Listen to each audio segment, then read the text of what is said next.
They hate when you elevate. They stacking up losses, I'm handing them out, yeah, I had to go delegate.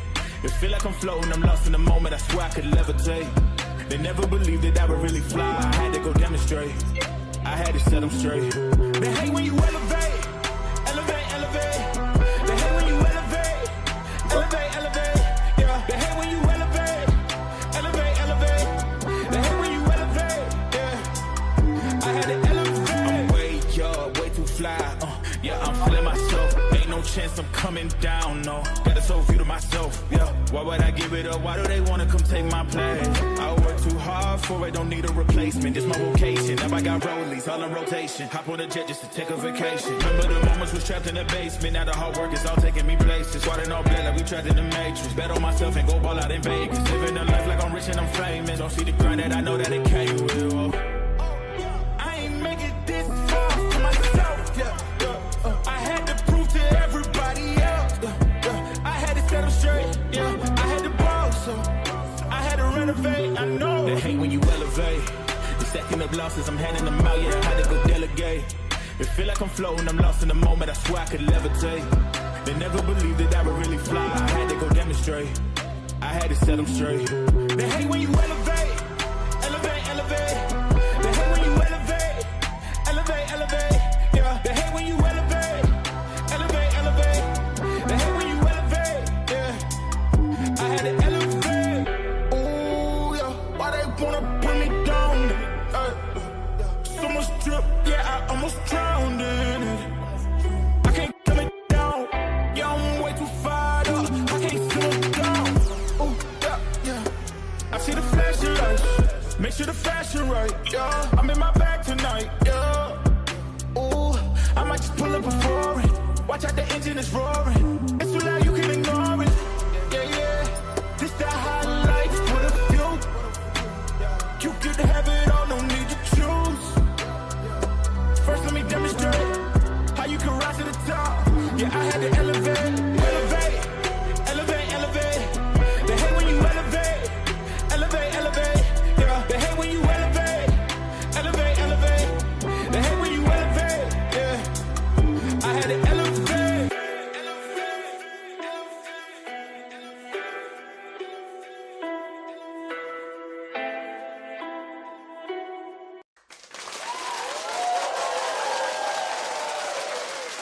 Salute, salute, salute, people. As you can tell, salute to everybody in the building. I'm just getting in here, running late, trying to get this all together here, trying to catch up with these fights.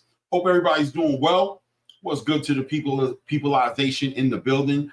Josh, .803 in the building. Big Sarge in the building. Des 22 in the building. I figure we'll be stacking here a little bit slow today. I just popped on these fights. Two young ladies right now. Let me see here. Two young ladies right now. What are their names in here? Scottney and Mercado. Stick around here.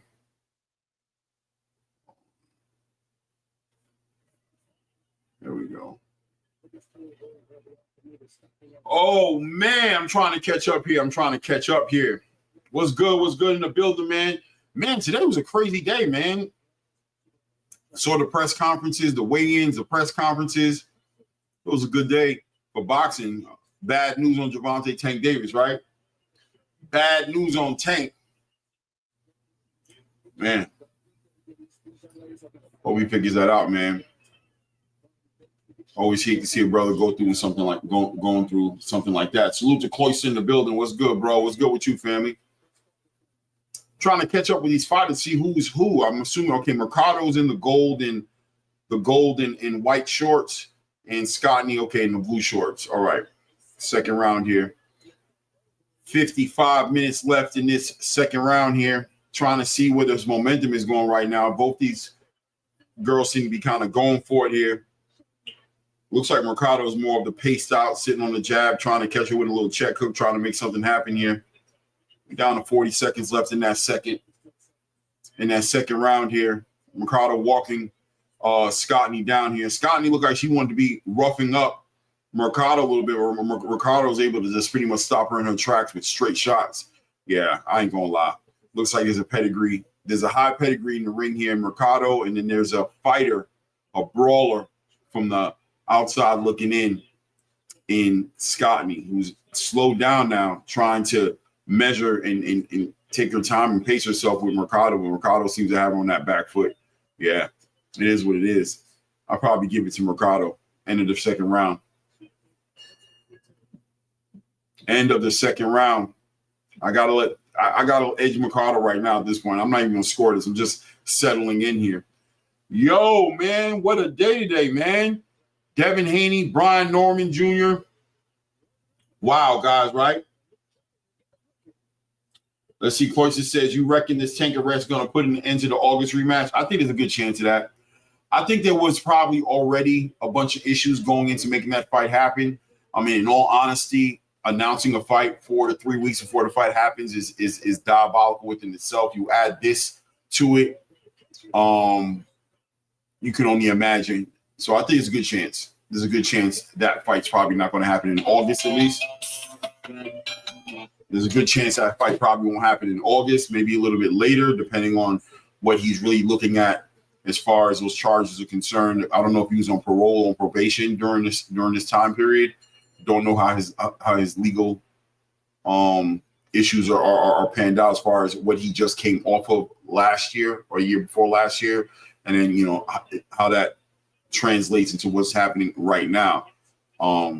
Kind of like a repeat offender, I guess, to a certain degree, right? So I don't know what the outcome is going to be. And I think until that gets ironed out and get some sense made of it, he's probably not going to put a fight together anytime soon. Salute. Lightfoot Nini, shout out. Let me see here. Now I gotta put you.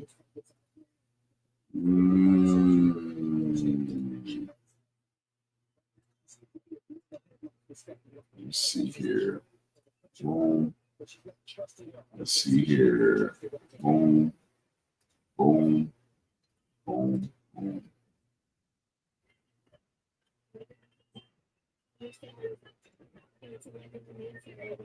There we go. Yeah, so that's what I reckon, man. That's what I reckon. Jesus, everything is just going off right now. All right, we're down to 45 seconds left in the third round here. I missed the whole round here just speaking on what's going on with Tank. Really need to catch up and stay on these fights. I'm assuming this is the second fight on the card. I don't know how far along the card started at 8 o'clock, so I don't know if this is the second fight. Probably the second fight, I would assume. Was waiting for some good commentary. Salute, Clay. No doubt, no doubt. You know we're going to catch up and get it popping, man. I don't know if you guys are watching the card.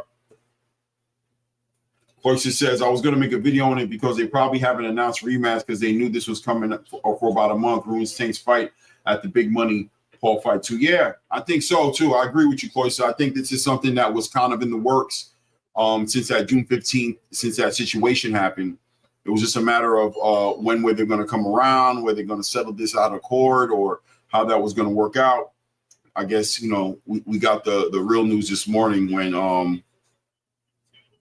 when they took him in, right? So it's probably officially some charges. I think it's something that'll probably get ironed out. I don't think it's like, I don't know. I can't see Tank going in doing any kind of significant time over something like this, but this could probably hold up, right? Hold up the progress a little bit on him coordinating some fights. It is what it is. Scottney 2-1, Big Sar says, you got Scottney 2-1? You gave Scottney that last round? Oh, and as he said, this is the first of the main card. Okay. Okay. Big Sarge says Scott need 2-1. All right, I'll go with what you're saying. I'm actually just catching up right now. Bear with me. Taylor versus Serrano. Is this? Oh man, are we trolling? Are we starting already with this? I'm gonna go ahead and ban this dude. I think we start with we got the trolls in here. We got them in here trying to spam it. All right, we're at the top of the 4th round here. Minute 45 seconds left in the 2-minute round here. Mercado seems to be trying to measure Scottney. Scottney applying the pressure, looking for the big shot. Tied up right now. Referee separates the clinch. Nice. Scottney catches Mercado on the way in with a straight and a check hook there. Back on it. Scottney's starting to get a little pace right now on that jab, moving Mercado a little bit. Mercado lets off with a 2-3 punch combination right there. There we go, Mercado. There we go. Mercado back at it again, punching kind of wide a little bit. Scottney seems to be straighter with the punches and a little bit more defensively responsible right now than Mercado. Mercado trying to catch her with that shot, with that one-hitter quitter, hitting a lot of air at times. Nice. As Scottney bouncing in and out, looking for those opportunities. A little clinch right there being initiated. Referee has to separate them. Scottney. There we go. Salute, Kalia. Hope all is well. Nope, Scottney keeping that head up the line.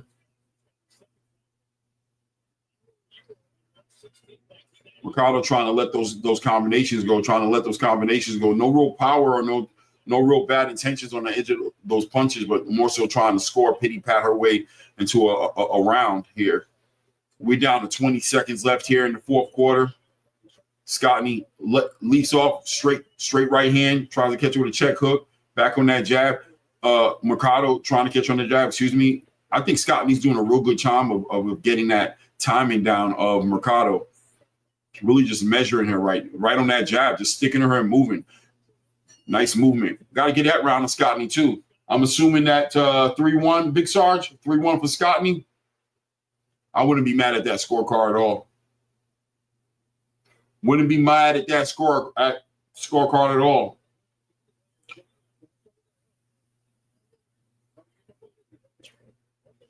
What is the corner telling Mercado right now as they're trying to get her to be in this fight right now? Down 2 rounds right now. Mercado in the corner getting some advice, getting some schooling from the corner that I'm sure is letting her know that you're down right now. We need to see you activate. Well, what are they going to activate for?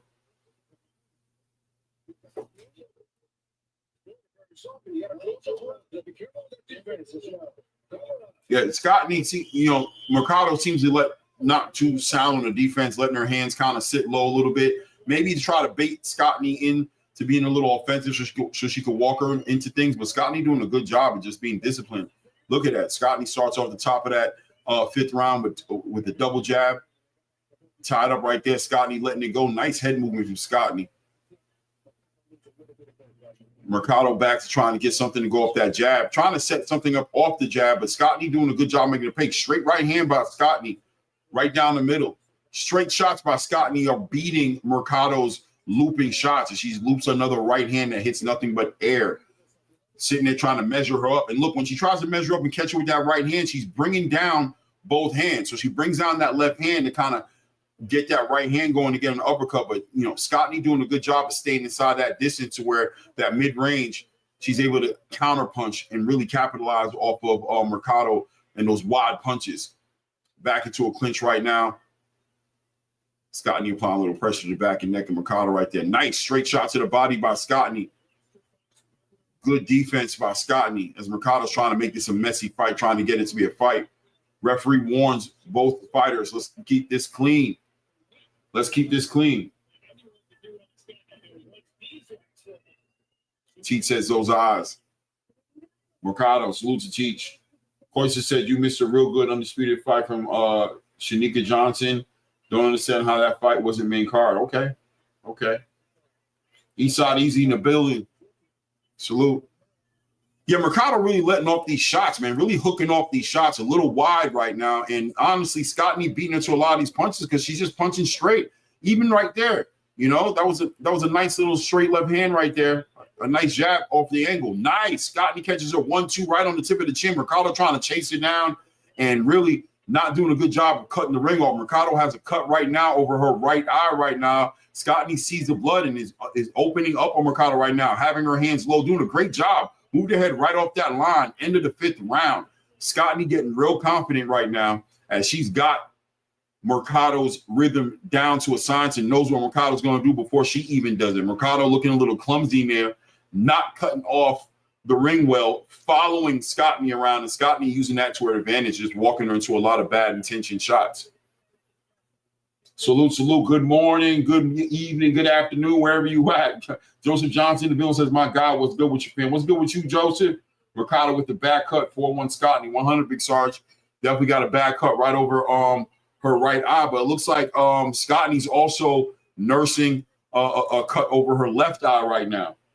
So both ladies, I don't know if it was from a headbutt or if it was just from direct shots. Both ladies seem to be leaking right now. Beautiful 1-2 right here in the replay here. Scotty landing. Nice body shot right there. Caught Mercado coming in with a nice body shot. Mercado just trying to run her down. There Mercado is again trying to catch her with a check hook, trying to stay on that jab. And Mercado really has no snap in that hook or that jab.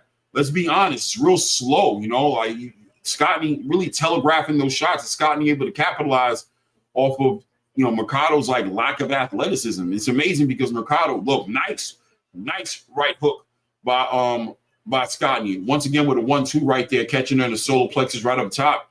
Blood already trickling down, starting to probably get into the eye of Mercado's right eye right now. Scotty understands that, applying real pressure. Mercado initiates a clinch right there, holding her arm.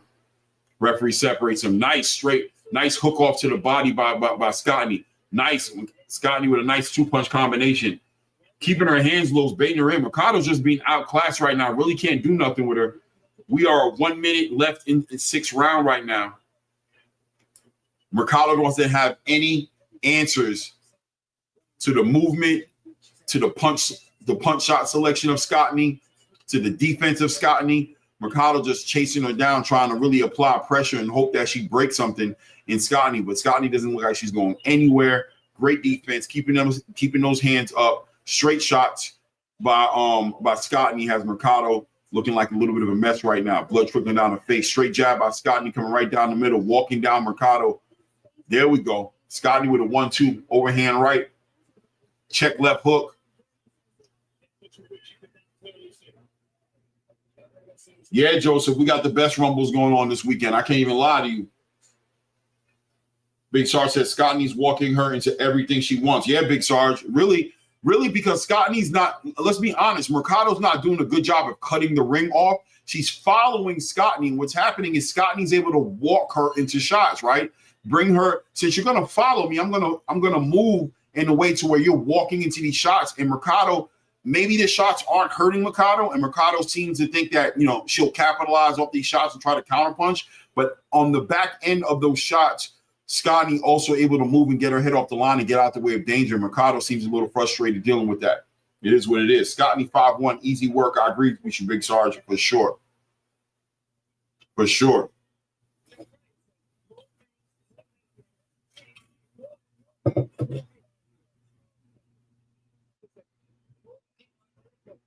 What kind of advice is they tending to the over her left eye right now? She's doing such a great job. You got to wonder what they're telling her. Maybe are they trying to?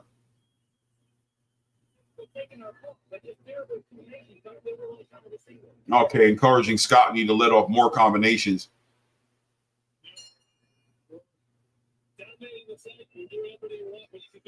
Top of the 7th round. Let's go. Scotty asserting her dominance in the middle of the ring there. Mercado back on her back foot. Eyes wide open, looking for an opportunity to hurt Scotty with something. Nice jab by Scotty. Nice left hook to the body by Scotty. Scotty punches straight to the solar plexus. Mercado swings for the body, misses and hits nothing but air. Back on it, Scotty with the double jab to the body, followed by a straight right hand to the body.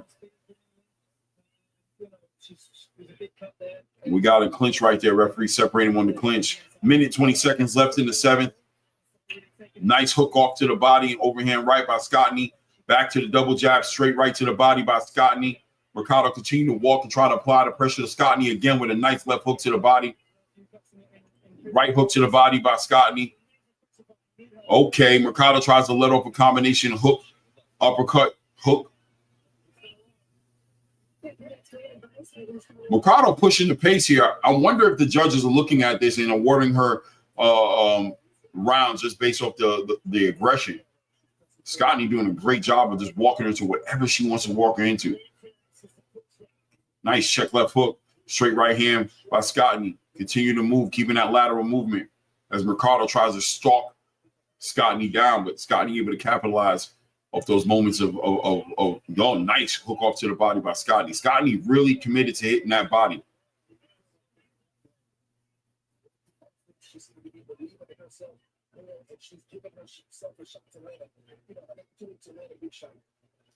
Let's see here. 10 seconds. 5 seconds. Mercado a little aggressive on this round. They might have given Mercado that round. Might have given Mercado that round right there.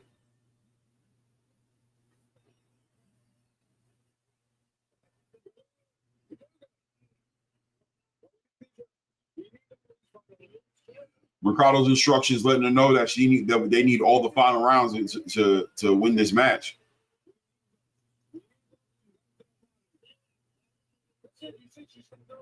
Big Sarge has a 6-1. Aggression without touching her is wasted work. Yeah, Big Sarge, but how's the judges looking at it?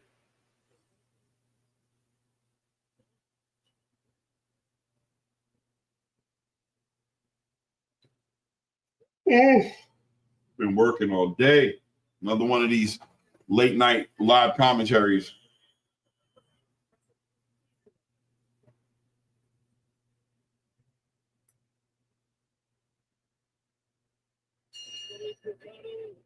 Let's go.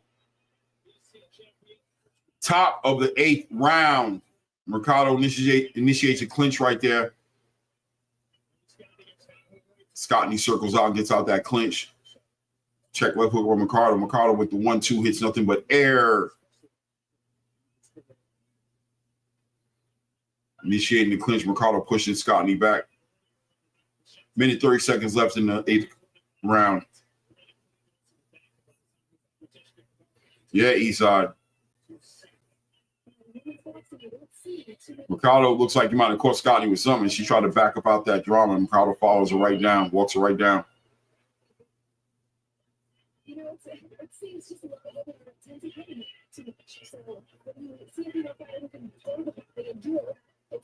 There we go. Nice combination by Mercado, trying to win these last couple of rounds.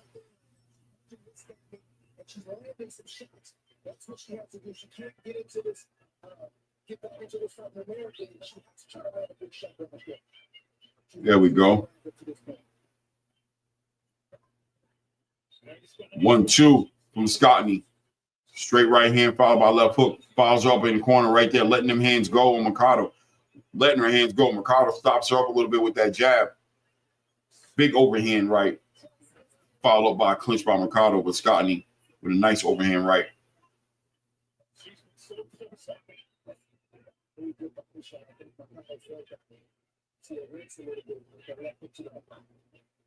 Yeah, they got to initiate that clinch. So let's get them separated, ref. Scottney walking her down. Nice straight shot by Scottney on the way in there. Caught Mercado with a straight right hand.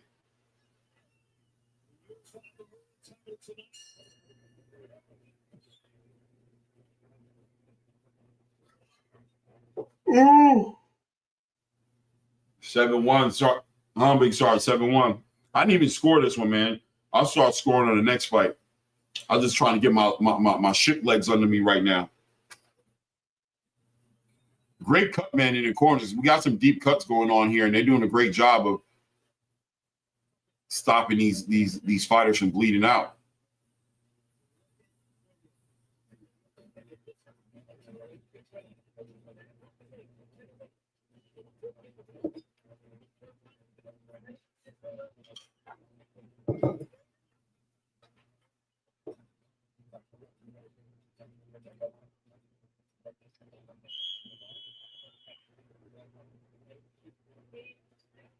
Top of the 9th round. These are championship rounds. Mercado has to win every bit of this round and next round to even be considered in this fight, as far as I'm concerned.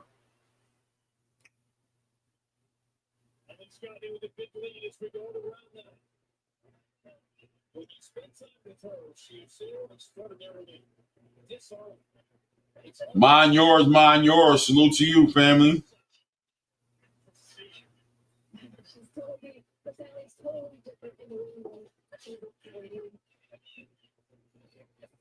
Scotty got those real nice short shots, man. Those short little hooks, really catching Mercado with those wide shots that Mercado likes to throw. She's getting caught with a lot of straight short shots.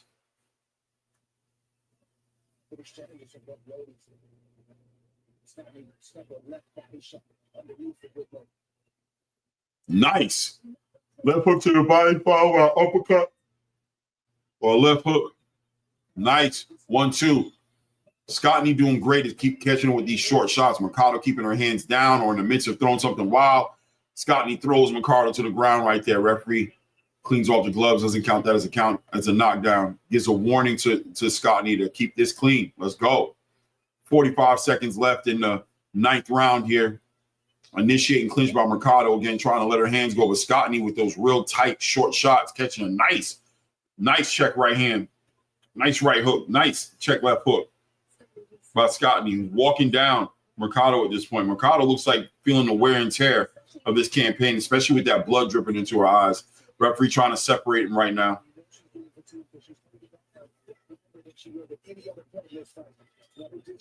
And as he said, I know I'm late, but Berlanga talked to Oscar too, so disrespectful. He better get a KO. Oscar gonna stay on his top. Yeah, for sure in HD. Berlanga better be focused on the fight he got in front of him, Hamza Shiraz, and not be focused so much on Oscar De La Hoya. One might say that distraction wasn't a good look for him, and Hamza seems real dialed in for this fight this weekend, man. He seems real dialed in and understands the opportunities in front of him. I think Edgar Berlanga recognizes the opportunity, but does he recognize the sacrifice, the commitment, the discipline he's going to have to show in order to get past Hamza Shiraz? We'll find out tomorrow, right?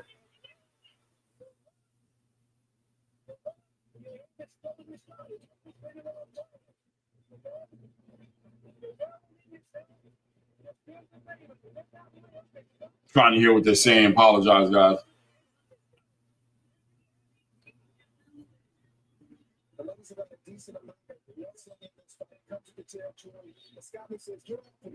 She gets frustrated and she throws Mercado down, and it takes a lot of energy. It doesn't look like it, but it does. When you throw 8-9 rounds, you have to pick yourself up and reset your fight again. We are in the championship round, 10th round here. Gotta favor Scotty at this point. Think that Mercado needs a stoppage to win this fight at this point. 1-2 straight down the middle by Scotty, working the combinations as Mercado's trying to slow the fight down and initiate a clinch. Scotty doing a great job of keeping her hands moving, breaking that clinch up with that physicality. 1-2 right down the middle. Mercado comes over the top with a right hand. Oh yeah, oh yeah, oh yeah. Scotty's taking the time and doing the work.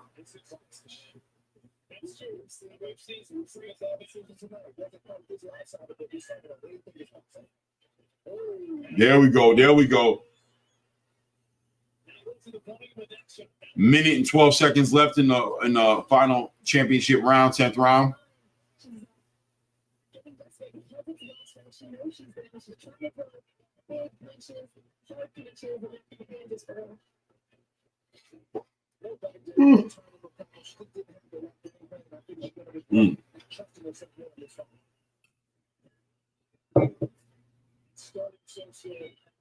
Mercado trying to give everything she got, but those short punches by Scotty catching Mercado. Oh man, nice check left hook by Scotty, right on the tip of the chin of Mercado right there. Mercado initiation push back with a clinch. Scotty breaking that clinch, letting her hands go, catching her with uppercuts right in the middle of that high guard.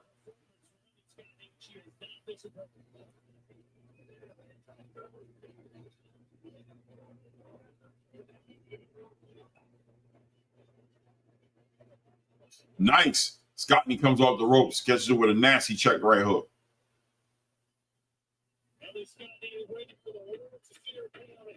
Nice catching Mercado on the way in there, and Scotty catches it with a nice right hook.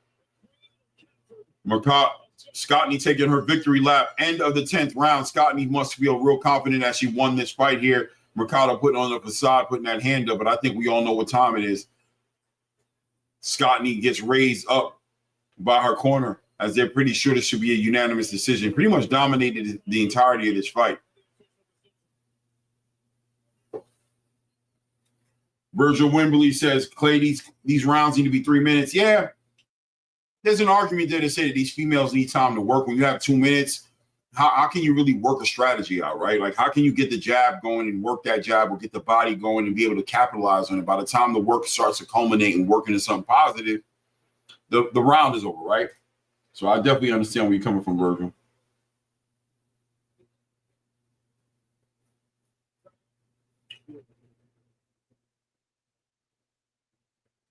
Damn, 2 minute ad. Guys, hold the line for me for 1 second.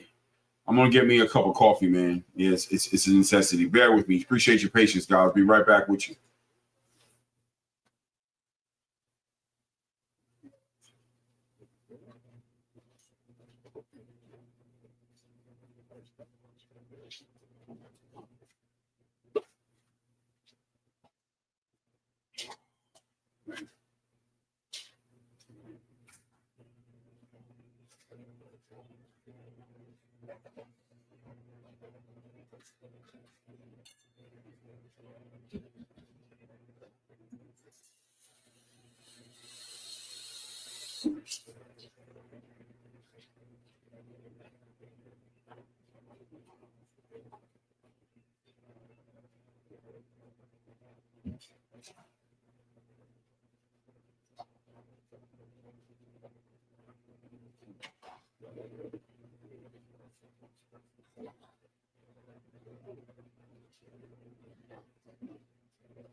Gentlemen, after 10 gold championship rounds, we go to the judges' scorecards for the official decision.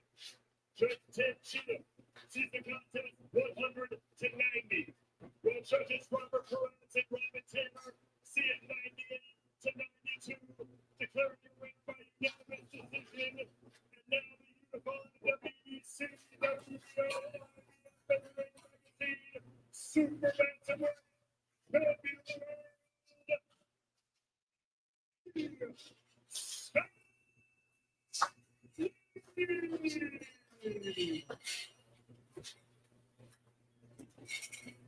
That was the easy one. New unified champion, Ellie Scott, and he takes that one pretty easily. Really just outclassed Mercado, who just really just needs to tighten up on that defense. Wide punches was not helping. Those straight shots were just taking advantage of Mercado's wide punches all night, not to mention Mercado's inability to actually cut the ring off, following Scotty around the round that way. Just walked into everything that Ellie Scotty was trying to put together.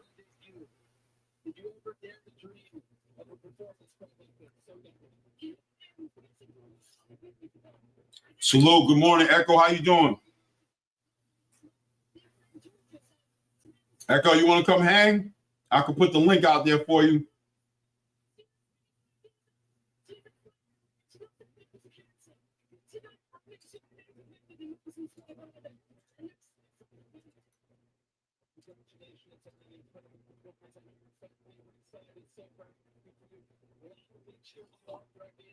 Yeah, Echo, wide punches, bad at cutting the ring off, just got walked into everything, just got outclassed tonight. Really didn't belong in the ring.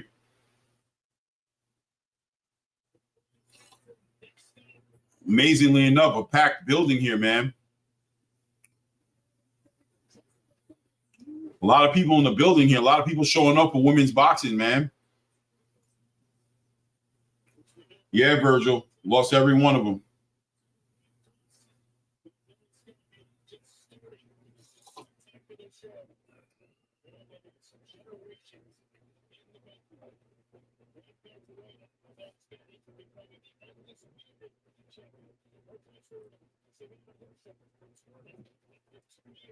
The 2 undisputed fights so far have been trashed. The Big Sarge.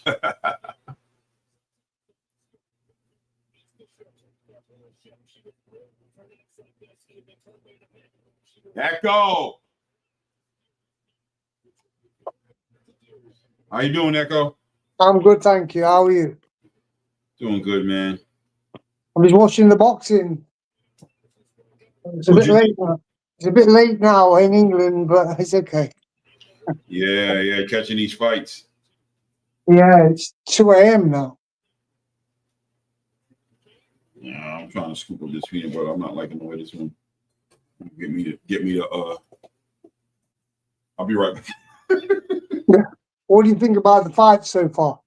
Oh, I'll be right back. What's that? Okay.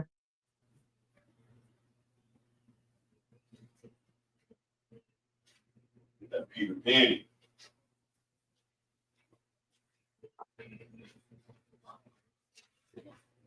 All right, I'm back. What'd you say? I said, what do you think about the fight so far? I've only caught one. The Scottney Mercado fight right here, and I just thought Mercado just got outclassed. Really, a lot of wide punches, a lot of pity patting, and I think more importantly, I mean, Scottney with those real short shots really was just beating her to the punch a lot and just taking advantage of the sloppiness that Mercado was bringing in there, and then also no cutting the ring off. So Scottney was able to just basically walk her like a dog into a lot of shots, just off her movement, just walk her into shots. So it definitely got outclassed. She was just punching and hoping, you know. Huh? She was just hoping, you know, when she was punching. Yeah. Winging for the fences. No, there was no strategy or anything. Yeah, a lot of telegraphing too, right? Like terrible. You just saw the shots coming from a mile away. Sort of the shots coming from a mile away. Terrible. To be honest. Yeah. You get to this big show. Listen, man. Jake Paul's doing a great job of giving these ladies a platform right now to showcase their talent. So the weak are going to get pushed to the side. You know what I mean? Decent amount of people in the building. What do you think about the people in the building, right? A lot of people in here trying to watch female boxing. Wow. I'm kind of shocked. I mean, all the seats aren't filled in, but it's still a lot of people in the building. So we've got 3 more fights, is it? Or is it 3 more? Or 4? So we should be running into like the what, Shadeja Green? Yeah, then harder than the Katy Taylor and Amanda Serrano, right? Yeah, so 3 more, yeah. What do you think about the card so far? You've seen more of it than I have. I've seen all of it. What do you think about it so far? Romano Ali, she lost that fight. She was given a decision. That was a bad decision. Okay. The Metcalf, that was an early stoppage. She could have carried on, but she was getting beaten up. She was. Oh, Metcalf? Yeah, she got outclassed. But she was somebody who they were looking was going to make some good moves, right? Like Metcalf was a big pickup, wasn't she? Supposedly, yeah. But she just got outclassed, huh? Just there's levels of this, huh? Yeah, definitely. She was keeping her head on the same line, not moving at all, moving backwards. Yeah. You know, I mean, normally when you match leads with somebody, or even unmatched leads, you always want to be on the outside of the hand. You know, if I'm like I'm a southpaw and you throw a left jab, right, I'm going to throw a left cross to the body. Right. And if you throw a right a straight right, I'm going to throw a right to the body because it's unmatched. So you're throwing the same punch, but you're on the outside. Mm-hmm. And this is going to be the biggest problem for Serrano when she fights Taylor. When she throws the left hand, she doesn't move her head. It's on the same line. Mm-hmm. And she gets caught with the right hand afterwards. You got Katy. You think Katy just outclasses her? Just Yeah, I think Serrano needs to throw more jabs, but move her head. See, the thing is, the southpaw, obviously you fight orthodox, they're on the same line, the left foot, the right foot, blah, blah, blah. And the goal is to go step on the outside. That's what most boxers do. Mm-hmm. Try to get at the outside position.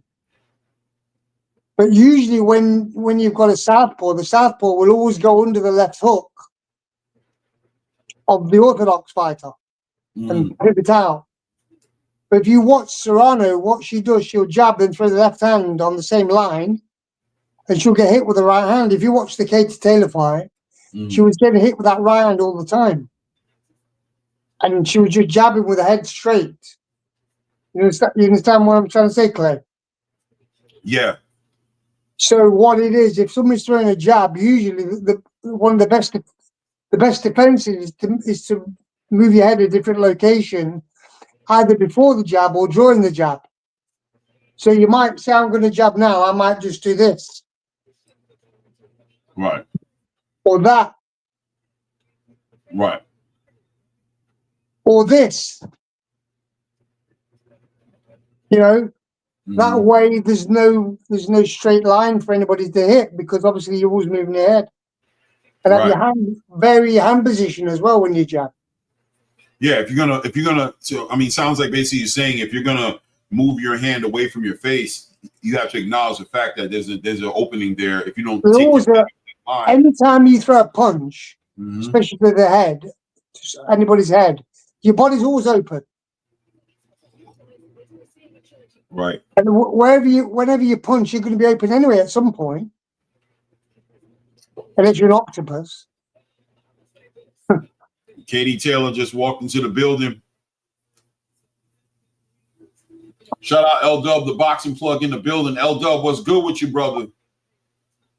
So much information coming out today. So many things going. Did you get a chance to catch those the presser today with Brian Norman and Devin Haney and David Benavidez and that whole entire Ring 4 card? Did you catch it, Echo?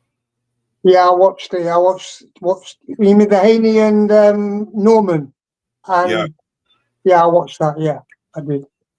That card looks like it's going to be another one, man. Turkey's really staying busy out here, keeping us real busy with the content right now. The boxing is nonstop. He's the kid in a candy shop. He's like the kid that where you gave your kid $25 to go to the store and buy stuff. But he's got billions instead, though. That's the difference.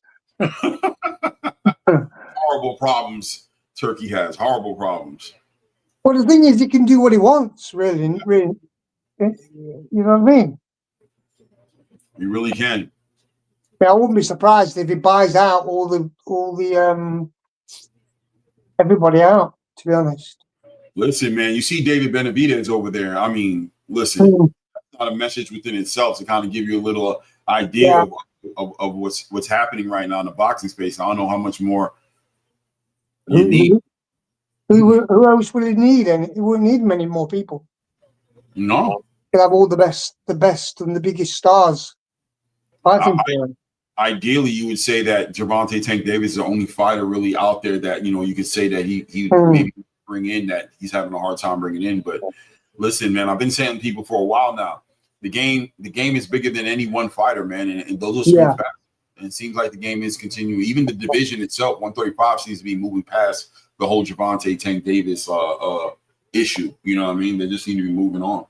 Well, it's getting boring, really, because nobody's fighting each other, and that's the main, thing that people want. They want that more than anything.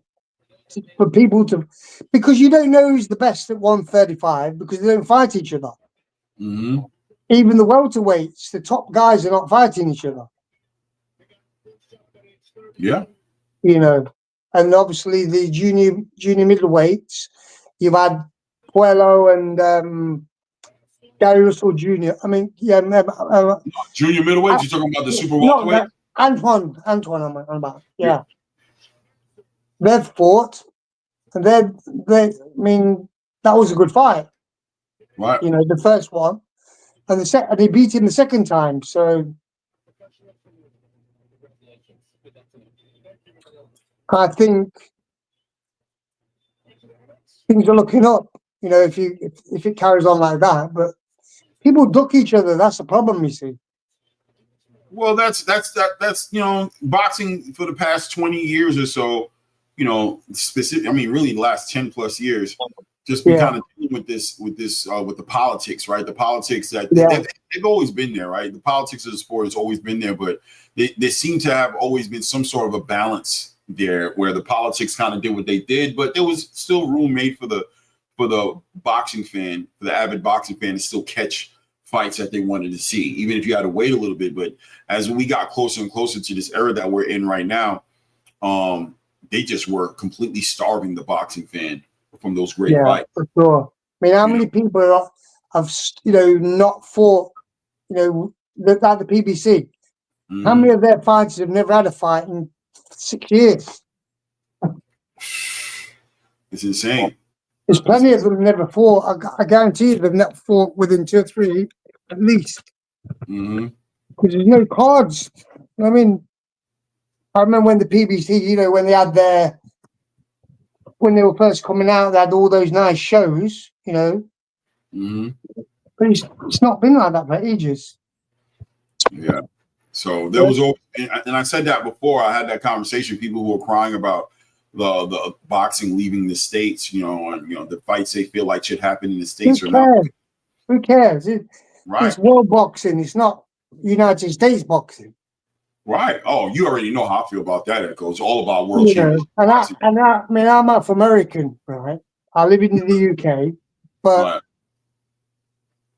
I see it for what it is. I just want to see good fights. A lot of people have said to me, even people that I know personally, they've said, well, you want Fury to beat Wilder, or you want this guy to beat who, or whatever. Mm-hmm. I don't care who wins. I just want to see good fights. Right. I want to see the winner win, right? Yeah. I want to see the best guy win. I want to see when the fights are competitive. As a boxing fan, we win just to see the fights themselves and see and get the questions answered on who's the best between these two great fighters in the ring. So of course, you want to root for, and our pride gets on the line, our ego gets on the line. The guy who you thought would win, you want to see him win, whatever have you. But yeah, we're not caught up in it as much as people might think it is. We just want to see the fights happen in real time.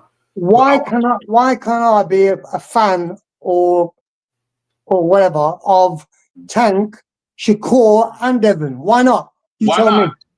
Exactly. I have no idea. See, the thing is, though, Clay, what it is nowadays, right? Everybody's looking for the faults in boxers. Mm-hmm. Like they'll look at somebody like Mayweather, right? Mm-hmm. And they'll pick little faults whatever. They'll say, well, he got knocked down or whatever. He touched the canvas when he fought Zab Judah, losing the fight. So what? He had a hard fight with Medina. But what about the great stuff he's done? Mm-hmm. Everybody's picking all the little, basically just picking at people, just finding fault and not seeing the greatness in the fighters or the good stuff. When I see a guy get knocked down, right, regardless of if he gets knocked down twice or whatever. I mean, there is a saying, the greatest victory is not ever falling, but rising every time we fall. Wow. And when Haney got dropped by Ryan, he didn't stay down. And to me, that's shown a lot, that did. Oh, yeah. I agree with you. Just because he got knocked down, I can name so many fighters that have been knocked down. I mean, there was a fight in 1909 between Joe Ginette and Sam McVeigh. All right? There were 38 knockdowns in that fight. Joe Jeanette got knocked down 27, and Sam McVeigh got knocked down 11. Really?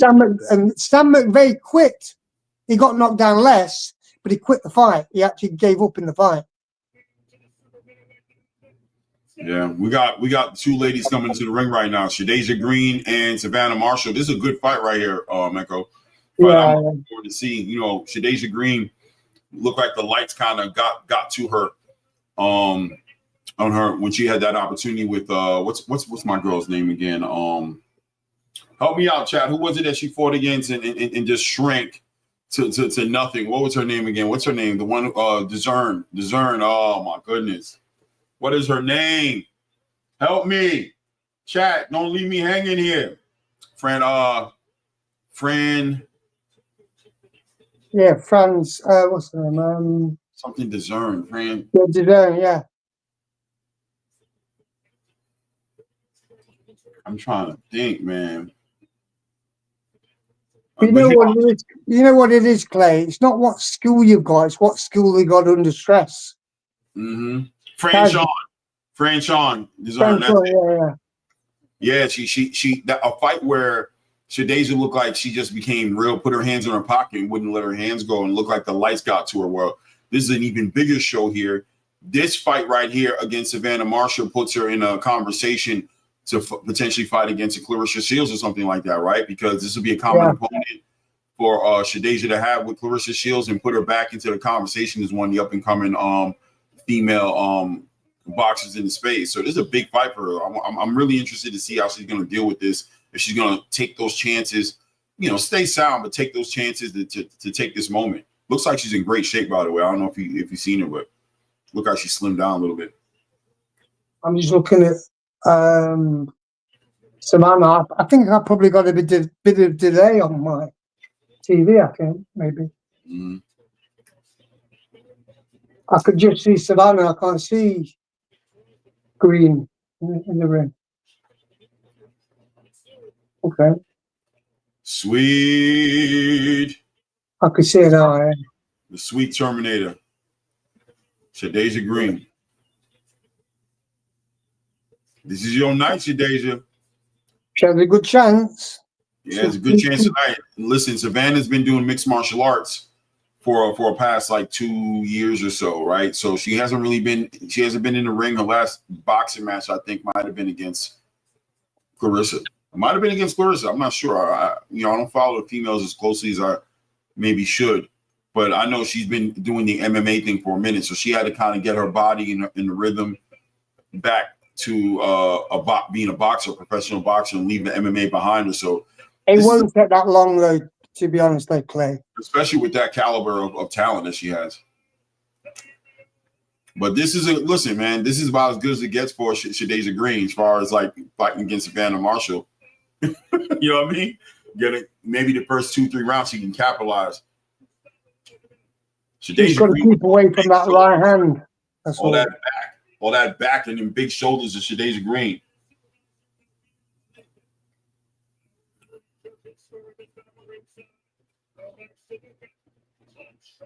Yeah, Big Sarge says this is the best. This is the best. Hold on a second. Let me take this off. We got people over here trolling me. Said this is the best shape of Shadeja Green's career. Yeah, she looks good, man. She's in great shape. Yeah. Attention seeking Mars. I don't know. I might need to block you too, attention seeking Mars. I don't know what's going on. Y'all hating. Y'all finding time to come over here and play with my face, right? 15-1, 11 knockouts. Shadeja. It'd be nice if Shadeja Green knocks out Savannah Marshall. Not is that a statement or not? Like, I mean, do we need this? It would be for sure. A crazy statement, right? Like, would we need to see Shadeja and Clarissa Shields? Clarissa Shields looking for that dance partner. She's looking for that dance partner. I think Savannah Marshall's going to be too quick for her, you know. Yeah. And look, Shadeja's going to have to be in her boxing. Savannah not only boxes well, straight punches, but she also has power. She'll stop Shadeja. So Shadeja has to make it count. You know, she has to make it count. Does she try to you think Shadeja comes in here and tries to box No, Savannah Marshall, or does she try to fight? that wouldn't be a good idea. Not at all, right? No, not at all. And also, she's at that age now. You know, that she's 35 as well. She's not that she's young. Yeah, definitely. But she has to push the pace, because if she allows Marshall to create the tempo, it's going to be a bad night for her.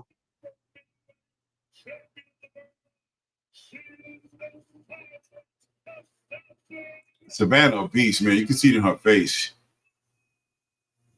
She got that instinct, that killer instinct. Yeah. She's only ever lost one fight, so, and 10 KOs as well. Clay. 10 KOs, yeah. Yeah, out of 14 fights.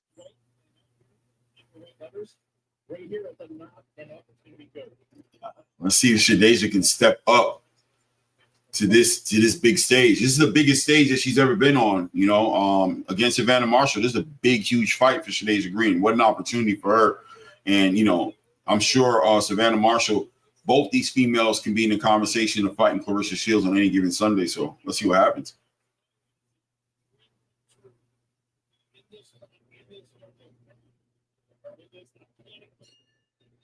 Taking to the center of the ring here. Shadasia Green takes the center of the ring right there. There you go. Savannah Marshall, nice. Just popping that jab out there, using it as a range finder right now, just letting it go, really getting loose. You can tell, nice. Overhand right by Savannah, just really taking her time to get the feel back of being inside that ring, keeping her hands busy, keeping that jab out there. Shadasia Green comes over the top with a big right hand. Savannah initiates the clinch right there. Try to smother that power that Shadasia Green is going to be bringing for the first 2 or 3 rounds. Shadasia Green is going to be real dangerous for Savannah Marshall. Nice 1-2 to the body by Savannah Marshall, doubling up, tripling up on that jab a little bit right there. Just keeping it out there. Keep Shadasia nice. Walks Shadasia Green right into a straight right hand, right into a clinch. Shadasia Green actually being the one holding the clinch right there. We're back at it. Savannah Marshall doubling up on that jab, tripling up on that jab, staying long, controlling the distance. Walks her into a right hand. Shadasia is getting clipped, walking into straight right hands, left hands, overhand by Savannah Marshall. Savannah Marshall's outclassing Shadasia Green in this first round. 50 seconds left. Caught Shadasia Green coming in with a nice check left hook. Shadasia Green, 45 seconds into the first round right there. Shadasia Green slowing down a little bit, being a little bit more defensively conscious right now as Savannah Marshall's been able to find Shadasia with straight shots. The aggression that Shadasia's using, Savannah using it against her, walking her into some straight shots. Now has Shadasia Green's on the back of her heels. I don't know if Shadasia Green really is able to generate that kind of power walking backwards. Always been a walking forward type of fighter. Savannah Marshall already able to get that respect from Shadasia Green. Is now Shadasia Green is trying to stay back and out the way. Yes. So 10 seconds left in the first round right here. Savannah Marshall has gotten that respect that she needed to have. Shadasia respecting that power that Savannah actually brings to the table. And yeah, on her back foot, man. We're done with the first round right there. I wonder what the corner is going to tell Shadasia Green right now as far as how to deal with this little bit of a math problem that we're looking at here called Savannah Marshall. What do you think of that first round? Green's trying to time her with the right hand coming in. She is. But she's not got the timing yet. What do you think about Savannah Marshall? That's her first round back as a professional in about 1.5, 2 years. She looks relaxed. Yeah. Looks very relaxed. I think it's only a matter of time before she puts more punches together.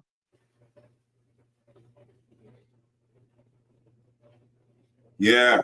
It looks like Shadasia doesn't have any answers for the jab though, right? Like she's taking risk to throw that overhand right over that jab, but Savannah anticipating that and walking her right into a straight right hand every time she tries to jump in there. But Green's trying to bring her in by walking backwards and hoping she comes in with her and catch her coming in with the right hand. But Savannah not coming in. She's walking. Well, she doesn't need to play. She needs to feint away, and that's the key. Then throw the right. Because if you walk in straight in, somebody's just going to throw a punch. Nice straight right hand by Shadasia Green, a little bit right there. trying to turn this into a dirty fight right here. She needs to. Yeah, she does. Serrana has her game plan, which is I'm gonna keep you outside. We're gonna respect your power, but at the same time, Serrana's power is at the end of her punches, right? So ability to throw those right hands at that controlled distance, give her that's where that bites at on that punch at the end of those punches. There we go. Picking Shadasia apart a little bit here. Shadasia's trying to maybe tire her down a little bit, or I don't know how that timing is going for Shadasia Green on this one.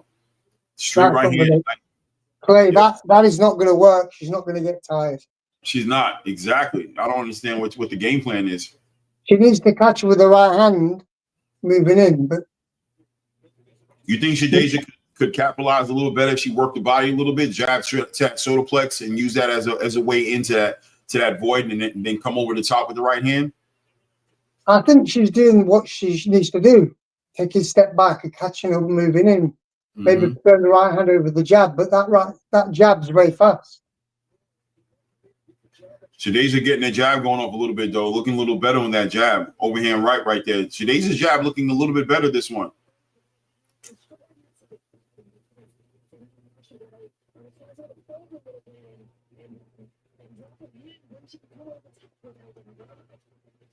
$19 people in the building. Don't forget to hit the like button, subscribe to the channel if you haven't subscribed to the channel yet.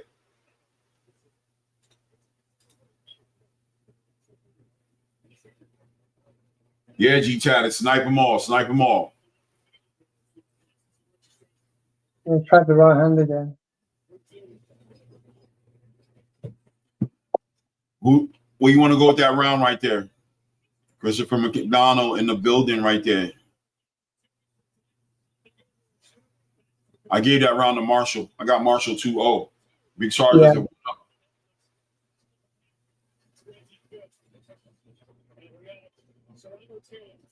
Green was losing the balance a lot when she was punching. Mm-hmm.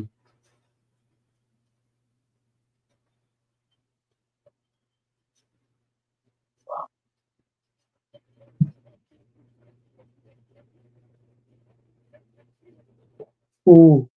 I wonder what they're telling Shadasia. Shadasia was looking better, though. That jab was looking better. It was pretty quick as well, wasn't it? Yeah. She but it didn't land. But if you notice, it didn't land. No, it didn't. But she was getting like a little rhythm with it, right? Like popping a little bit more, just kind of getting her. Straight right hand by Shadasia Green catches Serrana Marshall sleeping right there, back on that jab. Serrana Marshall being a little bit more aggressive this round right here, allowing Shadasia to kind of sit back a little bit and walk Serrana into some shots right there. That's what I was saying to you. That's what she needs to do, is to make her walk into a shot. But you thought Serrana would have stayed on that jab a little bit more. She will later, though. When you get tired, you know, that's what's going to happen. She's going to start using the jab a lot more. Shadasia finding her with that jab now. Nice straight right hand by Shadasia Green. Catches Serrana coming in there off the jab right there. Serrana initiating the clinch right there. Shadasia trying to make some space there, work that mid-range. Nice overhand, breaks it up themselves, and overhand right by Shadasia Green back into the clinch again. A little body work by Shadasia Green right there. Try to catch her with a little 1-2 combo right there. Missed her, but nice check hook by Shadasia Green. Serrana Marshall really becoming very aggressive all of a sudden. In the last half of that last round, and in this round, Shadasia catching her with some nice, just peppering her with 1-2s, and I don't know. Serrana Marshall just seems to be available to get hit right now. Shadasia's not necessarily hitting her, but man, Serrana's making herself available. 1-2 by Serrana Marshall, trying to let off and I guess overwhelm Shadasia Green, maybe trying to melt her in the lights a little bit, put that pressure on her. But Shadasia seems to be taking her time, not going anywhere.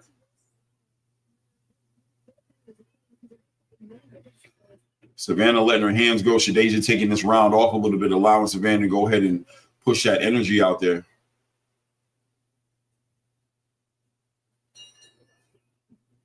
I don't know. That round right there, I got to give it to Serrana Marshall just off activity. She's letting her hands go. 3-0. Yeah. I think at some point, Clay, Marshall's going to catch Green when she when she moves to the left with the right hand. Mm-hmm. Big Sarge has a green 2-1, has green up 1 round. Okay, Eastside Easy says green looking good in this round. Green is looking better as the fight is continuing. I'm seeing Shadeja Green letting her hands go a lot better, finding that range. She's working that jab a little bit more, but Savannah Marshall seems to be edging out the rounds a little bit to me just based off the activity. What do you think, Echo? Yeah.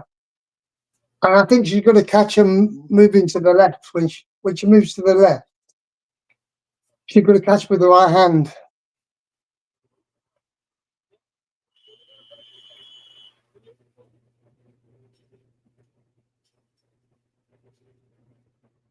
Shadeja need to wipe some of that mayo off her face right there. A little bit of that Vaseline on your face there.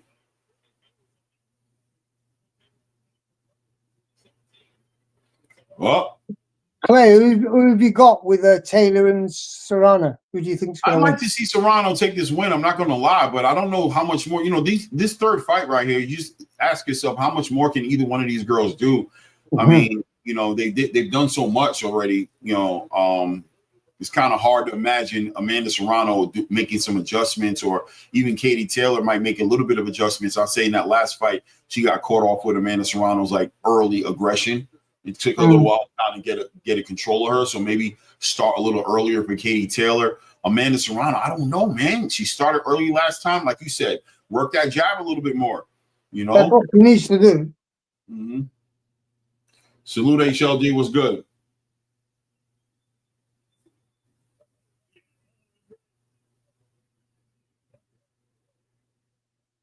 Oh, they took a point away from Shadeja. Why? Why did they take a point away from her?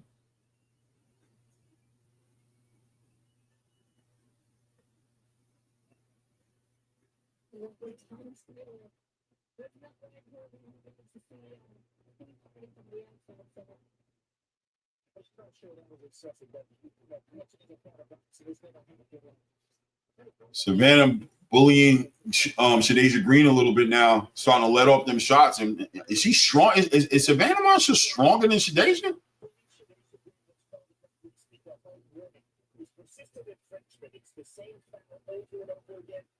Oh, holding. Big Sarge for the holding?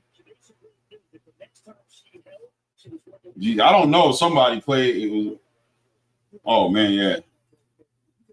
These dudes is the worst.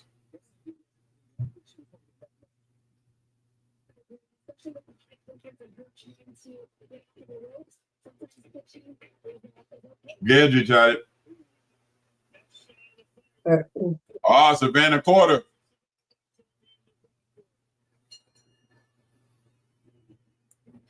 Savannah's starting to get a hang of things, and Shadeja seems to be dealing with the frustration in an adverse way here, as Shadeja's got a point taken away from her for holding.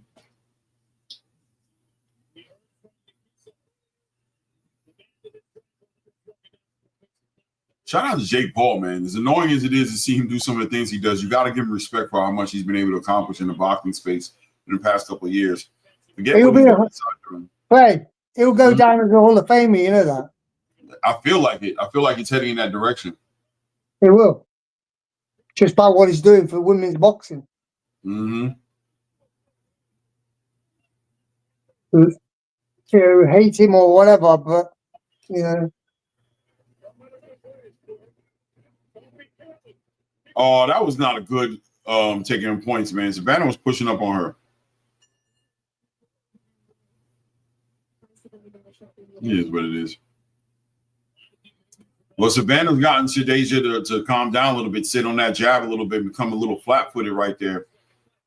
She's trying to set her up with a left hook, Clay, to move away from the left hook to a right hand. That's what she's trying to get her to do.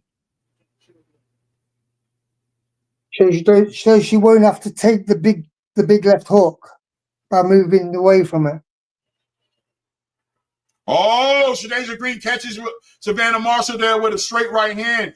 Savannah Marshall initiates a clinch right there. Legs is not under her right there. Shadeja taking her out right now, putting in that work right now, separated. Nice overhand right by Shadeja Green. Savannah Marshall catches Shadeja Green with a nasty right hook of her own. But Savannah Marshall's still trying to get her legs up under her. Shadeja's definitely hurt Savannah Marshall. She's definitely hurt. Back on that jab. Shadeja trying to take her time. Doesn't want to walk into anything. Nice. Shadeja catches it with that left. Right hand. Right. Shadeja's starting to catch Serrana a little bit. Serrana looks like she's fading away a little bit. 45 seconds left in the 5th round right here.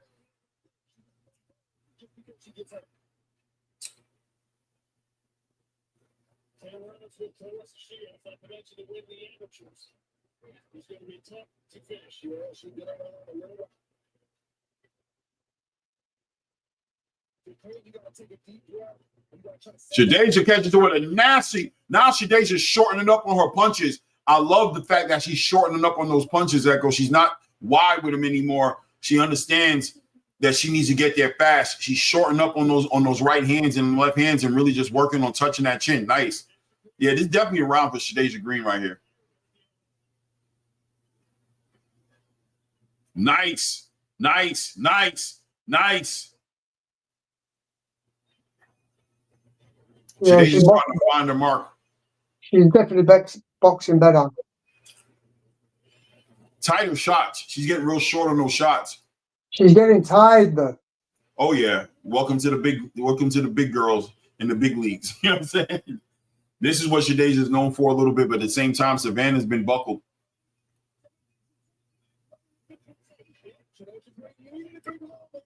Yeah, she definitely won this round. Mm-hmm.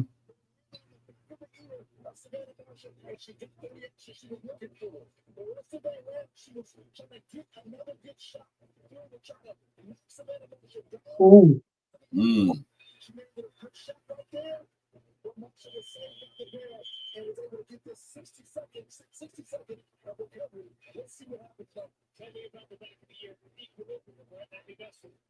Marshall needs to box more. Yeah, she gave her that opportunity. Let's see if he sits on that jab a little bit more. Yeah, back on that jab.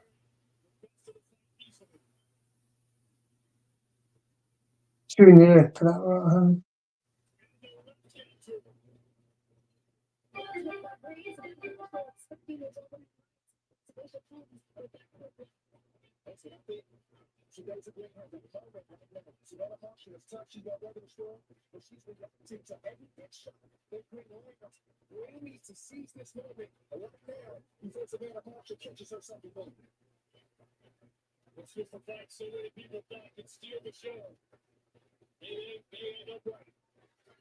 Shadeja timing her out nice right there.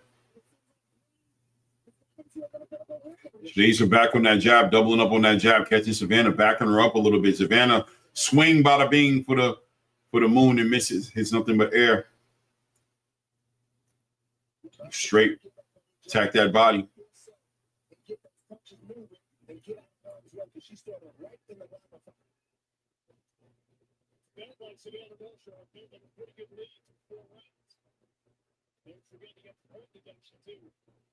Shadeja measuring her now, trying to take advantage of an aggressive Savannah Marshall. Savannah got up against the ropes, letting off her shots. Shadeja doing a good job defensively, not getting hit clean with these shots. Nice.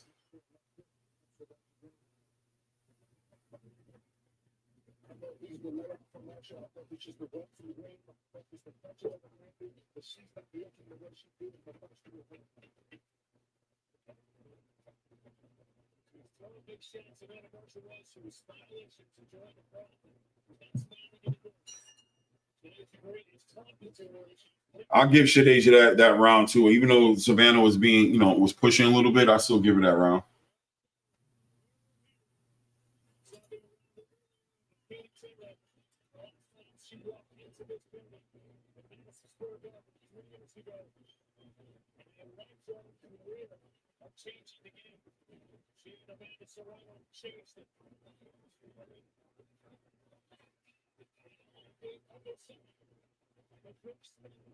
Yeah, it's my man Serrano. Crowd goes crazy.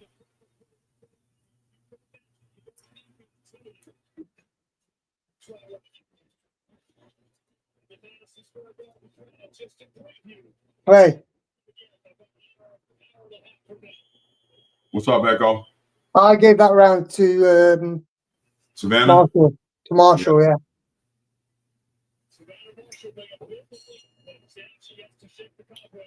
Top of the 7th round here. Shadeja Green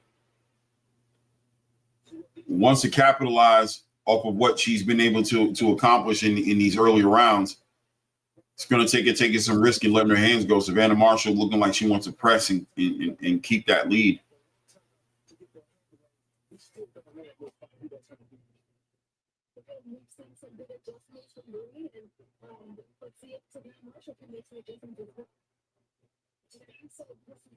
You know, Claire, I think the Serrano and Taylor fight is down to strategy, not just will. You know, spirit like the last couple of fights. Right. This one is going to be that, I believe it. Yeah.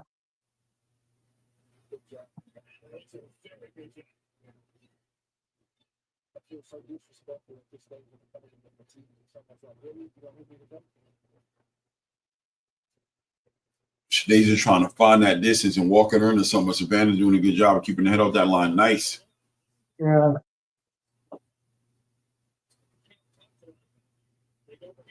Shadeja needs to find a way to get on her front foot.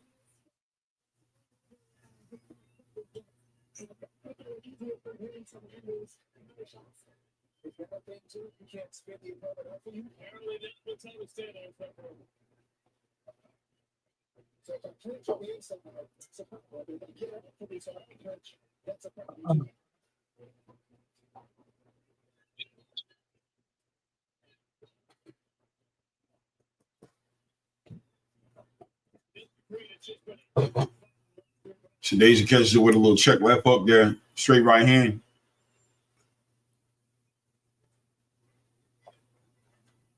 Ooh. Yeah, that would have been heavy if you'd have caught her. End of the 7th round. Swing round, my opinion, but I am going to lean towards Green on that one. How do you feel, Savannah again?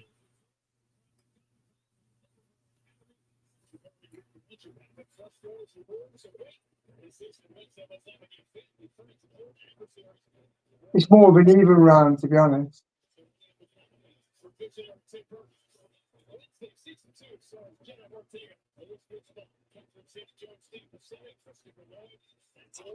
Luis Guzman.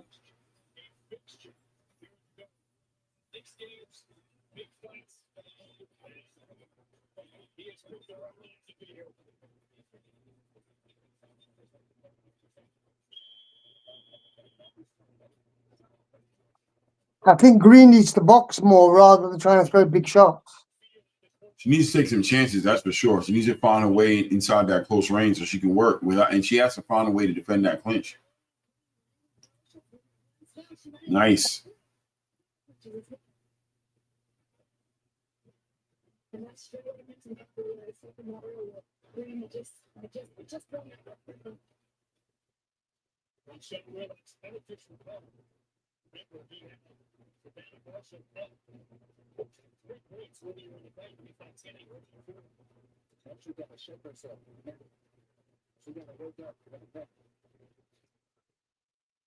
Green moving around a little bit now, but kind of, it's 8th round right now.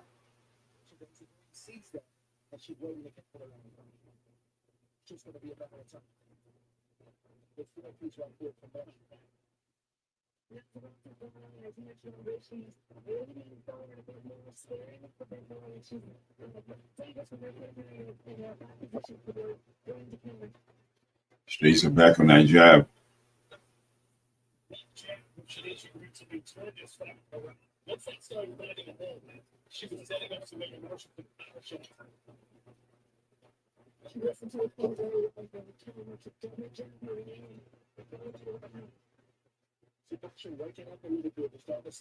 Salute to Nomas in the building.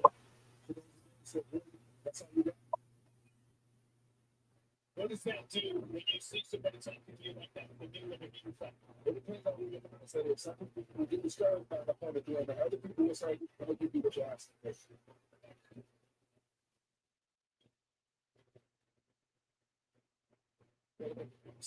Shadeja seemed a little reserved. I'm not going to lie. She's not letting her hands go. But, oh, nice. Straight right hand right there. Catches her right on the inside with that right hand. She's getting tired to play. Yeah. That's why. I see it, Echo.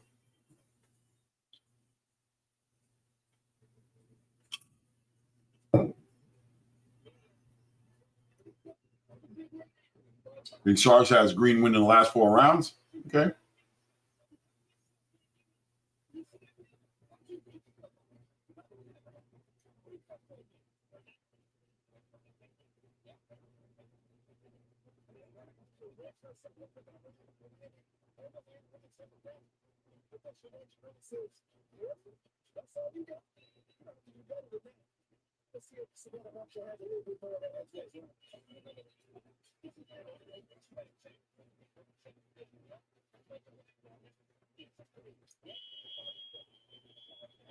Top of the 9th round.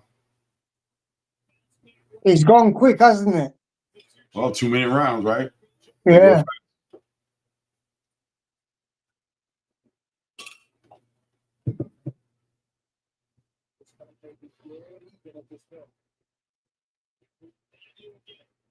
Serrano coming in there, finding. Oh, nice shot, catching Shadeja a little bit right there.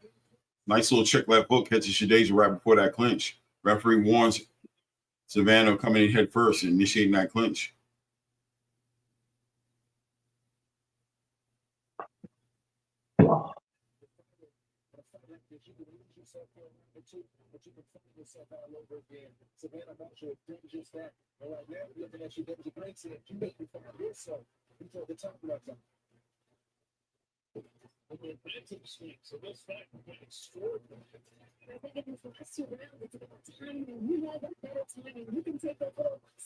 Shout out, we got 20 people in the building. Remember to hit the likes as you come in here. Subscribe to the channel if you haven't subscribed yet. Where's Ray Clay? Work, getting ready to go to work. He works a night shift. Oh, okay. Yeah.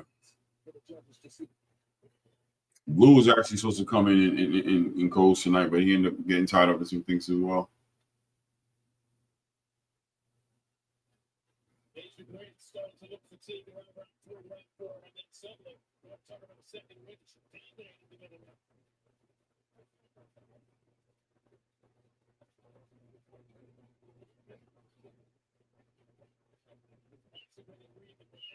$20 seconds left in the 9th round. Fight's been slowed down to a certain degree. Savannah Marshall picking up the pace a little bit. Shadeja doesn't seem to have any answers. Nice straight right hand catches Savannah coming in there, clips her.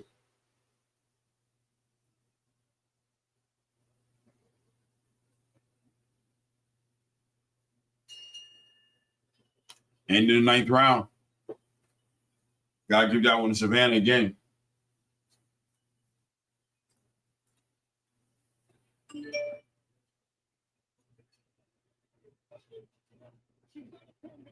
You know what it is, Clay? Everybody's looking for a big right hand. Have you noticed?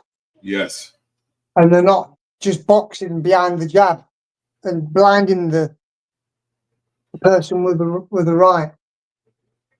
So if you throw a jab properly and the right comes after it, as soon as that right hand's about to land, or maybe that jab's about to land, that right hand's on the way. And you don't really see it.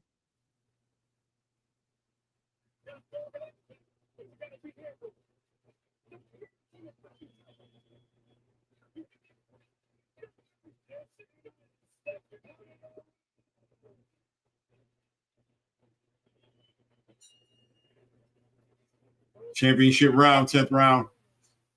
Both fighters meet in the center of the ring.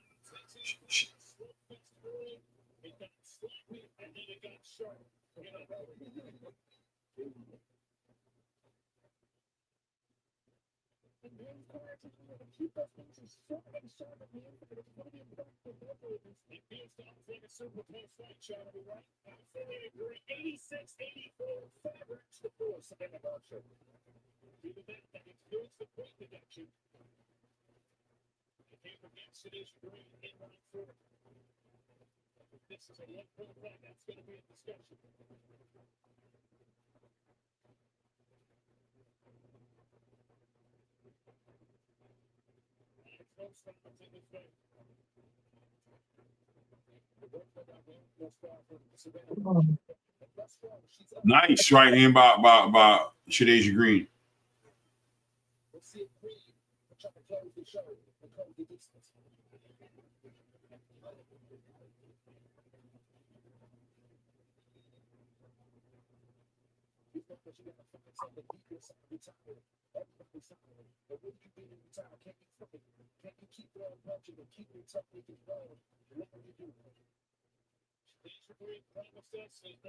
Shadeja working. I mean, Serrano working Shadeja a little bit, but Shadeja also working.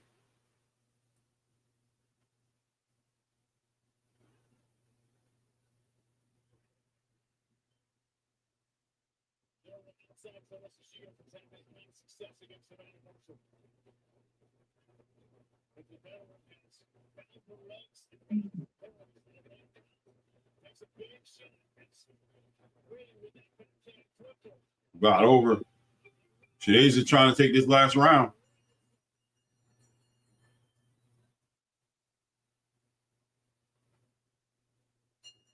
I heard the bell going off. What's going on? They were still punching on each other.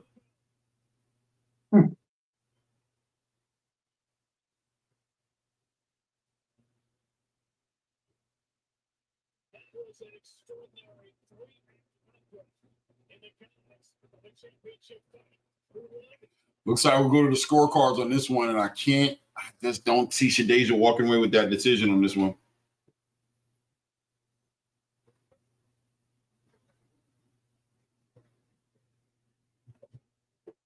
How you got this one, Savannah? Echo? Yeah, I think so. What the hell? Next fight on the card is going to be Alicia Baumgartner, right? Yeah, that'd be a good fight. Big Char's got Green winning. And as he said, they're going to rob Green. Green wins without that point deduction. Who said that? Nomas Mal says, without that point deduction, Green wins. NHD Production says they're going to rob Green. And Big Sarge says he has Green winning.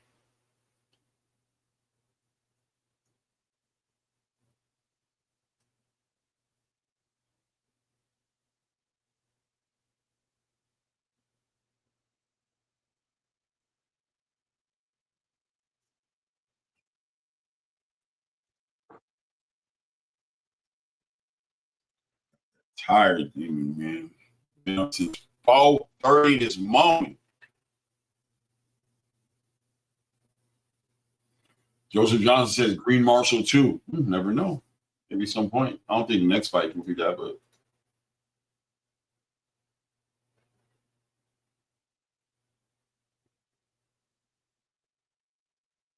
The thing is, you don't know with the judges, do you, really, to be honest? yeah, you don't know what they're watching. Exactly. I mean, the Ali one, that was really a bad decision.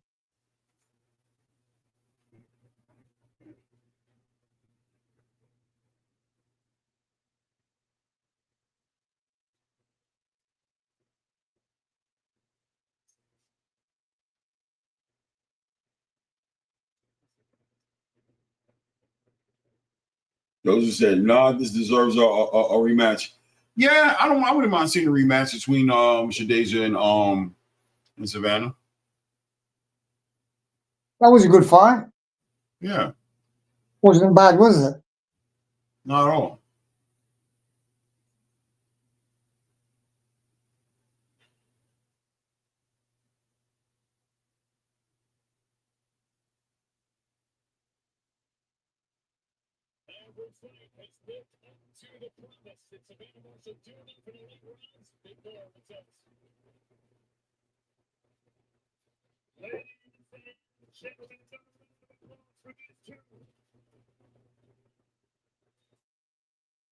But you know what it is, Clay? You know, the key to counter punching is to throw the punch where the person will be, not where they are.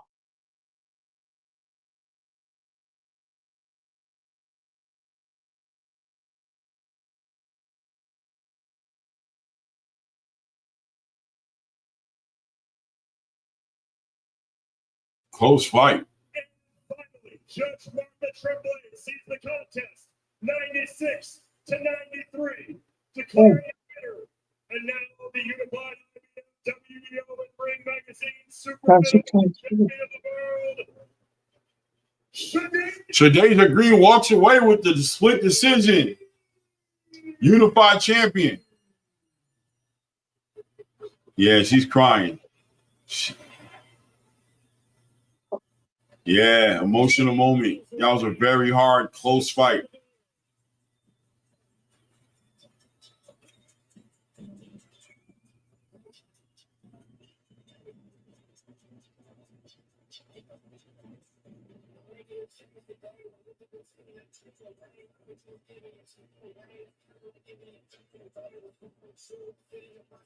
Big Sar said, told you, I got you, man.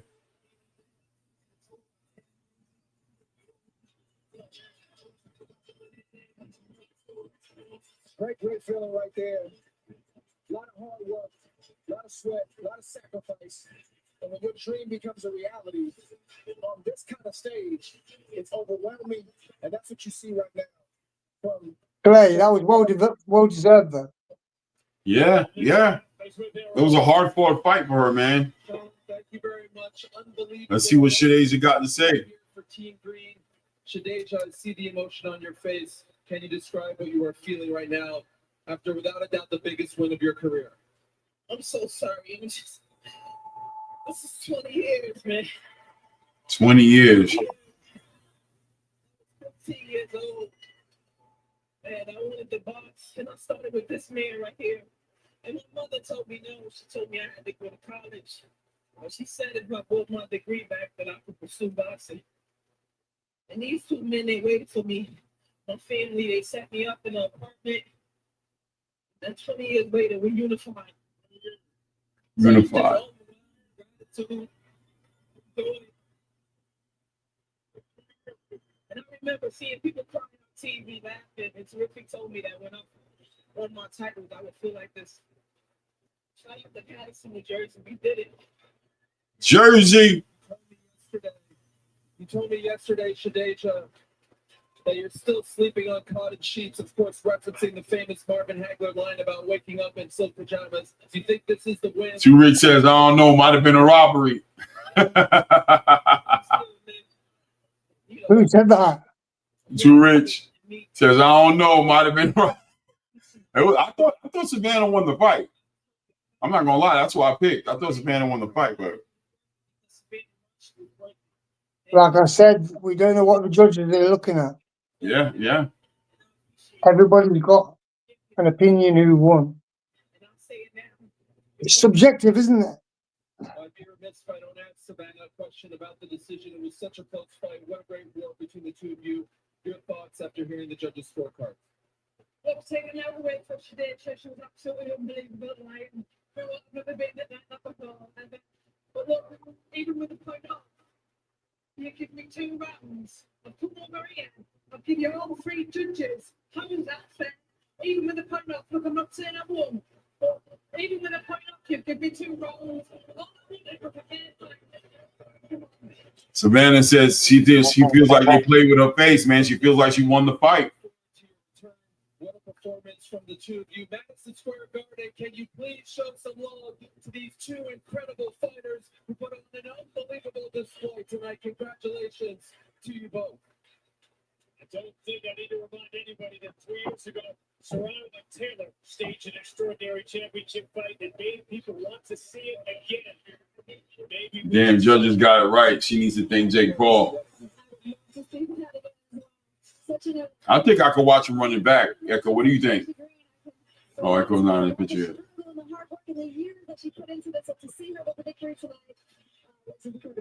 Never have to apologize for emotion like that. Alicia Baumgartner, she triggers a lot of emotions in a lot of people. She is going up next to the co-main event, and you all know by now where we are headed. 5 years and 20 rounds in the making, a trilogy fight between Katy Taylor and Amanda Serrano. We have waited for this night for so many years, and to this point, Kate, it has not let us down. It hasn't shown that we are getting closer and closer. Oh man, that was dope to see. Shadeja Green, the emotion that got me. Cheers to my yes. It was a tough fight against one of the obviously, but Shadeja Green begins kind of find her feet, find some success in the second half of that fight, Lola. She started slow. I was very concerned at first, you know, but I think in the moment where Savannah hit her, I think it might have been in the fifth round, and then she started smiling at her. She was like, hold on, you're talking, and then just kind of pepped her up, you know, so that's when she came on, and she just started really taking control of the fight, you know, and that's what I want to see. I want you to really dictate the pace, land your shots. Savannah, unfortunately, was not using her, you know. Salute Grail Sabel in the building. Big Sar says I need to be a boxing judge. Maybe. Big Drew in the building. Salute, man. Big Drew. Yeah, I mean, I guess maybe she was saying being here in America, she kind of feels like she got robbed. I don't think she got robbed. I do think, you know, I gave her the win. I gave her the head nod, and I thought she won, but it was a close fight. I'm not upset with the decision. Savannah is saying she got robbed. That's how she feels, yeah. No, she didn't. Yeah, she didn't get robbed. She just lost. That's all. Like, it was a close fight, man. Could have went either way. If I'd have seen her win, I wouldn't have thought Shadeja got robbed.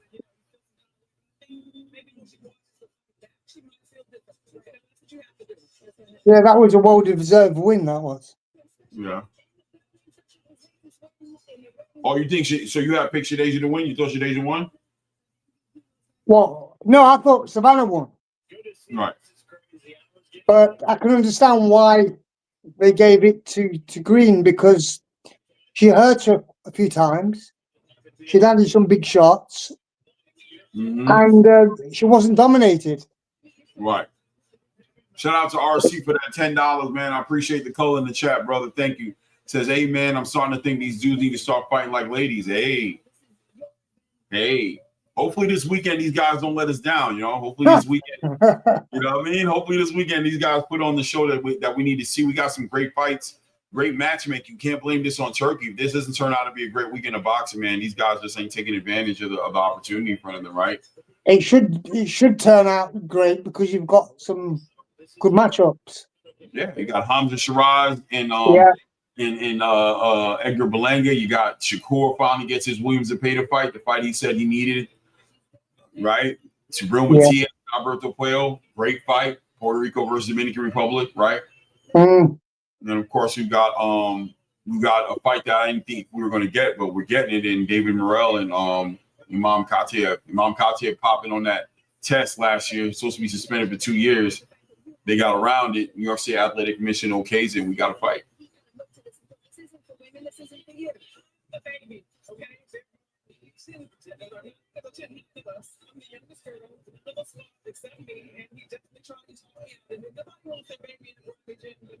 Salute Chris Brooks. Salute Darnell.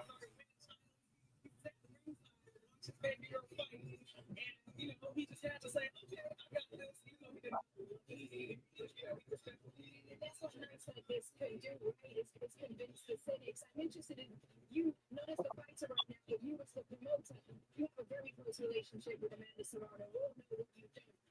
Hey, are you going to watch Shakur and them guys tomorrow? Oh, yeah, for sure. Oh, today I'd have missed this one before I missed that one. Are you not working then on the weekend? Mm-hmm. Are you working? I'm working too. Okay. We're doing it all, man. We're doing it all. Next week, I fly out of town, go see my daughter's having her sweet 16. So that'll be nice. Yeah. They're growing up so fast, man. That's my youngest. That's my baby right there. She's 16, yeah. She'll be turning 16 here. July 14th. She'll be, well, 3 days. But her sweet 16 is on the 19th. Okay. So fly out to Florida. Me and the wife go out there.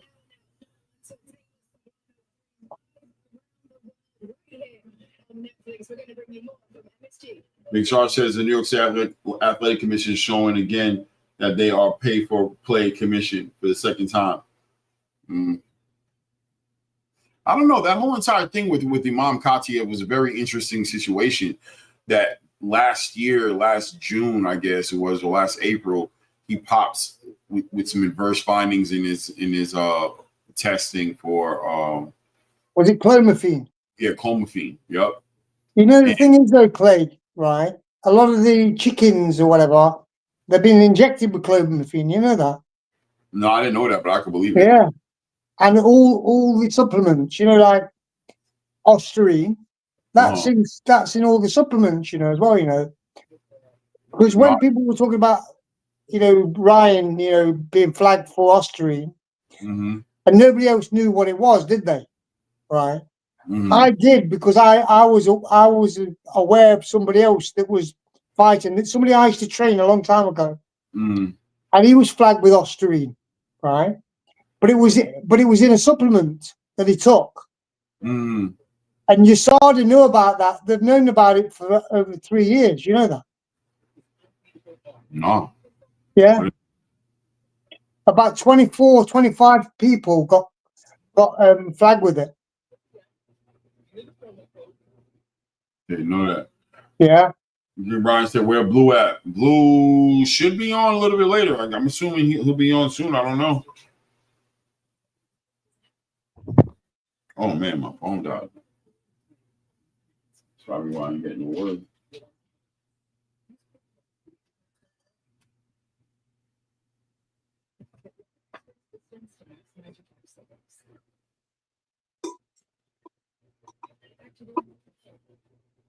Managing your business all in one place. Into a QuickBooks. Your way to money.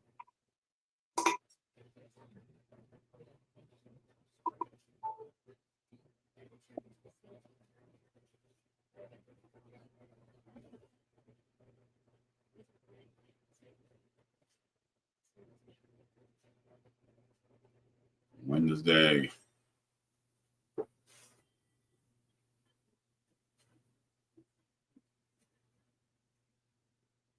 You know, also, Clay, a lot of people don't realize they can get Osterine contamination from wearing somebody else's gloves or wraps or a knee brace or anything like that.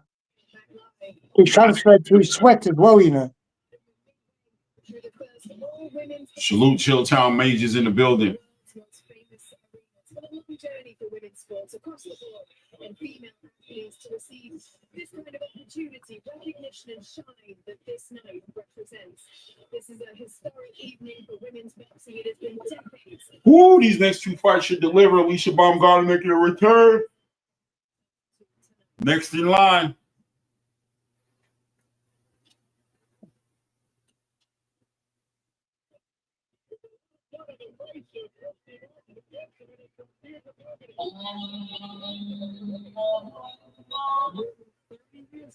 Women's boxing had its breakout moment, and Christy Martin battled Deidre Gallagher. Their astonishing aggression and non-stop action upstaged the night's heavyweight title bout between Mike Tyson and Frank Green. They set the early standard for the sport. In 2001, I reviewed an old family rivalry when I took on Jackie Frazier. More than 25 years after our fathers, Muhammad Ali and Joe Frazier, shook up the world with their classic George.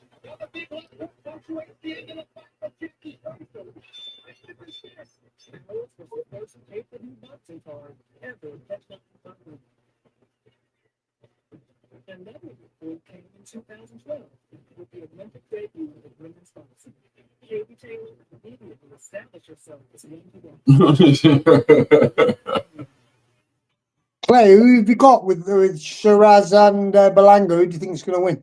I'm leaning towards Shiraz. I think that boxing pedigree and that poise is going to make the difference. I think Edgar is going to have to really be a patient. Get his emotions in control. I don't know if he's really capable of doing that. You know, he was really focused on Oscar De La Hoya in the press conference and really just kind of made it weird with the whole entire throwing money, dance for me, and throwing the underwear at him and the wig at him. And it just is like, what about Hamza, the guy who you're fighting? You want to give him some attention, you know? And just seems like he's just distracted a lot. He's home. A lot of pressure in front of his son, Fat Joe, and you know all the people who support him in New York.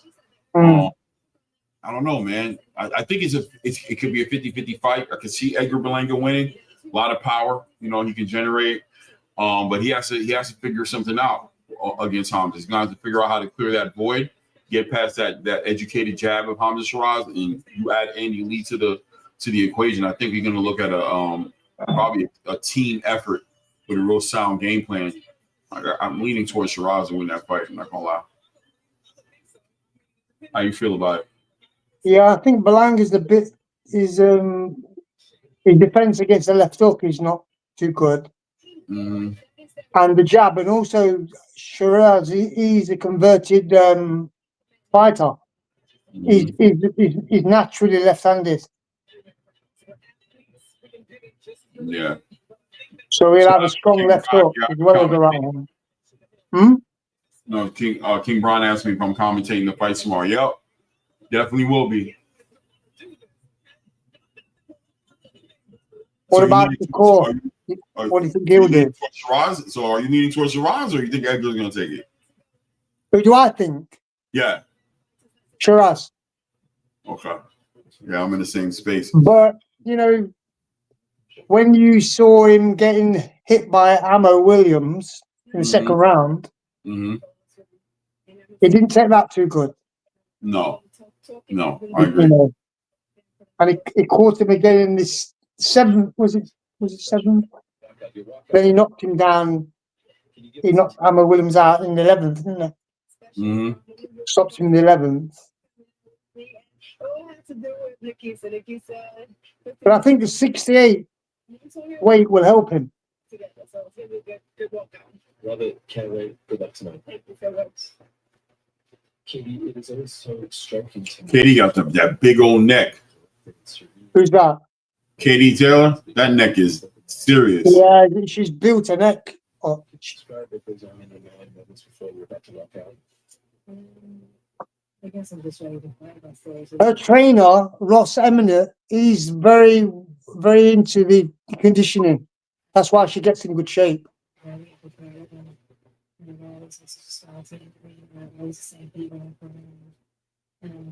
all being to be now together the last months on the first, second, and the 2 rounds as well. It's not something I do always want to do. So yesterday, biggest moment of your career tonight. And that struck me because you've done so much at so many big stages. You know, Claire, I think Taylor's a lot more calmer about this fight than the other two. Katy? Yeah. She seems more laid back about it, stoic. Yeah, after you spend all those rounds in the ring, you either know the fighter in front of you or you don't, right? So Katy should be confident and should, you know, if anything, I think Katy Taylor, you know, probably picked up some data from that second fight because she was kind of a little bit in those first couple rounds. I think that's what led to a lot of that headbutting was her trying to smother Amanda Serrano's offense a little bit, and it just ended up with these headbutts. I think you'll see more changes with Taylor in this fight. Me too. I'm pushing for Amanda Serrano to win, though. I'm not gonna lie to you, but I think Taylor's gonna make some adjustments. To try her very best. And this co-main event, it kind of got heated at the weigh-in yesterday. Jennifer Miranda. I think Taylor's going to win, though. You think so? Yeah. She is about to step way up in class. Young Willock has the rules, and the last time we saw Alicia Baumgartner, these rules came into play. They did indeed start September of last year. Alicia Baumgartner versus Delphine pursued a no contest to a fight in an accidental headbutt. It's because Serrano doesn't take a head off the line. Yeah. The fight 4 rounds must be completed to consider it official. Especially on the right hand. On the right hand, she doesn't move it at all. She throws the left and the head stays still. Around the world, I will tell you all about that. Jennifer Miranda on her way to the ring. And now it seems almost beautifully unaware of what she's stepping into here, and that could make her dangerous. A longer reach, taller,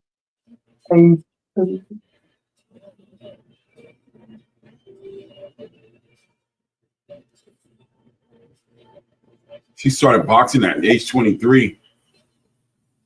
a great history of boxing in Spain. Yeah, it's quite late, that is. Yeah.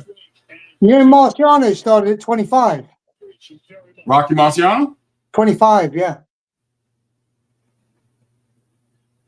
Welcome back, ladies and gentlemen. New York, are you ready for the call?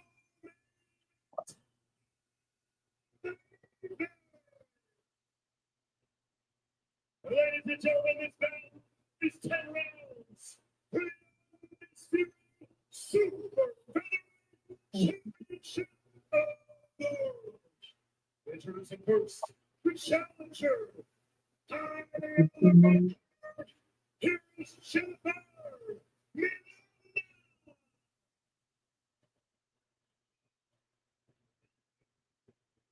It's a powerful thing in your hand, that remote. When you're here on Netflix, you're basically 2 clicks away from thousands and thousands of shows and movies, and among the most popular in Spain, the most addictive, is a Spanish crime drama called Money Heist. It's about a caper of extraordinary ambition to upset the status quo and do what they said couldn't be done. One of its voluminous cast is that woman, Jennifer Morena, the Renaissance woman, actress, scholar, undefeated professional fighter, and tonight, she will attempt the heist of extraordinary ambition to upset the status quo and do it no one seems to think she can. She looks like Nicolas Cage. Can it be done? Nicolas Cage. She looks like Nicolas Cage. She looks like related to her. She doesn't look just like him, but she looks like, you know, they favor each other.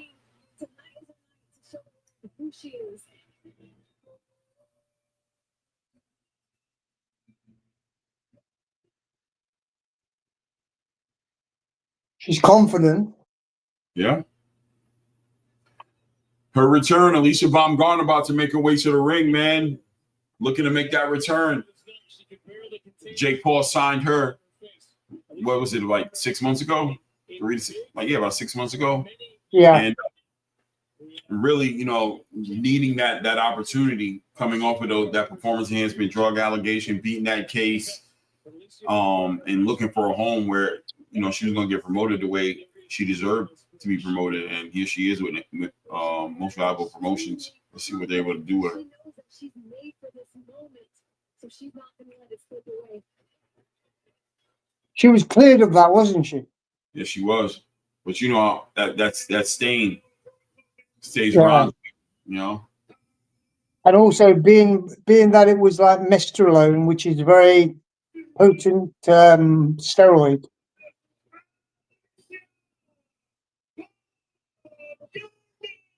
You don't get that in eggs. In about an hour, Serrano and Katy will walk this on, and they will finish their half-decade trilogy that has defined and shaped women's boxing, and it's why there's all this electricity that you're looking at and feeling right now while cameras are up. But in 2 hours, that'll all be over. She is back doing that dancing. We always ask, what's next? And more to the point, who is next? You could very well be looking at the answer. Alicia Baumgartner, she embraces her walking contradiction. She says there's a perfect combo between Beauty and the Beast. She doesn't care if you love her or hate her. As long as you watch her, she could be the baby face, she could be the heel, but she will be the one you remember. She told me, guys, very definitively this week, this stage was made for her. You know, Clay, she doesn't look as muscular as she did before, you know. No, she doesn't. She looks way more feminine.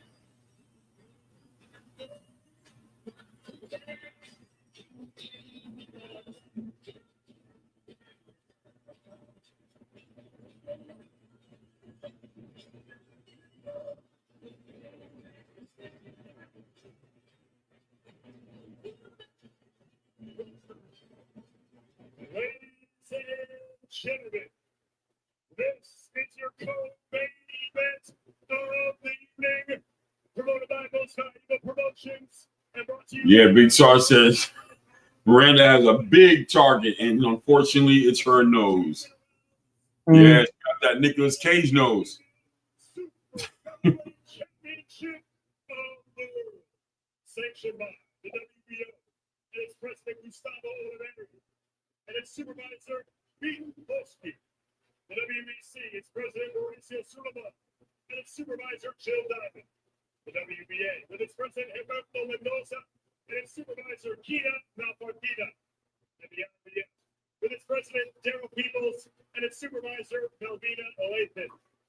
The three judges scoring this bout at ringside, Julio Cavalieri, Eric Orlinsky. Man, we on these tanks running on please and thank you right now.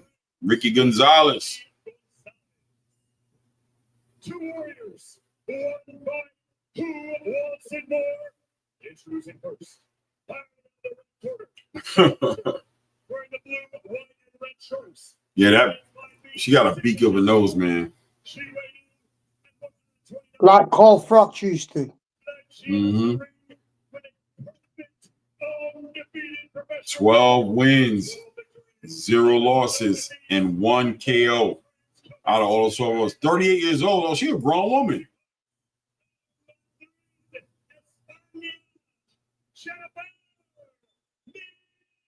No losses. None. 1 knockout only, though.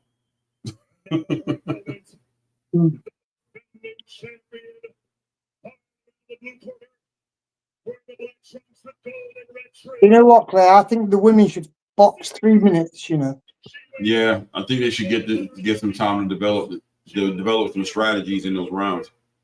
Because you know the MMA, they do 5 minutes just like the men. Oh, yeah. So what's the difference? There's no difference. Oh, I forgot Derek James is in the corner of Alicia. Yeah, he's training now, isn't he? Yeah. She's the defending undisputed super featherweight champion of the world. She is the bomb.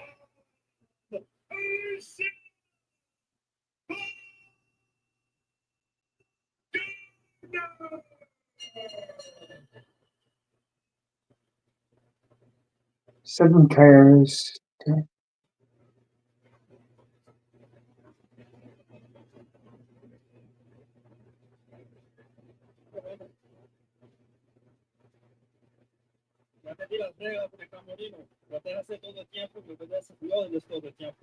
Gave you the instructions in the dressing room. I expect a good clean fight. Protect yourselves at all times. Obey my commands at all times. Touch ball. This is not the one people thought would get super heated at the weigh-in, but it did yesterday. All right, let's get ready to call this fight.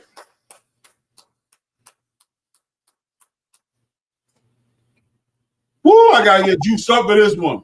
Top of the first round. Let's go. Alicia Baumgartner steps up. Both of them claim the center ring. Alicia taking her time. Super heated it was yesterday at the weigh-in because Alicia Baumgartner was excited. And Miranda seems to be level changing a little bit, sticking that jab out there. Miranda looks good, though. We don't get along, so we got to get it up. We don't fight the next day, so it's okay to not be in agreement a week of the fight. It's a beautiful thing about it. We're going to settle it up front. What's the first thing you notice when you are stepping up in competition? There we go. Alicia Baumgartner 1-2 to the body, ends up with a with that jab up top. Going that with that overhand right there falls real short. But just letting them hands go, you can see Alicia Baumgartner has bad intentions, staying reserved. Miranda, the bigger fighter in the ring tonight.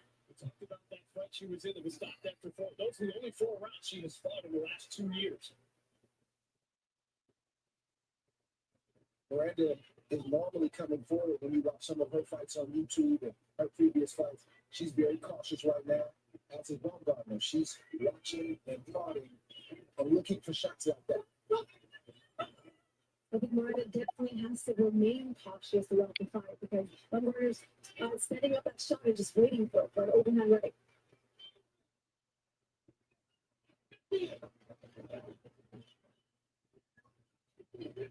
The Baumgartner's also watched the tape, and she knows that Miranda makes mistakes, and one of them is dropping her left hand, which leaves her susceptible to overhand rights.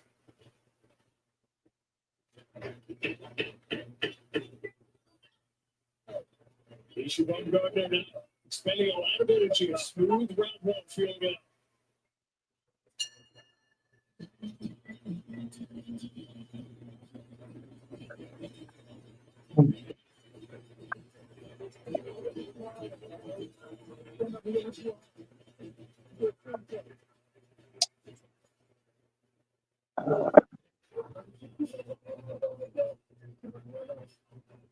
Yep, the bomb 1-0.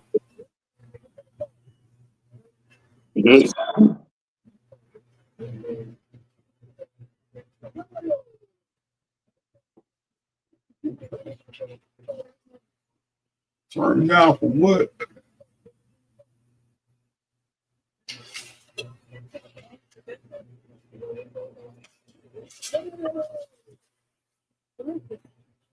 Oh.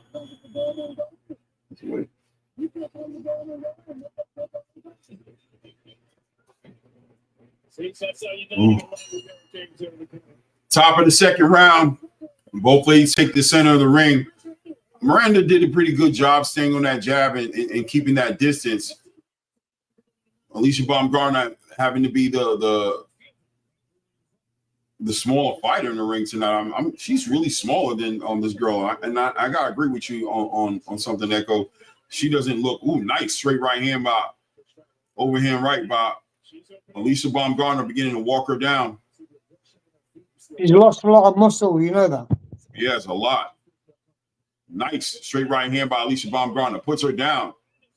Oh, calls it a slip, but I don't know. I think she was kind of hurt.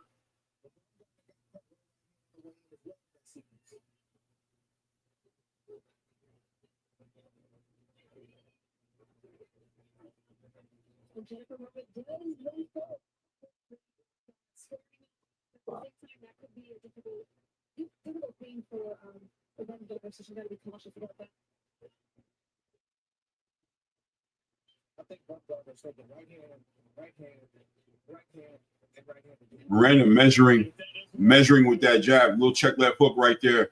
Alicia Baumgartner catches it with a nice right hook right there. Well, left hook, sorry, check left hook. Miranda staying dangerous. Salute, next level coach. That is her favorite punch in the best match. See her start to squat down a little bit, start to look. She can get it right there, but that's what she does.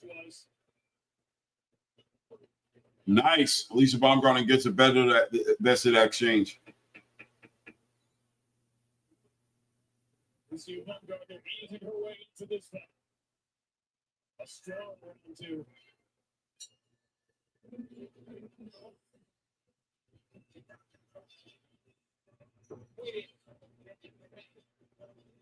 I don't know. That round right there was a close one. I'm going to give it to Baumgartner, but Miranda did okay. Thank you for stopping by, hanging with us, next level coach. Very, very long day for me.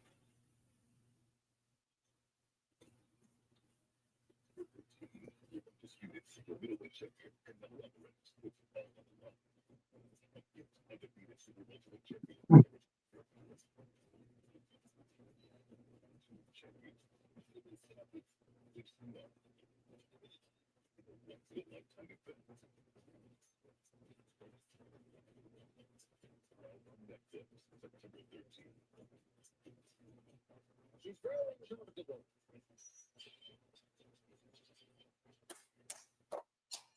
Top of the third. Even though she's looking for the right hand, Miranda's landed a few right hands of her own. She's tough. She's not just going to lay down. She's looking to get some action too. But Baumgartner needs to be aware of that.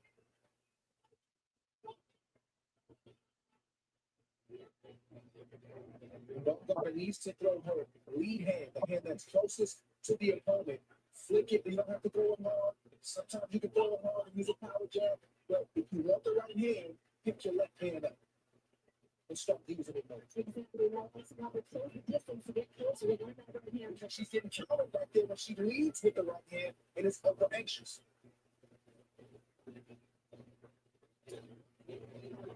Gotta respect your opponent.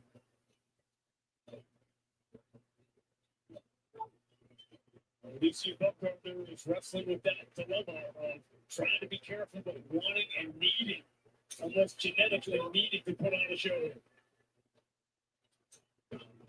And she ain't that. We can hear fight from you. So, oh, can you?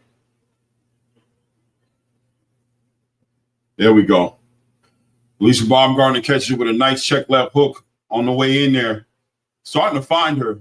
Starting to fight Miranda. Miranda trying to stay behind that jab. Following that jab up with that right hand, but really not effectively discouraging Alicia Baumgartner at all. And Alicia Baumgartner walking her down, really just starting to find her with these right hands. Really landing some clean shots.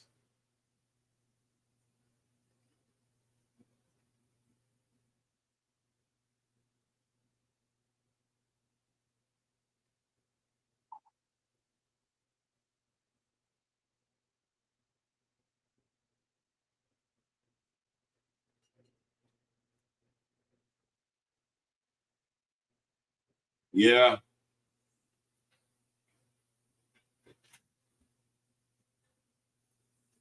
Woo!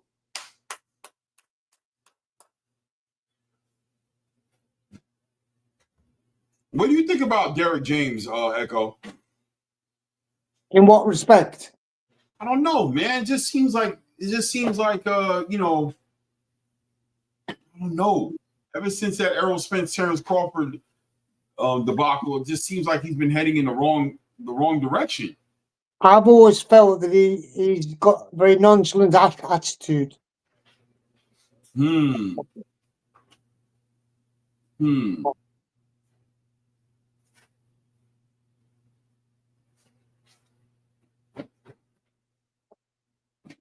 I don't know. He just hasn't been able to find his groove or find that fighter that he can work with that can give him the opportunity to be back up there. Ever since Errol left him, man.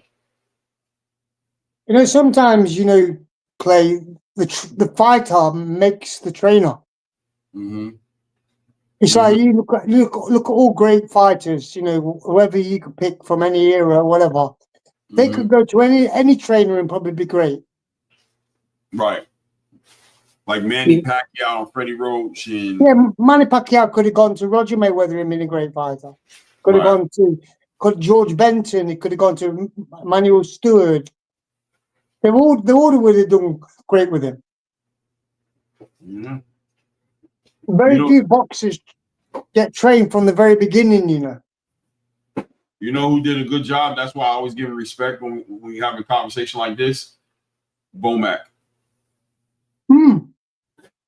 You got to respect. Great job with Keyshawn, with Terrence. You know what I'm saying?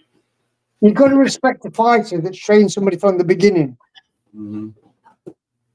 When you look at somebody like Sugar Ray Leonard, and all these guys, Muhammad Ali, they had trainers before Angelo Dundee. They're already great fighters anyway.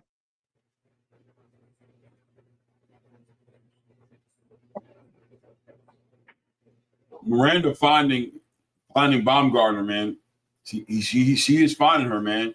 With the right hand, yeah. Baumgartner with a nasty shot right there. And Baumgartner comes right back and starts letting her hands go as well.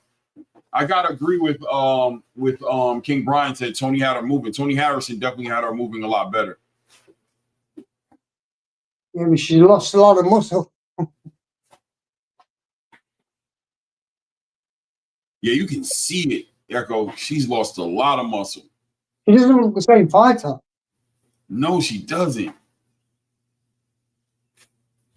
And what she's trying to do is jump in and also keep a wide stance, hoping to trigger that right hand. But she's getting caught.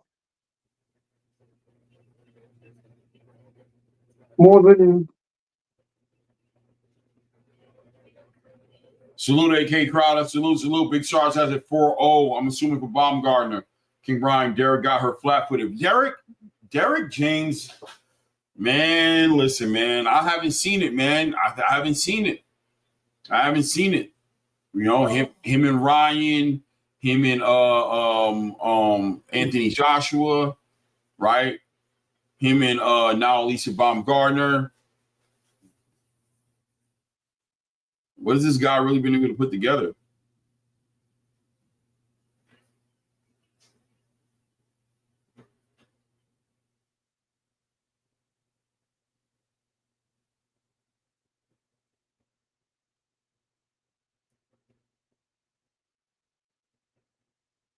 Lisa Baumgartner starting to step at that jab.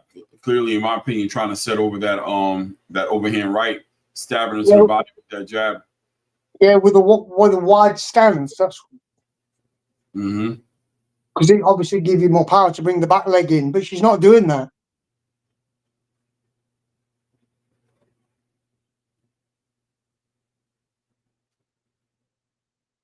She's got a wide stance, but she's leaning over the front foot.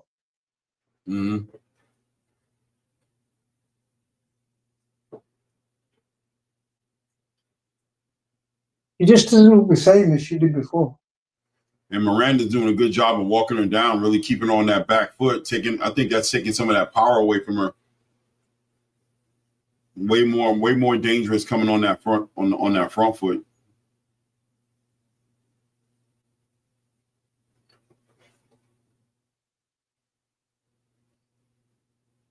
She's tried the right hand more now, Miranda. Yeah.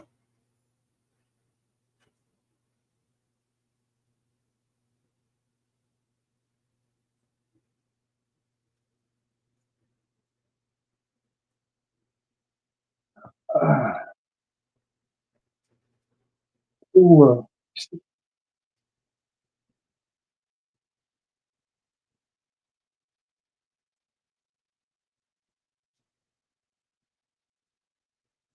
Straight right hand to the body by Alicia Baumgartner. Back to the body again.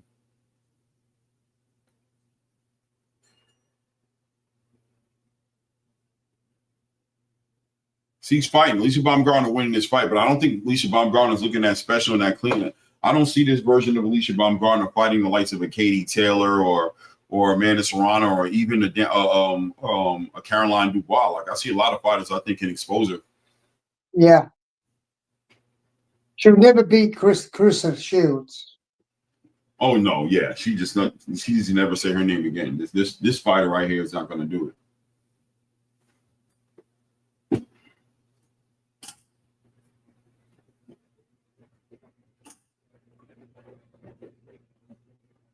Also, her footwork, is not that good, Clay. Yeah, I'm telling you, even Caroline Dubois handle her.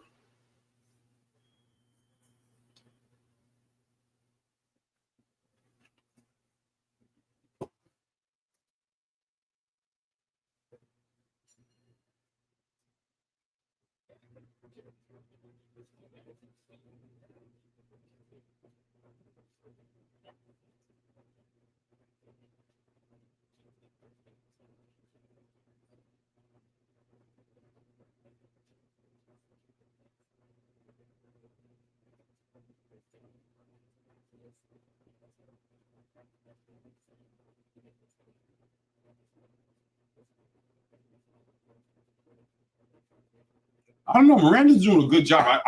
She's losing the fight, but she's doing a good job, man. Look at her putting her punches together pretty well against Alicia. Alicia trying to turn it up a little bit. But Miranda being the disciplined fighter, being the one with the longer arms, being the taller fighter, and fighting important.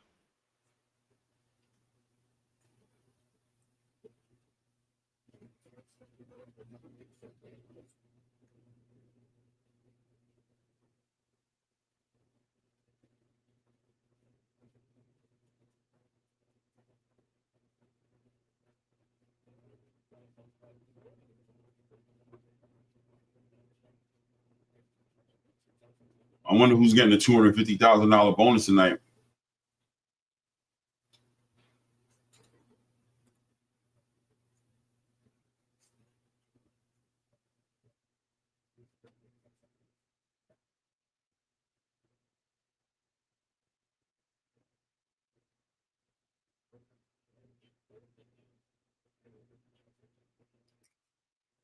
Oh, Brian, time for Brian to catch the coming in again.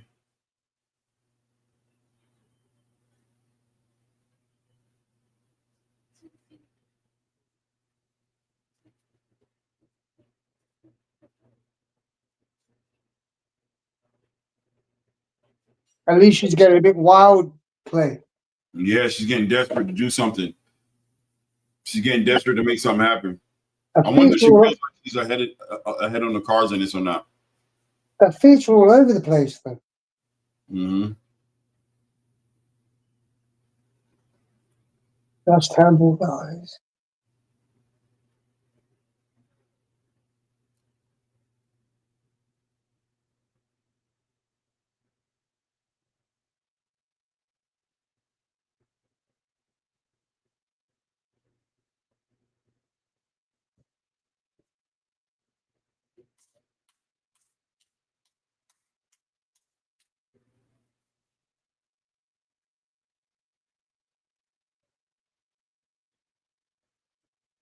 Derek's trying to push her to get her out of here.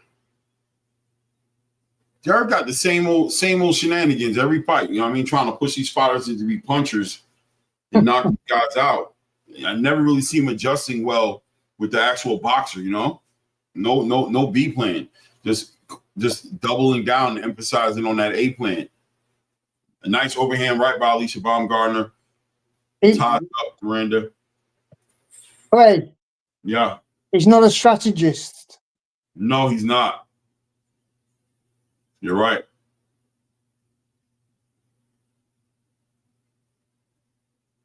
Like I said before, people are either,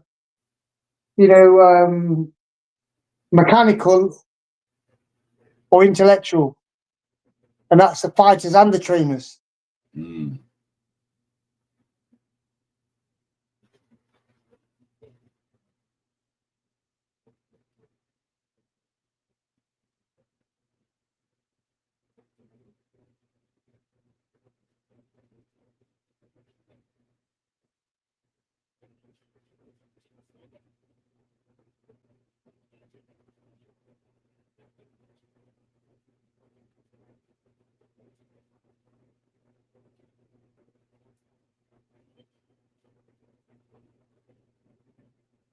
Oh, wow. Nice little check left hook. They're both going at it right now, letting their hands go, trying to get that 250K. Miranda's not going anywhere, though, huh? Yeah, she's going to fight back.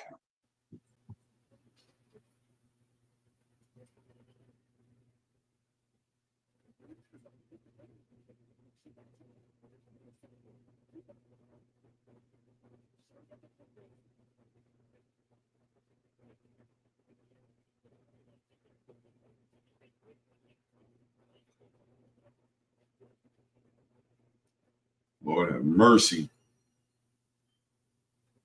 Ooh, she caught to her right hand there.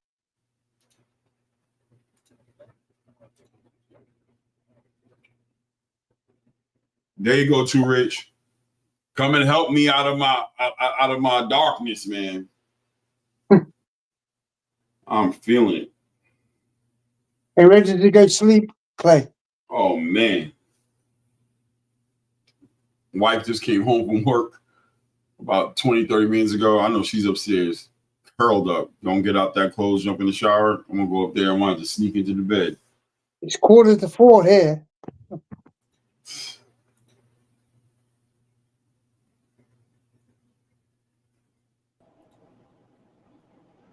Too Rich. I respect. Hey, what's going on? What's going on, brother? What's going on, Clay and Echo? Hey, how you doing? Man, all right, man. Watching these fights, man. Let me tell you, like I hear y'all talking about Derrick James, man. I'm seeing some of the same mistakes that Errol Spence were making. Sometimes I get it, you want to come in behind the jab, but it's like Alicia reaching a little bit with the jab, which is leaving her open over the top with the right hand. So I think her best punch is the left hook. She need to fake that right hand and throw the left hook. Because that girl timing. She got caught in that little exchange right there. I wonder if she's okay. Looks like that top fin the fall. See what I'm saying? She ain't got them muscles to hold them bra straps up. Yeah. Yeah, she ain't got those traps like she used to have them, right? Echo, those traps ain't there. Them the traps used to hold everything together. Hey, it's the deltoid. You know, I didn't even think about that till you said it. It's the shoulders, I'm telling you. They're not there like they used to be. Look at her. No. She's fixing us up. Look at her fixing us up. Look, she's getting hurt here. Yeah, I seen it. I got Miranda winning this.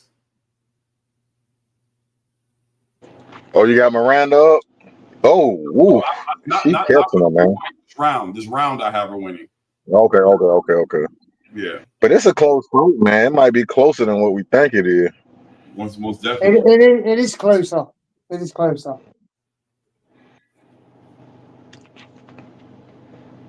It might be just like the last fight where I think that other girl won that last fight. Savannah? Yeah, I think I think Shadeja landed the harder punches, maybe the more telling punches, but that girl boxed real good, man. She boxed good.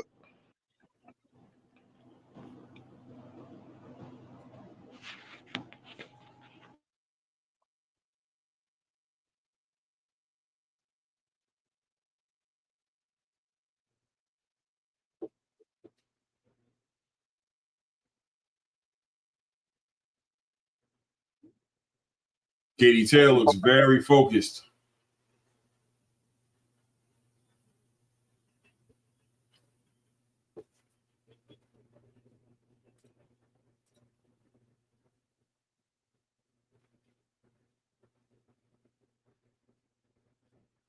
Ooh.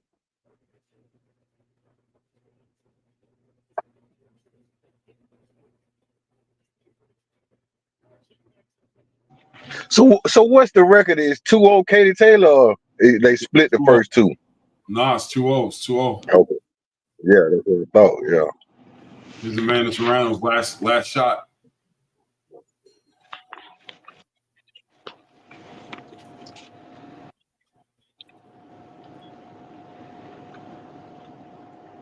We're at round 9 here.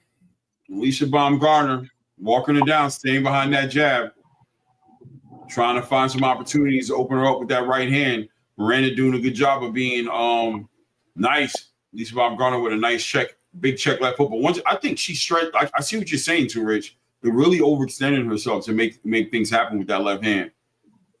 Exactly. And also, her feet are not behind her.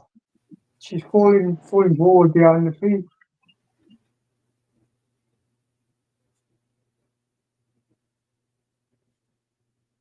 Yeah, look, Miranda catching her in there in those little melees. You see, Alicia can land the left hook. That's the punch you need to be trying to throw, the left hook. Nice straight right hand by Miranda.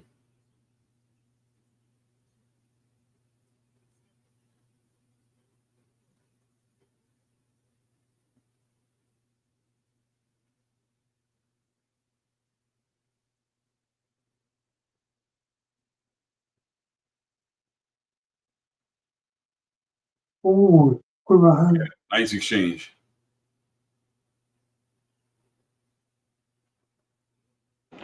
It's gonna be a split decision, one way or the other. Yeah.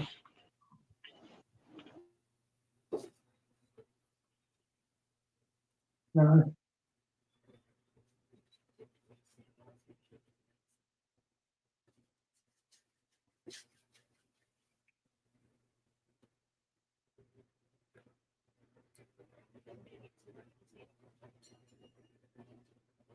Getting ready to go into that championship round. Both girls got to win this last round, as far as I'm concerned. Alicia look a little weathered though. Like you said, she done lost some of that muscle and she look a little weathered. Mm-hmm. She's tired for sure, isn't she? For sure. Definitely. Mm-hmm.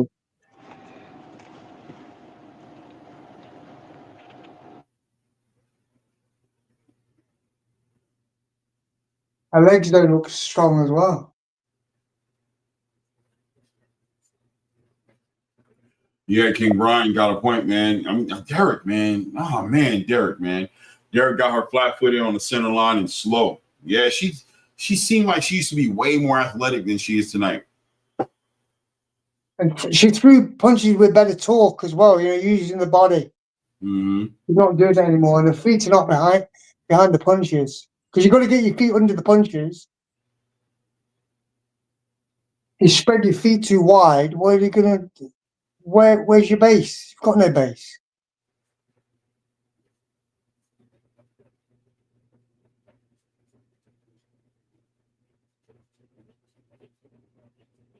And that was... Nice check left hook right there by Alicia Baumgartner. Another check left hook. Straight right hand, left hook. Yo, she's catching Miranda now a little bit.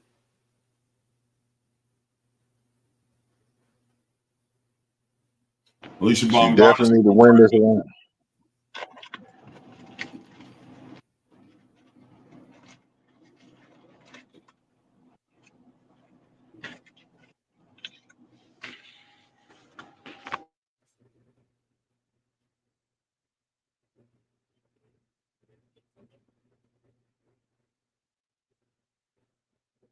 Alicia's trying to stay busy up in there. Minute left in the 10th round.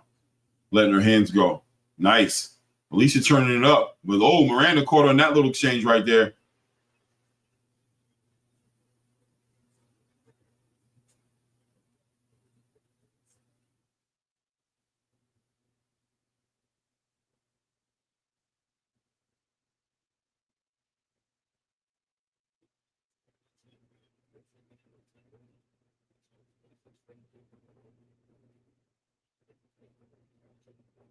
Alicia going for it. 25 seconds left in the 10th round. Nice. Alicia Baumgartner letting her hands go.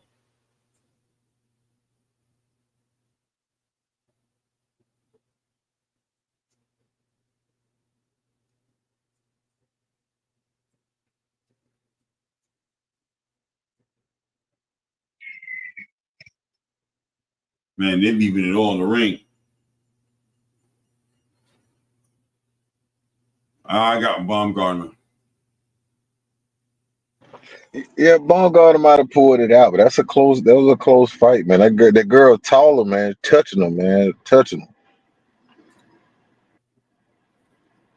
It's like it's all offense, no defense, no setups. Right. Just nothing. There's nothing, is there? No feinting, nothing. Exactly.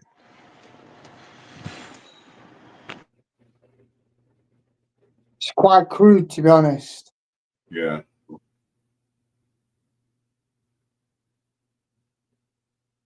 She believes she's won. I mean, think about Jamel Charlo and Errol Spence, how they always fight like they leaning their head to one side, like it's just all offense coming in. That's exactly how Baumgartner was fighting, man. That's that Derrick James, man.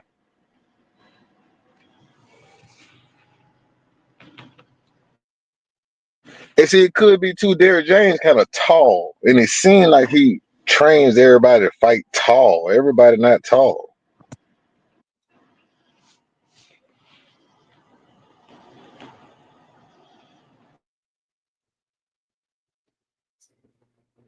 Let's go into this main event. 11 o'clock. Lord have mercy. Oh. I think this fight's going to deliver, though. And don't fall asleep, Clay. I'm going through it. Hey, man, it's nearly 4 o'clock here. You doing it, but you're going to sleep all day. Not really, because I've got to go out. I've got to go in town in the morning. I'm only going to get 4 hours sleep, maybe. Yeah, me too. I'm about to do like 4 to 5, and then I'm out the door again, chasing it down.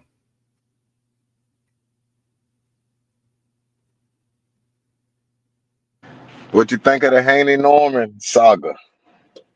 Oh man, that right there. I mean, this is security guard. I think the bodyguard just did too much, but I thought it was good, man. I think it's good. I think Haney, I don't know how to really read it. Like, I don't want to say it's fear, because that's not what I want to call it, but I do want to call it a reality for Devin. I just, you know what I mean? Just, he understands the magnitude of this fight. He understands the level of danger that Brian Norman brings to the table. I think he really does see it, and he's working real hard to get in the mind of Brian Norman Jr. Kind of sell him this idea that there's levels to this game, and that he's fought nobody, so it's going to be a walk through the park for Devin. But I think we all know the truth that it's not going to be a walk through the park, and I think Devin kind of figured it out today a little bit too. Between today and yesterday, kind of figured it out as well. He's not going to get in this guy's head. He's going to have to fight and beat this guy. Devin's going to have to fight this dude and beat him.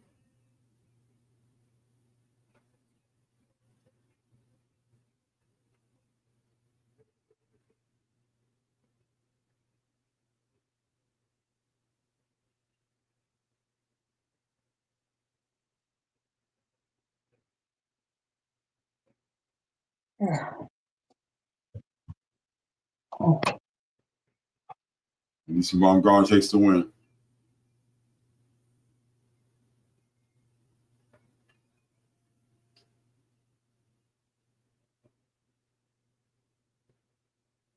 Yeah, RC says nervous energy. Yeah. I don't know. What do you think, Too Rich?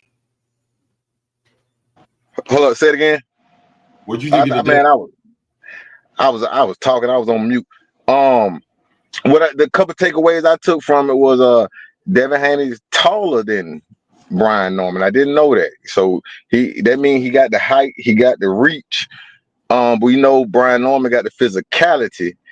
But the next battle I'm interested in, Devin Haney got the star power. How Brian Norman or the Normans is going to deal with the star power. Already you've been dragged into a little emotional brawl. How is that going to affect you? Will that make you try too hard? Are you going to be able to stay settled? Now, he seems to be pretty settled. Don't get me wrong.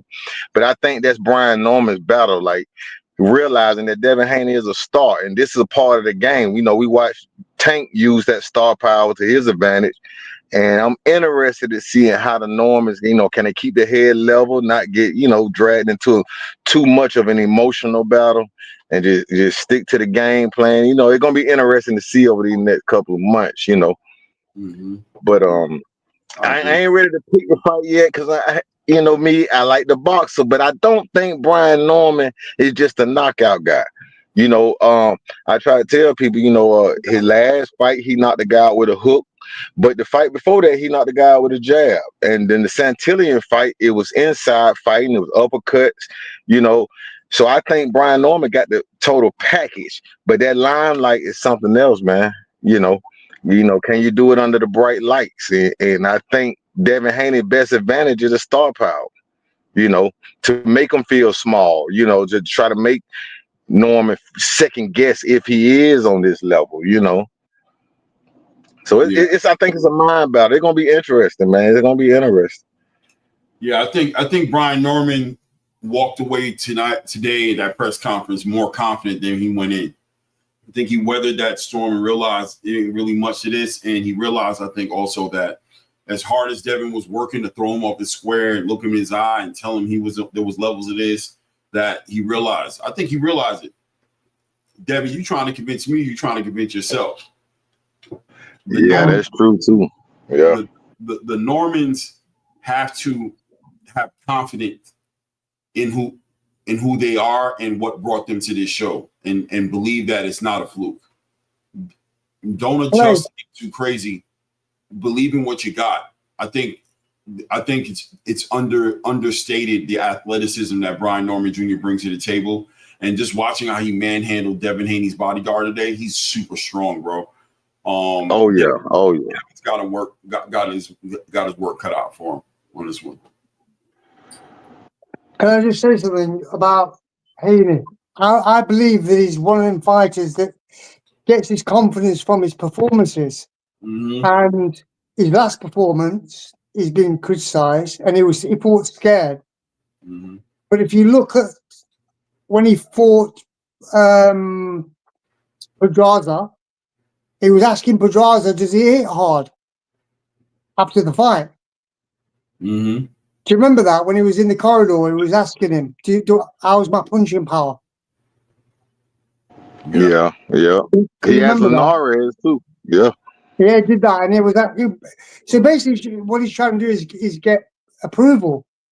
And I don't think he's really confident in himself. But I do think he got a little bit confidence realizing that he was taller than Norman, though. You know, I think that might have gave him a little bit, or at least gave his daddy or somebody, you know, they're saying he's small, he kind of small, you know, that might have gave him a little bit of confidence. Mm-hmm. But, you know, we gonna see. That's a good fight, though, man. That whole card, man, man, Turkey put some great matchups together, man. Even tomorrow, man, great matchups, man. Yeah, tomorrow should deliver. I think Norman's going to be more proactive than you know, than Haney's last opponent. You know what I mean? He's going to go for him. He's not going to be gun shy. He's not. How is Norman's gas tank? Do we ever seen the gas? I don't know if I watched some of his older fights. I never really seen him have a problem with the conditioning. Norman's is in good shape. He's an athlete. He's an athletic boxer. And I think people sleep on the people who say that he's flat-footed and only comes forward power, and that's not who he is. No, it's not. No, it's not. It's not. You know, so I think he's going to have some athleticism, and I think Devin is going to look, man. Devin, 100%. Devin can win this fight. This is not about, you know, anything. You know, he can win this fight, but he's going to have to be dialed in, and we got to see if any power is able to translate for him at 147. If that weight gain could be a positive thing for him rather than a negative thing. Is strategy going to be the determining factor for this fight? I think it will be, and I also think that, man, Bill, what's the game plan going to be, Bill? No Tom and Jerry. What's the game plan going to be? Who's the better trainer? Who knows their fight? This is two fathers and two sons. But Brian Norman Sr., the ex-fighter, he has that relationship with the ring. He understands the sweet science, and he understands how to deal with the boxer. I don't know. I think Devin's going to have to just be dialed in, man. He's going to have to be very dialed in. I think Norman's going to win. Yeah, and I think the easiest thought is that Norman gonna win. But Devin Haney just got to box him, man. I don't care nothing about that Tom and Jerry. I don't think boxing means you got to be Tom and Jerry, but he got to work the jab. He got to keep him on the end, keep Norman on the end of that jab. And I think he got to. If I was them, I would bulk up some, put a little extra muscle on. He might need to drop. One thing about Norman, his power comes from his body. The way he punches, his body is behind his punches. But sometimes to do that, you got to square up a little bit. If Haney could draw Norman into squaring up some and shoot that straight right down the middle, he could possibly not necessarily hurt Norman, but drop him. You see what I mean? Norman been dropped before, and I think sometimes when you have put just like David Benavidez, sometimes to get that power, they square up sometimes with their feet, and if you catch them in the middle of squaring up, you could drop them as a balance knockdown. Not really hurt them knockdown, but as a point scoring knockdown. You know, catch them off balance a little bit. But it's gonna be tough, man. It's gonna be tough. It's gonna be tough. But you know what? If anybody could do it, man, Devin Haney could do it, man. If it can be done, I believe he could do it. But I don't know if it can be done, though. He got to be dialed in. Yeah, he got to be all the way down. He got to have a night of all nights, man. You know. But he been on that big stage, man. He been there. He went to Australia twice. He came back. He beat Lomachenko. You know. I can't count him all the way out. But I do favor Norman. Straight lines like he did before, looking for the clinch. That won't work. When he he gonna need. He definitely needs another game plan.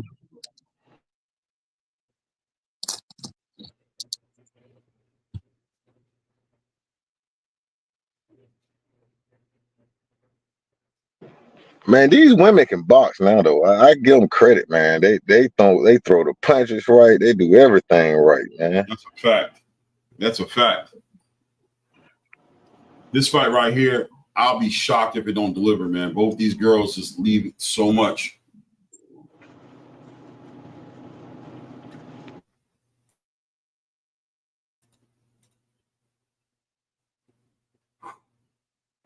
You know, I always talk about the boxer. You know, I always favor the boxer, man. Especially a boxer that can go front, forwards, and backwards. Like like Devin Haney, like a Boots, a Crawford, guys that can go forward and backwards. But I could tell you, I ain't never boxed, man. But I hit the bag and stuff.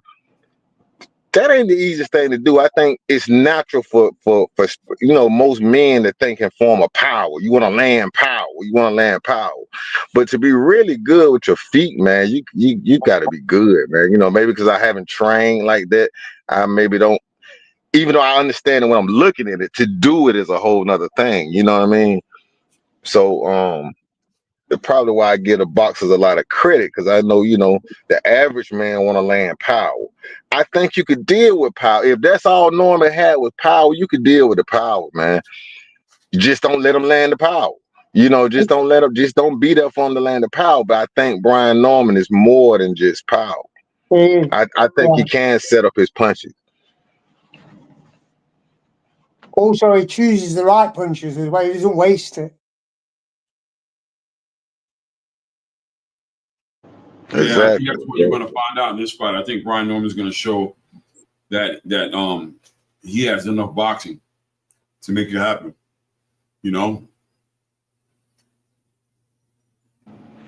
And his dad being a boxer, man, you can't discount that either. His dad understand from firsthand experience what's going on, and that's why I think Norman is getting better. Like it's not just the power. It's not just the power though. It's because even in the we look at the knockout against Sasaki, but even earlier in that fight, man, he was landing some shots on Sasaki, some uppercuts, and we had Sasaki in that corner.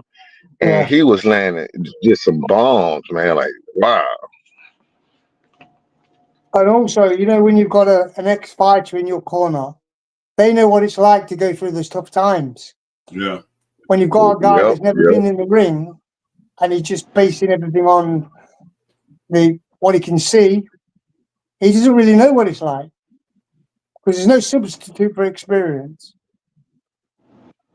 And Brian Norman Jr. you can see the maturity and the stoicism on him. He really carries well. He really is a confident young man. He's really confident in what he has. He's not blowing, he's not selling wolf tickets. He's not trying to be something he's not.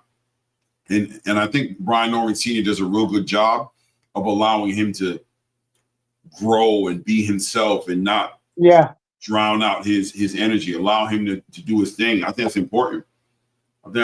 Man. I think you're looking at somebody who has a little bit more independence about him, and he has confidence from a real place. He doesn't have to be told to be confident. He doesn't have to be sold on his skills. He just wants the opportunity to show out. I don't know, man. The way I'm talking sounds like I'm leaning towards Brian Norman for this win.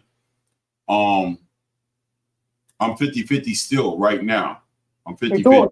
You know what it is, Clay? It's down to the strategy. Huh? It's all down to the strategy. Who's gonna get the best strategy,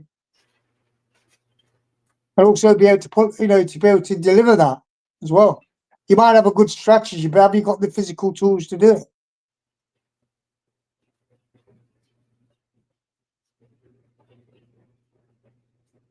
See, one thing I know about the boxer, man, if you're gonna beat a pure boxer, you gotta open them up, man, because they have such an ode to the defense that, like I say, Devin Haney's gonna punch, but he gonna withdraw them punches quick enough where it might not be time to slip, So Norman gonna have to figure out how to get to him, and it may take a couple of rounds to do it, but or he got to draw Haney into a fight. And that's going to probably be the hardest thing to do, So I think he got more of his work cut out than we think he do. But I think once he catches up to him, now we got a problem. But if Devin Haney, maybe he don't need to run, but fake like he going to run and then start throwing bombs and try to catch Norman off guard. You know what I mean? I don't know. He gonna have to do some tricky stuff, man. Like you say, he might have to. Haney might got to bring somebody else in. I guess he done fell out with Shane Moses. I don't know who else he can bring in to help him, but he gonna have to bring somebody in.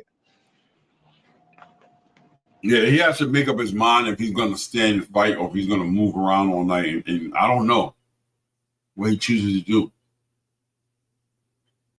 I always try to tell people that we say we say Haney pillow fisted. Haney had a knockout of the year over Antonio Moran, which is a big guy.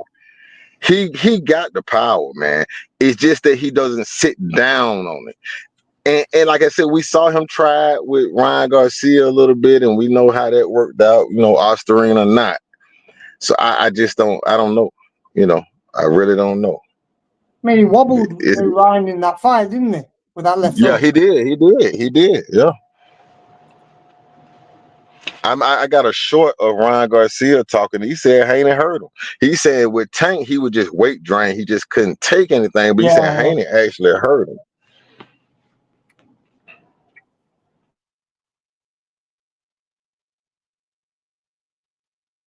What about Shakur Zepeda tomorrow? Man, they got Amanda Serrano as a favorite in this one.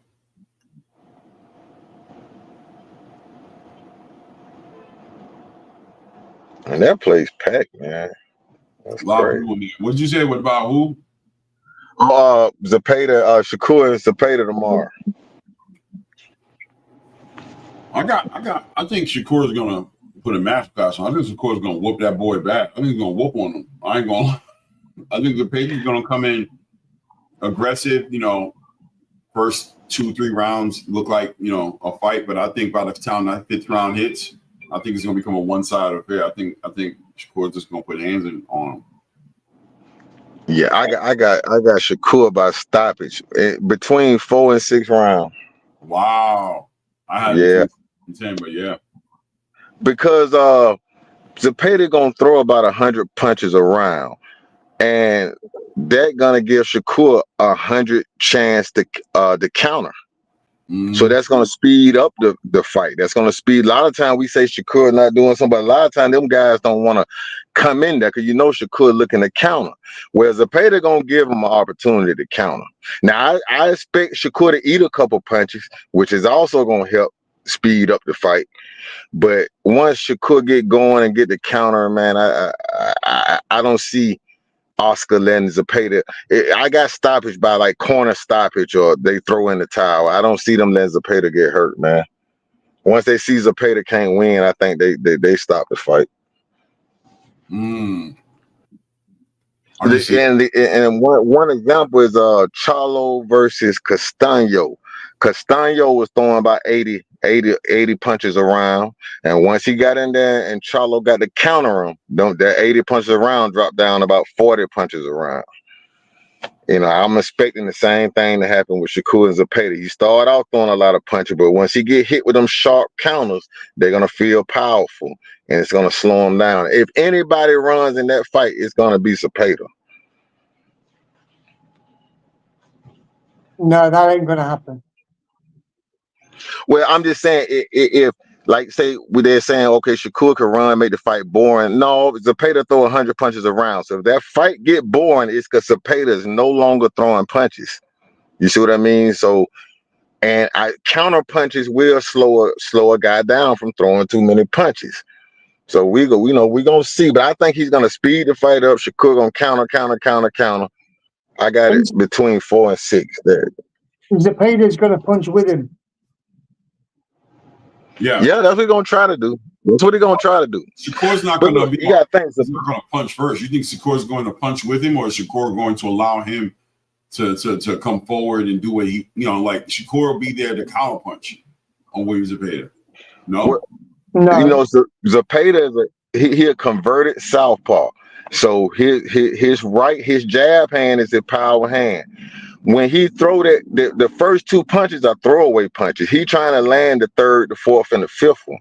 So all Shakur got to do, as soon as he let that right hand go, take a step back and counter him.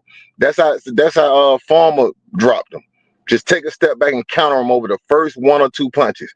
but because he's trying to land the third, Zepeda trying to land the third and fourth punch. So Shakur need to be countering those first two punches that Zepeda throw, because those throwaway punches. And Zepeda don't have a lot of power. I watched a couple of his fights a couple of days ago, and he throws he's a volume puncher, but even if he hurts you, he need another 100 punches to get you out of there. So he don't have like sharp punches where he just dropping guys with one sharp punch. So he's gonna need a lot of punches to even hurt Shakur. So Shakur gonna have time, and I think once he get the beat on him and get the counter on him, it's not gonna last long. Yeah, I think Shakur gets him out of there. I ain't gonna lie. I think between two. What do you got? Echo, you think Zepeda does it? I wouldn't be surprised. Yeah. Yeah. This Hey, is not, the this is only not gonna be caveat. this is not going to be a one-sided beating either way. You don't think so? No. Yeah, I do think Shakur, he gonna eat more punches than I think we ever seen him eat. Now I don't know how many punches that is, but I do think he's gonna get touched. But the only caveat is Shakur hands. Do he hurt his hands? Of course. They saying on one of those episodes he was taking the gloves off and he was grimacing, and you know, one of those episodes that lead up to the fight they were showing. So that's the only other thing. Do Shakur hurt his hands? Yeah. I mean, he even hurt his hand in sparring, didn't he? Yeah. But that might be a good thing, you know, because then you know what it's like in the fight. Because then you have to fight through that. If Zepeda's smart, and I heard Oscar said he need to go to Shakur body. The first couple of rounds, he need to put a lot of emphasis on trying to go to Shakur body. If Shakur, he won't touch Shakur head easily. He's not going to touch his head easily, but you can touch the body. Yeah, so I would be interested in how head, your body stays still. That's why. Exactly. But you might see a lot of drop shifting from Shakur, which is like go under the punch and come out the other side or around the sides. And that might that will make the left hook redundant, the right hook redundant when he throws the left hand. And you know, Shakur, he a converted southpaw too. He's not a natural southpaw. He really looking to land the right hook. That's what the right hook. He's not a natural southpaw. That's why he stands so straight up when he punches. See, think about Tank or Errol Spence, the natural southpaw. They're gonna lean into the power hand. Shakur is always straight up because his left hand is really like a power jab. He really wants to land the right hook. I see Shakur he just doesn't switch it. That's what he is. Say it again. He's like a fencer, like fencing. Okay, yeah. That's why I see him like that with a rapier. And what he does, he doesn't sometimes sit down on the shots. And I think if he throws combination, making the last punch the hardest, and he might be able to get him out of there. But when he fought in his last fight against Padley, he wasn't doing that. He was just throwing shots, you know. And if he fights it like he did against Padley, it might be difficult for him to in this fight. It ain't be the same fighter, that's for sure. No, it's not. But it could be easier though. I know Zepeda comes a lot, but when you throw that many punches, Zepeda gonna come forward in a straight line. See, he's not gonna have a lot of movement if Shakur. I know Shakur likes to step back, but he might, like you say, have to use some lateral movement, come out the side and catch that angle. As Zepeda's momentum is coming forward. You see what I mean? I think Shakur, he's gonna figure it out. He needs to do the L step and the V step and drop shifting. That's what he needs to do. Yeah. If he does those movements, it'd be a harder job for Zepeda, especially if he throws that left hook to the body from the back. and then what Shakur will do is just do a V step out of the way and counter with a left cross over the top. But we'll have to wait and see what happens. It was like, to me, Tevin Farmer could have had more success. He just couldn't pull the trigger. You know, like say he stayed too much right there to be hit, and you know Shakur is not gonna stand right there. I don't care what they say or what he say. That don't mean you're not in the pocket. But fighters can't be stupid and could be convinced to stand right there and throw. That don't make sense. Where you learning all those boxing skills for just to stand right there and throw? So you know, but Shakur, he's hard to hit, man. You know, I don't care which way you count it. It's hard to hit Shakur, and I don't see Zepeda. I see him having a little bit more success, but not a lot. Shakur not gonna stand there and get hit.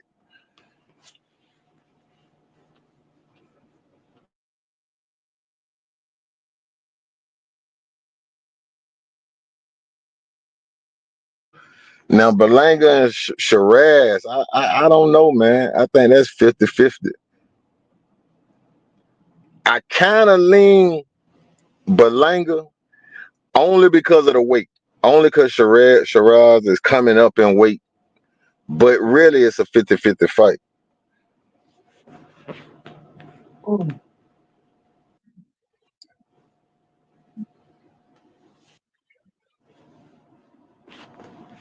But hey, both of them said they're gonna knock each other out in the first round. It sounds like, so we're gonna see.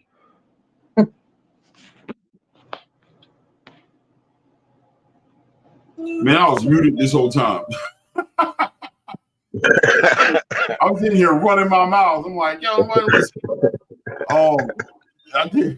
I think that Hamza's going to be poised and he's just going to take his time. I don't think he's rushing anything, and I think Edgar's the one with the pressure on. I think Edgar's put a lot of pressure on himself on the build up to this fight, man. Just with the whole New York City situation and just everything he's done up to this point. It's more emotional as well, Clay. Yeah, super emotional.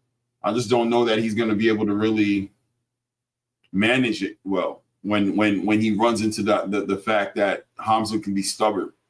That jab, that left hook, that uppercut can be stubborn, and it can be relentless, and it could be difficult for Edgar to figure out. And once this becomes a cerebral fight, I think he folds under that pressure. You know what? I'm going to make a prediction now, Clay. I'm going to make a prediction.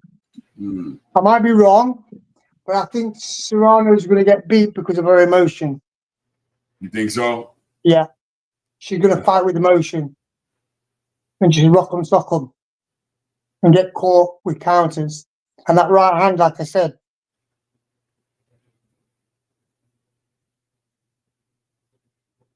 Man, that place is packed, man. Damn.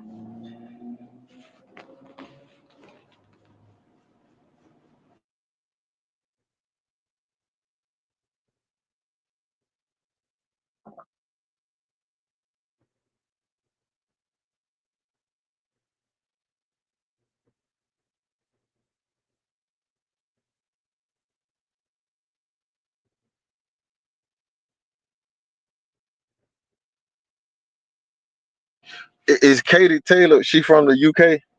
No, she's from Ireland. She's from Ireland.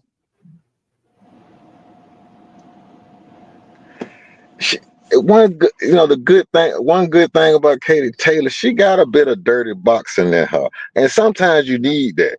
Sometimes you need that kind of stuff, and I think that's the edge she got over Serrano. I think Serrano is more of a pure boxer, and Katy got a little fighter in her. Like she, I don't know who's training her, but she got some clever little moves, And sometimes you need that in a fight. I mean, it is what it is. I seen Mike Tyson hit jokers with plenty of elbows. These guys know what they're doing. What they call it, dirty boxing, little dirty boxing. Well, her trainer's an ex-boxer. Ross Anderson. Okay, yeah. And he He's very fit as well. He's one of probably the fittest trainers around. And he works a See, lot I didn't even on know he that, but works I a could lot tell. on conditioning. You see, I didn't even know that, but I knew Katy Taylor had some veteran moves in her. That's what I remember noticing about her. She had some veteran moves. I don't even know where she got them from, but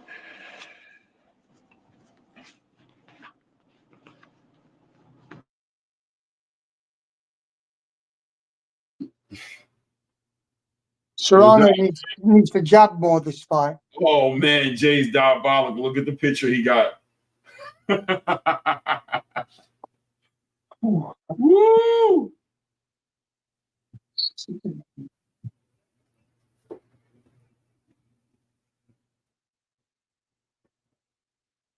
We got a packed building, ladies and gentlemen. So who you guys got for the win then? I'm rooting for Amanda, man, but I don't know, man. That's not the question, Clay. Who do you think's going to win? I'm not going to say Katie's going to win, man. I'm rooting for Amanda, man.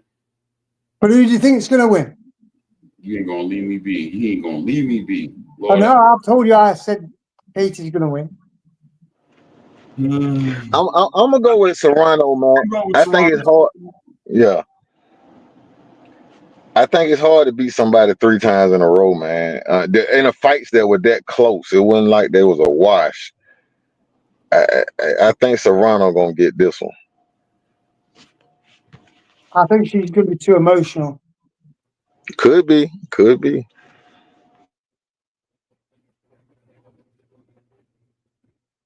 I may be wrong, but you can tell me I'm wrong after. Let's go, Amanda. Puerto Rico, Boricua. But you know what, guys? I don't care who wins. I just want to say goodbye. Yeah, for sure, for sure. You know me, Claire. I don't really have any favourites in anything.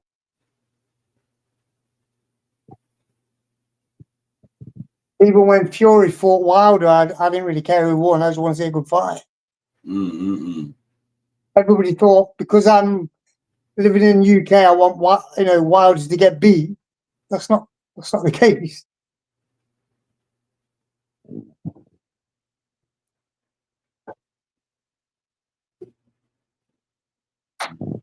Here we go.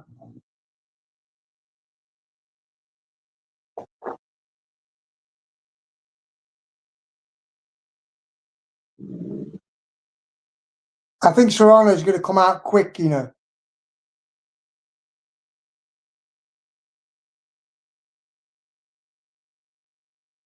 Clay, you're on mute. I was dancing to this music. I've got my volume off, so I can't hear anything. That's why I had my volume on too, but I seen that girl come out, look like she was grooving, so I'm like, let me hear it. I put it on mute, put it up.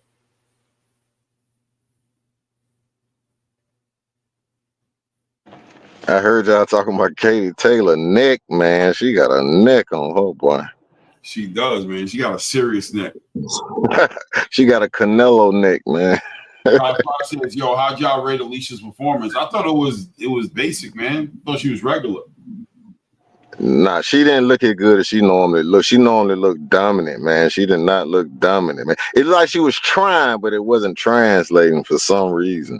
That's what I was saying. Like she looked regular, like she looked like a regular fighter. Like she didn't look special. Yeah. Oh, she didn't look special. It wasn't technically very good either. Yeah, yeah. So she just got with Derrick James, or Derrick James been the trainer? I think she just got with Derrick. Yeah, she might have to rethink that. Amanda got the whole team behind her, man.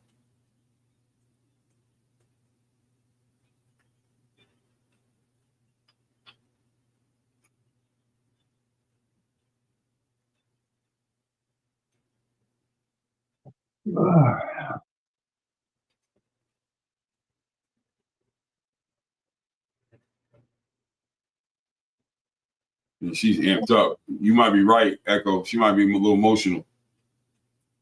She is. She's been that all the way through the build-up.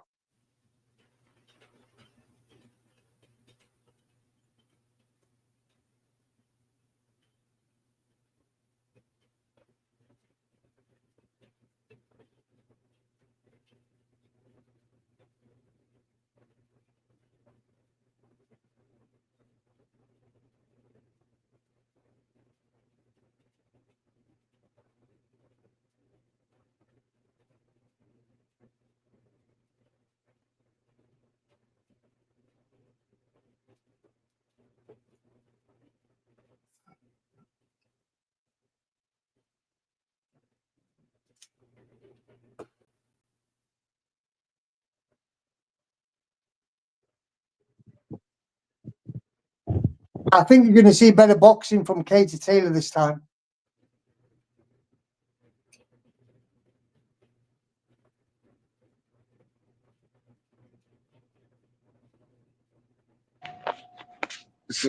So who the Katy Taylor the champion, right?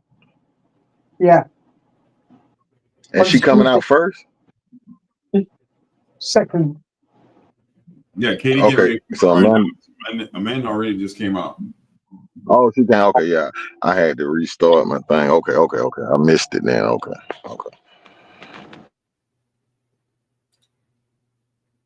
Oh man. I guess he'll be back. Tours will be back. Nah, I thought Alicia's performed great. You bugging, Kai. Nah, bro. Sorry. What's that? Kai. Where is he? Let me show you what he said. He said, nah, I thought Alicia performed great. He said, I thought Alicia was tenacious and walked her down. No, sir. That's not what I saw. I saw somebody who struggled, flat-footed. Her feet were in the right place a lot of times. Yeah.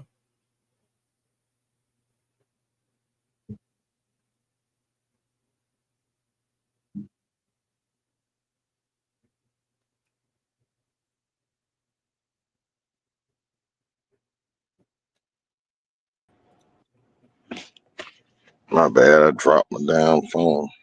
Mm-hmm. Like that sometimes.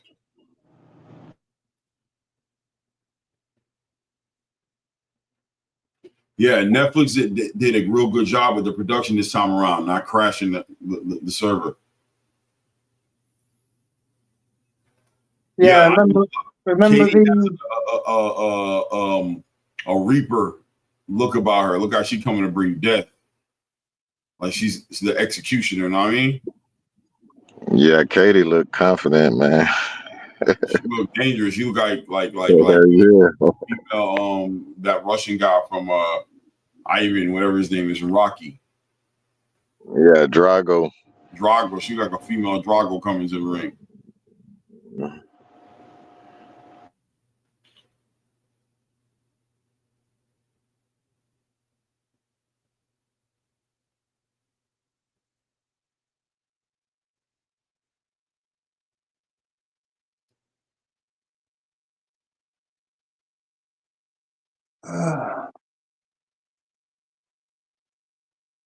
what we got? All righty.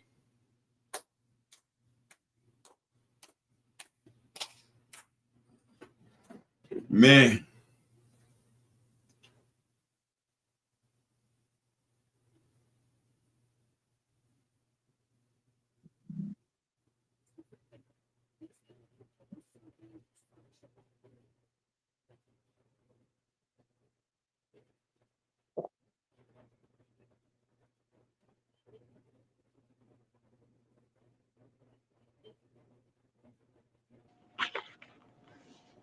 It's like I said, Serrano gonna win, but Katy make me feel like I'm going for her. Yeah, she got like, she got an honorable energy about her. Yeah, for real.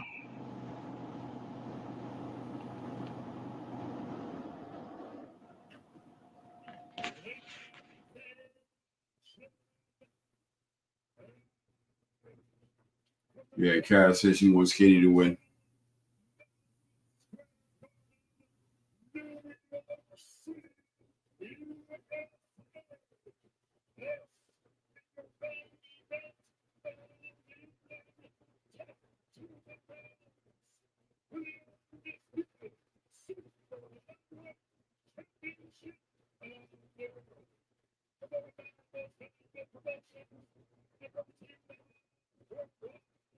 Okay.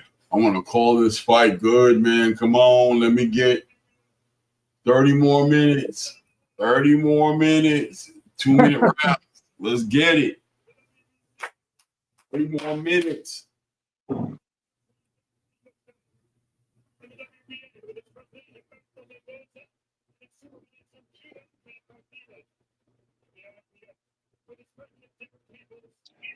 Let me ask you a question. Why was Jake Paul fight? Won't his fight on the zone was on the zone, wasn't it? Yeah. It wasn't that last fight he had, it wasn't on Netflix, was it? No, I was on the zone.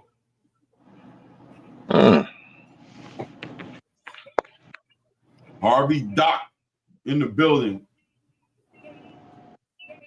Big Hearn says, Brooklyn, stand the F up. Amanda, bring it home.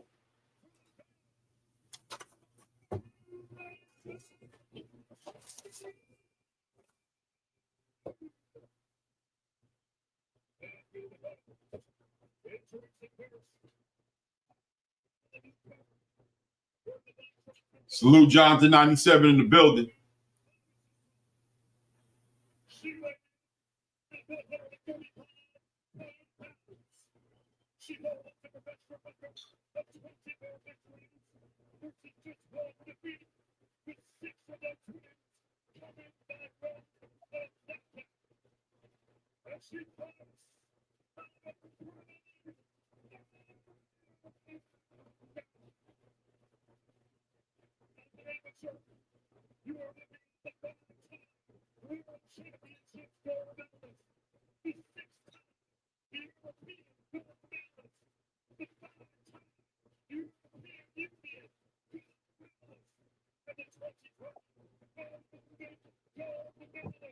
She's dialed in.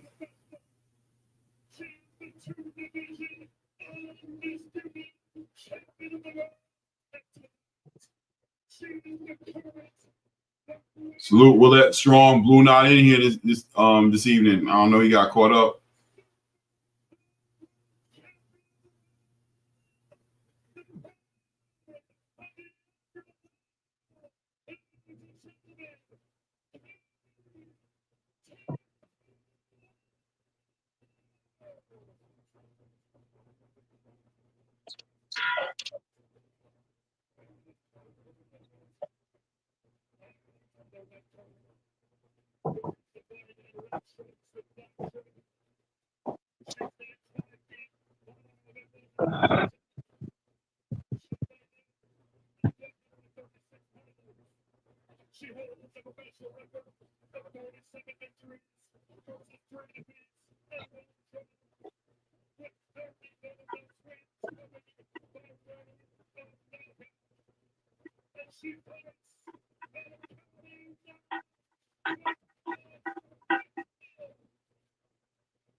I don't know, Kai. I didn't see it the same way.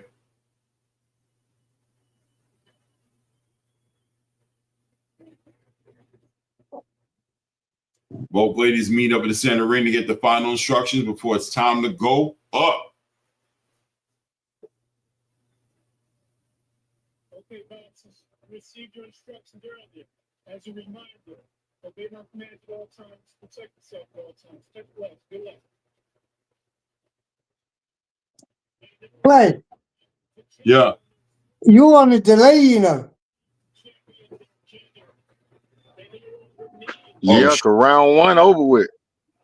Yeah, it's finished now. Round one's finished. Oh, damn, I just hit the live button. Oh, my God. I was paused the whole time. Y'all was I was wondering why you wasn't calling it. Top of round two. I'm tripping. Top of round two. Let's go. Oh, man, I'm sitting here. My God. You know, one thing I noticed about Katie Taylor, man, I like the way she was putting pressure on Serrano's without throwing punches. Cause I'm not a fan of fighters throwing punches from too far out. You know, you're not close enough to land the punch. You know, sometimes you gotta get close enough or you waste all your energy. She's doing a lot of foot feints. Yeah. Katy staying on that jab as well. Katy measuring up, meeting her in the middle with that right hand on, staying on that jab. Definitely trying to stay on that jab and keep that keep this fight respectable. None of that bum rushing that Amanda was doing in that second fight. Amanda taking her time as well. Amanda decided she's gonna box Katy tonight, huh? That's what it looked like. She gotta get close though. I don't think that'll go round well for her. You don't think? Yeah, she needs a fight, huh? She needs to rock and sock them. That's what she needs to do. But get a head off line. Nice 1-2 by Amanda Serrano right there, winning that trade. Ooh, nice. Katy stood her right up with a jab.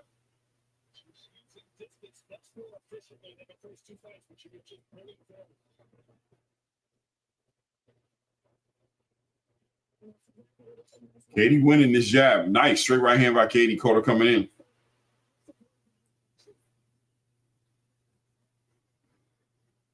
After that left hand that Serrano throws, Katy's going to start throwing the right after that. You wait and see.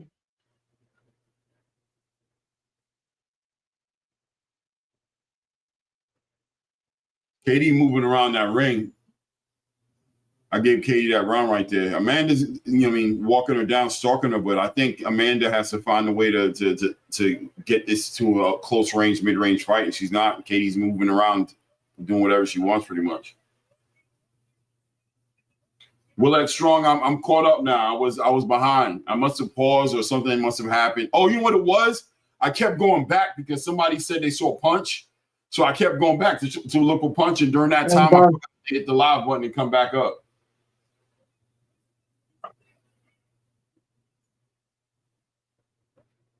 Watch Katy's hand come after she throws the left, she'll throw the right.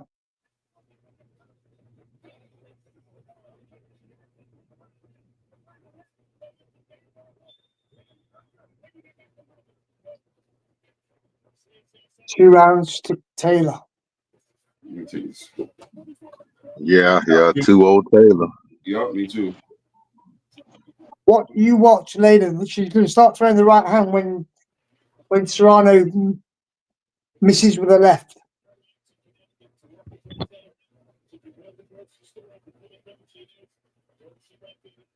Looks like she's just doing a good job of moving with that lateral movement on Serrano. Serrano not really able to, I don't know. She's not able to really get this whole jab game. She's throwing out this jab that's just hitting air. She's not, I don't know if it's setting anything up or if she's just using it as almost like a feint, but she's not fooling Katy Taylor. She hasn't done enough to make that feint stick. So really, Katy's just taking her time and just waiting on Serrano to figure out how to get across this void. Amanda throws a right hand, hits nothing but air.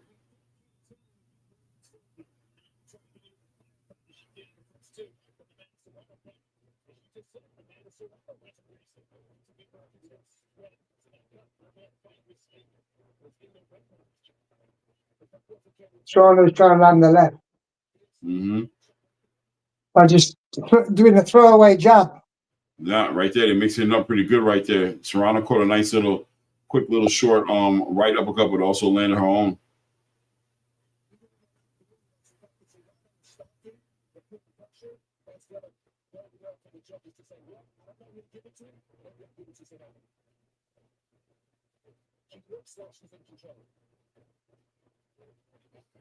Amanda, what are you gonna do? You're gonna have to step it up. We are top around. We're at the 15 seconds left in round 3, and Amanda is still trying to figure out. Katy's just having a good time picking her shots right there. Nice right hand by Katy Taylor.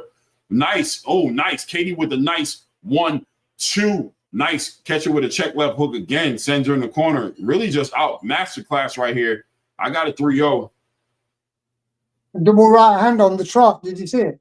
What is what is Amanda doing that's not connecting here? What's the problem? What adjustments does she need to make at this point?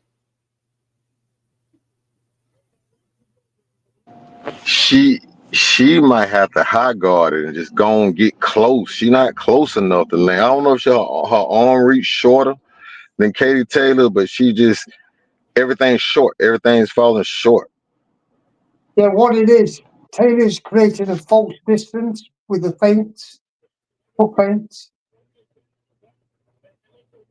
Yeah. And that's one thing I know is Katy Taylor's footwork is much more comfortable and much more better.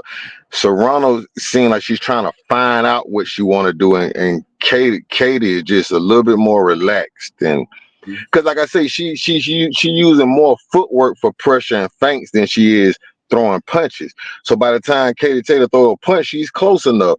Amanda is not close enough. She got to get close. Look at Amanda, man. She's throwing like 2-3 punch combinations and hitting none but air. What is she doing? Like, Exactly. I mean, like, she need to inch her feet closer. She need to get a foot closer, like inch her feet closer and closer and closer so she can land, man. Like, this getting away from her early. Yeah, it is. She needs to get that right foot. She needs to get that right foot outside of Katy Taylor's left foot and step into these shots a little bit. You know, cause a little bit. She won't do that so easy because Katy Taylor's foot fainting.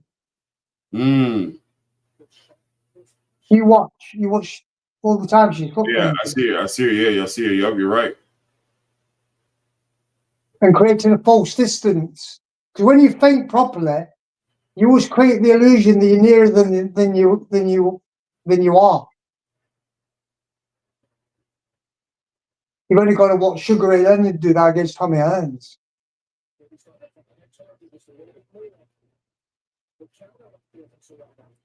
Now Katy become a little bit more active with that jab and following up with that right hand. Yeah, she will do. Because she'll know that Serrano is going to throw the left. And then she'll stay on line with her head, and she'll throw the right after, like there. Or you,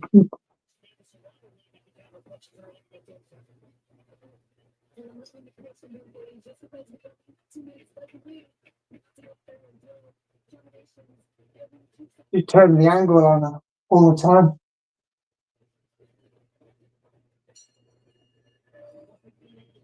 I always believed she'd do this in the second fight. That's why I picked her to win, but let's see what happens.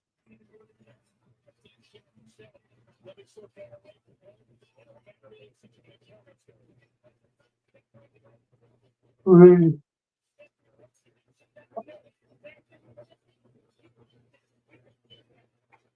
No, Miles that Taylor has good foot feints too. Taylor has great foot feints. Yeah. Serrano's she's getting schooled. She's not fighting a good fight at all. I'm sorry. She wants the rock and sock'em play. That's what she wants. I can't tell. It looked like they gave her a different game plan, and she, like you say, Echo, she got to go to rock and sock'em, man. She That's losing this fight. She can do, because and what happened then? Her head will be on the same line, and Taylor will land the right hand, guaranteed, when she throws the left cross or the left straight left. And Amanda, she telegraphing her punches. She jab, then try to throw the left. You almost know it's coming. She need to throw a lead left. Just go in and throw a lead left, or switch it up. Throw a lead left, because now Katy know what she's doing. Katy's going to throw the right hand straight after that, and catch her, because she doesn't move ahead after the left hand. No, she don't. Yeah, she's too. I've just noticed Amanda's a little straight up and down. She there ain't a lot of movement in her back.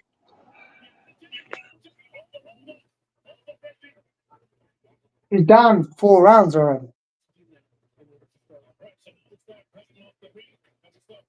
That's not good in a 10-round fight. Not at all.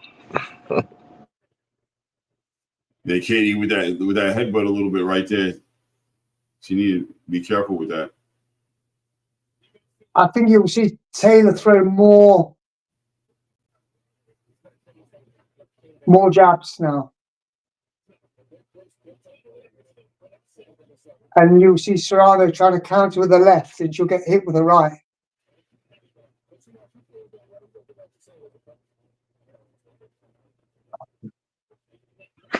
Serrano looks like a fighter that got old overnight.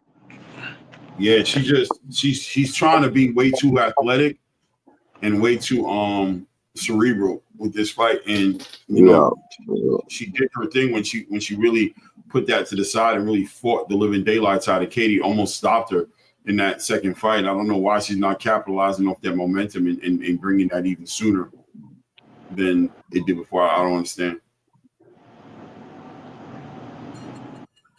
I mean, Amanda's just throwing punches for the sake of it. And I ain't seen her throw no right hook. All she throwing is jabs and left. Yeah, but what they are, they're throwaway jabs. They're not even trying to land. No, she ain't trying to land. She's trying to get Katy to commit with the right hand, but Katy's not going to commit with the right hand unless she throws her left. And she'll throw the jab with the right hand now and again, but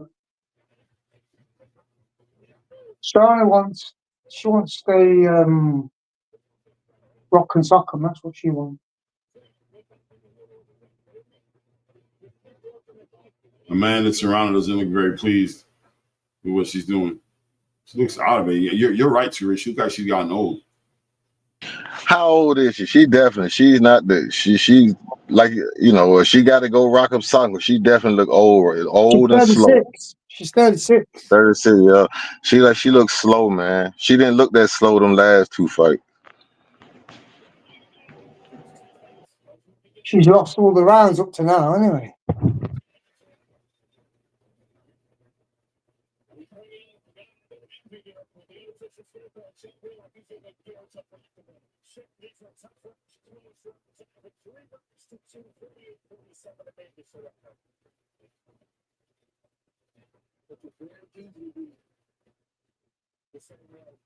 See, Amanda made me think she's not a real left-hander either, because she got more flair in her right hand than she do her left, almost like she pushing the left hand out there. And that's why it's being telegraphed. But look at the right hand, look a little bit more loose. Katy just opened up on her head with like a good 3-4 punch combination, all chin music.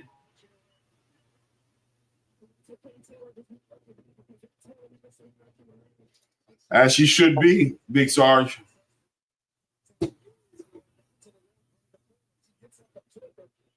This is an easy fight for Taylor. You keep boxing like that. Man, listen, Katy is doing a great job of just capitalizing off the counter punches. Now Serrano aiming at the chest, trying to work her way up to the top, trying to start them combinations, throwing shots at the chest. But Amanda throwing a lot of shots, just catching air on purpose. I guess it's set. Look at that, 2-3 jabs, nowhere near even doing anything to Katy. Look at 1-2, didn't even reach her. Horrible job of establishing that distance. Horrible job. Hey, you could put a black screen over half the TV and just look at the footwork, and you could tell who won in the fight. Yeah. What did I say to you before? She's going to box more. That's exactly what she's doing. And she's going to hit it with that right hand soon. A lot more. And the jab as well. What are you talking about? Stop it, man. What's that? Read it. I can't. I'm on my mobile. He said, bro, if I see anyone suck Taylor one more time, I swear, bro, Serrano's up 5-1 or 6-0 simple. Katy is literally not doing anything. What are you watching? Look at this. Look at this. Look at this. Look at this. Watch this. Come on, man. He watching the AI version or something. Yeah, he's watching something else. I'm telling you, watching something else. I promise you. Man, this a watch. I ain't seen Serrano win one round. Nope. Not one round at all. I don't think so.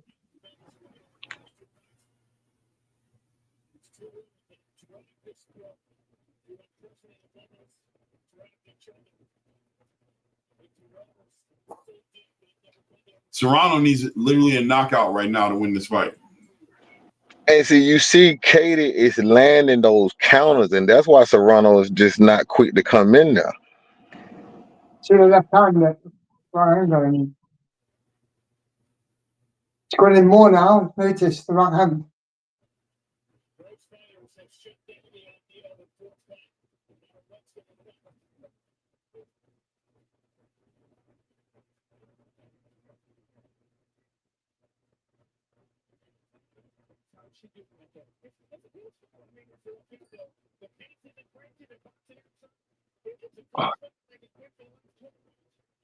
All rounds left. There we go. Now, man is actually starting to get a little dirty, a little grimy. Somebody must have told her she needs a stoppage.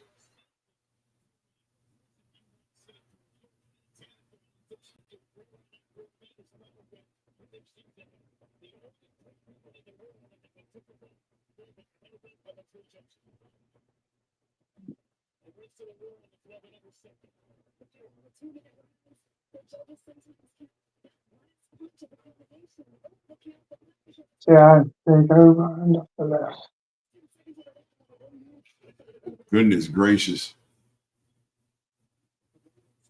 I'm sorry. I think Amanda Serrano's wasting a lot of punches. She's throwing these jabs and these short punches that are nowhere near touching Katy.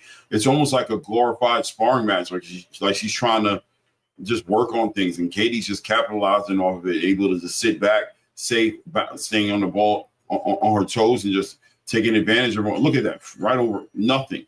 You know what she's trying to do? Right, she's trying to do throwaway jabs, hoping that she'll try and counter it, and then she'll counter the counter. But Taylor's not falling for that.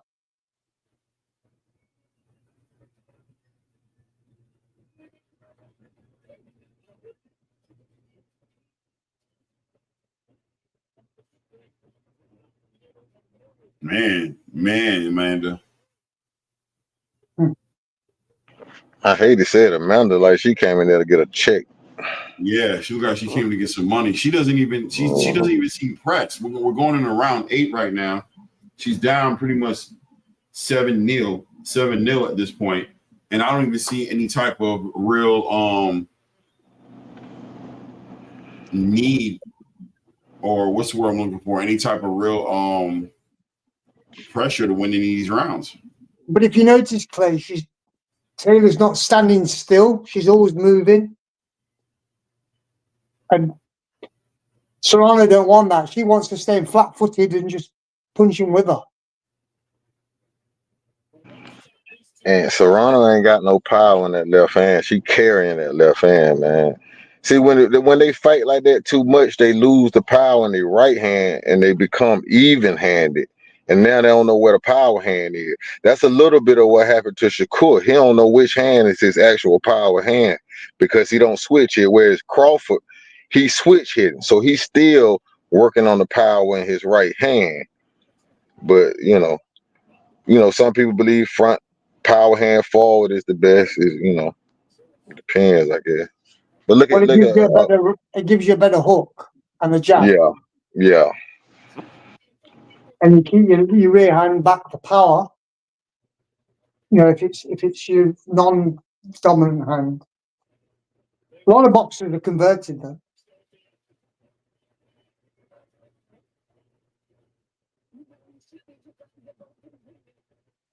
That's what Marvin Hagler was. He fought out the southpaw, the southpaw stand, but he was right-handed.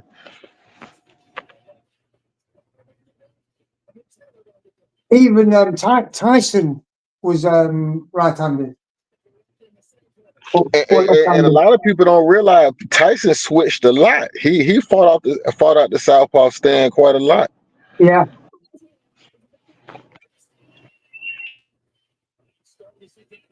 Amanda Serrano's starting to close that distance a little bit, trying to let that left hand go a little bit. But then she'll get counted with the right hand. You watch play. Eventually, she's going to get time with the right.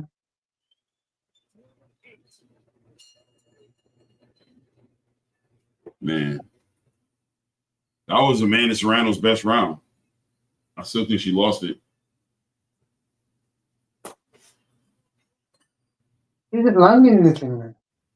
Yeah, but at least she was starting to try to cross avoid that left hand and get close, and was I don't know, just seemed like she was getting closer to doing something. But I Yeah, thought but she. she got 4 more minutes, Clay, That's it. to do something.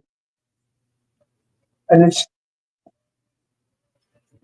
needs a big punch to turn it all around.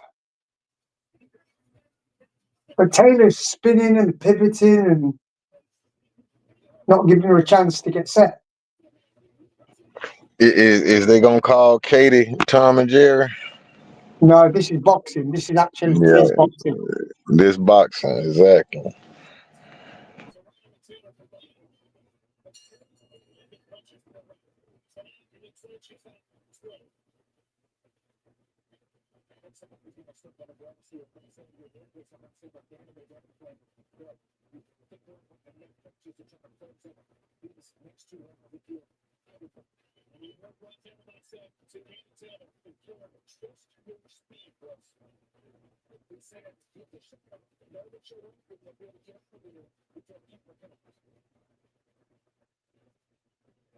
Do your left hand again.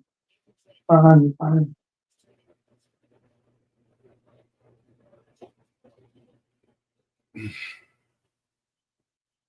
Katy just keeping her at bay, man. Amanda has no answers, man. None. Look at her. Just threw that left out for nothing. Hit nothing but air. Katy doubling up, straight right hand down the middle by Katy Taylor, catches Amanda Serrano. And now Katy getting the timing down with Amanda Serrano, understanding what she's going to throw. Yeah. As soon as that left hand comes out, that right hand's coming back in. We should leave us head there.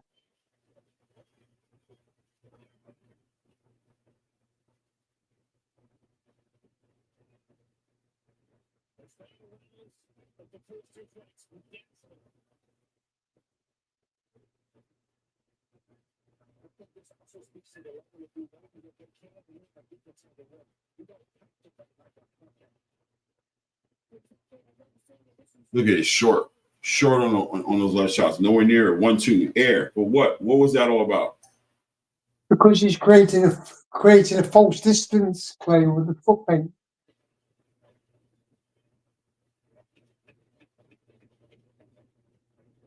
And if you watch Taylor, she doesn't really move a lot. She doesn't move in a big distance. She's only just moving just enough. About 3 or 4 inches with her feet.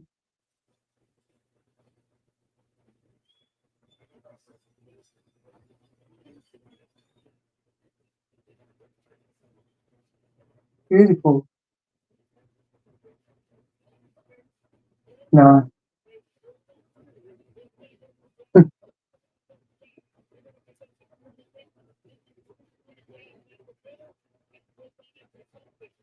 This is.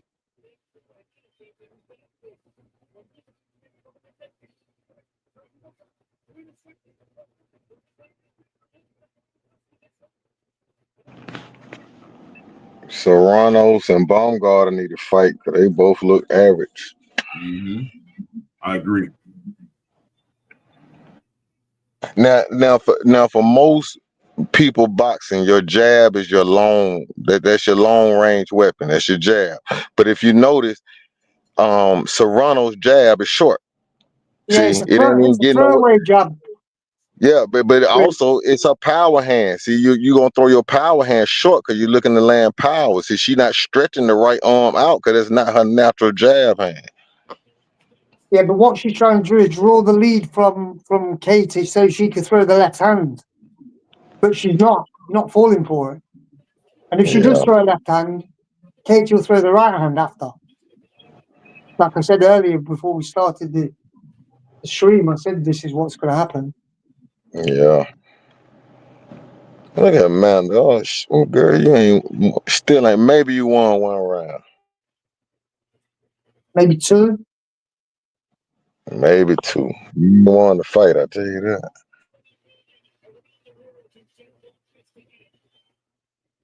It's not the same fights as before. I knew it wasn't going to be the same as the other 2. When I say I knew, I believed it wouldn't be. So we don't really know anything, do we?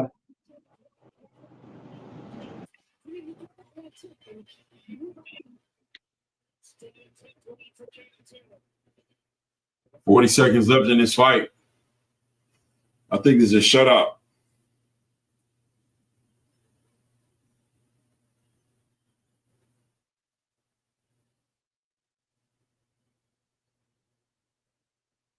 Serrano's missed with nearly everything there.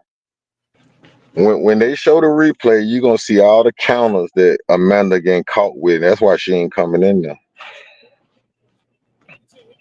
Yeah, from those Oh, angles. I'm dying, so I'm sleeping, man. We're at the end of it. Amanda Serrano trying to turn it up. But look, once again, the whole bunch of shots in the air, man. Yeah, they just got the payday, man. She got the payday. She didn't come here to win this. She didn't come to win this. Made me stay up for nothing. Made me stay up for nothing. Yeah. You should write a letter to Netflix. Yeah, Send them an email saying, crash the servers on this one.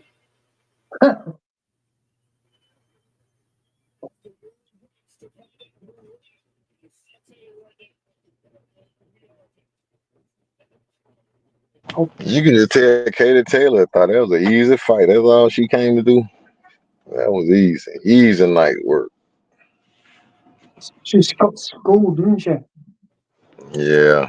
I didn't expect that. Wow, that was not good at all. Let's see what the score is.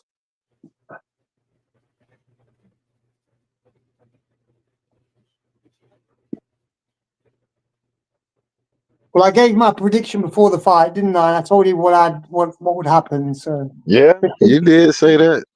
let's see if she's got the decision. Yeah. Now the difference is Baumgartner was trying to fight. Amanda was not trying to fight. Well, she No, was, but she wasn't able to deal with the feints. Nah. What my vision back says, Amir did both just come to collect a paycheck. Katy didn't seem like she wanted to exchange. Katy was playing the game the way she was supposed to play because last time they exchanged, she got hurt. She got hurt in the last fight. So it was up to Amanda to make it happen. And Katie's the one coming in here 2-0, you know what I'm saying, with no losses, and she did what she was supposed to do. Katy fought the fight that she should have done in all the other two. Yeah. And she knew that. That's why I actually watched both fights about 3 times and dissected them and saw what she needed to do. And I thought, what? Yeah, I watched both fights 3 times. Look at the scorecard. The unofficial scorecard. What is it? 95-95. You're joking? Man, There's no way. That's what the unofficial. I got this like 100. Listen, man, I'll give her 2 rounds. 8-2. I'll give her 8-2. Give her 3 at the most. There's no way she won the fight. I can't find 3. I can't find 3 rounds for her. Shit. If they give it to her, then they're doing this for the 4th one. Don't nobody want to see this again. Who did that? The unofficial, who did that? I don't know. It didn't say a name. It just said unofficial. That's just ridiculous. Yeah, that make sure that stay unofficial. That was some crap. I'll give it 98-90. 98-90. Yeah, that's what it is.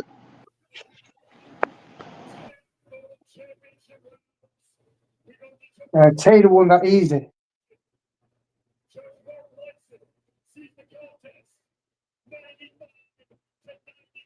Oh my God.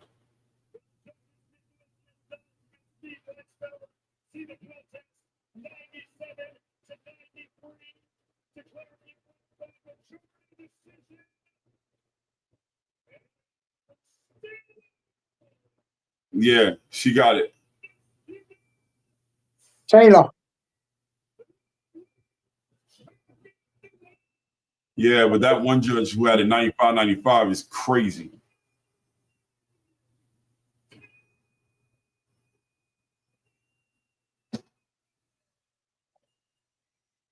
Some people shouldn't be judging, Clay. Yeah. Like I said, that card was already filled out before the fight. Yeah. Yeah. For the fourth fight. Yeah, I had a 98. I gave it 98-90. They gave it to 97. Whatever it was, 91, whatever it was. I agree with those judges. I'll go with that. She won it easy. She won it really easy. There's no doubt. If I was diabolical, I dare that judge to show me the rounds. Show me where that woman won 5 rounds. Show me how. Nah, it's no way possible. No way possible. What does the chat say? Why is she looking? Why is the man over there in the corner crying or acting like she thought? Shut up! Shut up! Just stop it, man. You did not stop it. You did not. You don't say she won this one as well. Nah, man. She needs to stop playing, man. This was a horrible. I don't believe that she was trying to get the win. I need to see her smiling and be like, "Hey, man, congratulations. It was what you get your paycheck and go home, man. You didn't try to win this fight. She didn't take no. Not at all. She didn't even try. They talk about fighters taking turkey money. She took Jake Paul money tonight. You know, the thing is, right? You know, when you do a throwaway jab, you do that to set the person up or draw the lead. If they're not responding to that, you've got to start attacking at some point and going for the shots. Yeah, and she man. never did that. She never did that at all in the fight.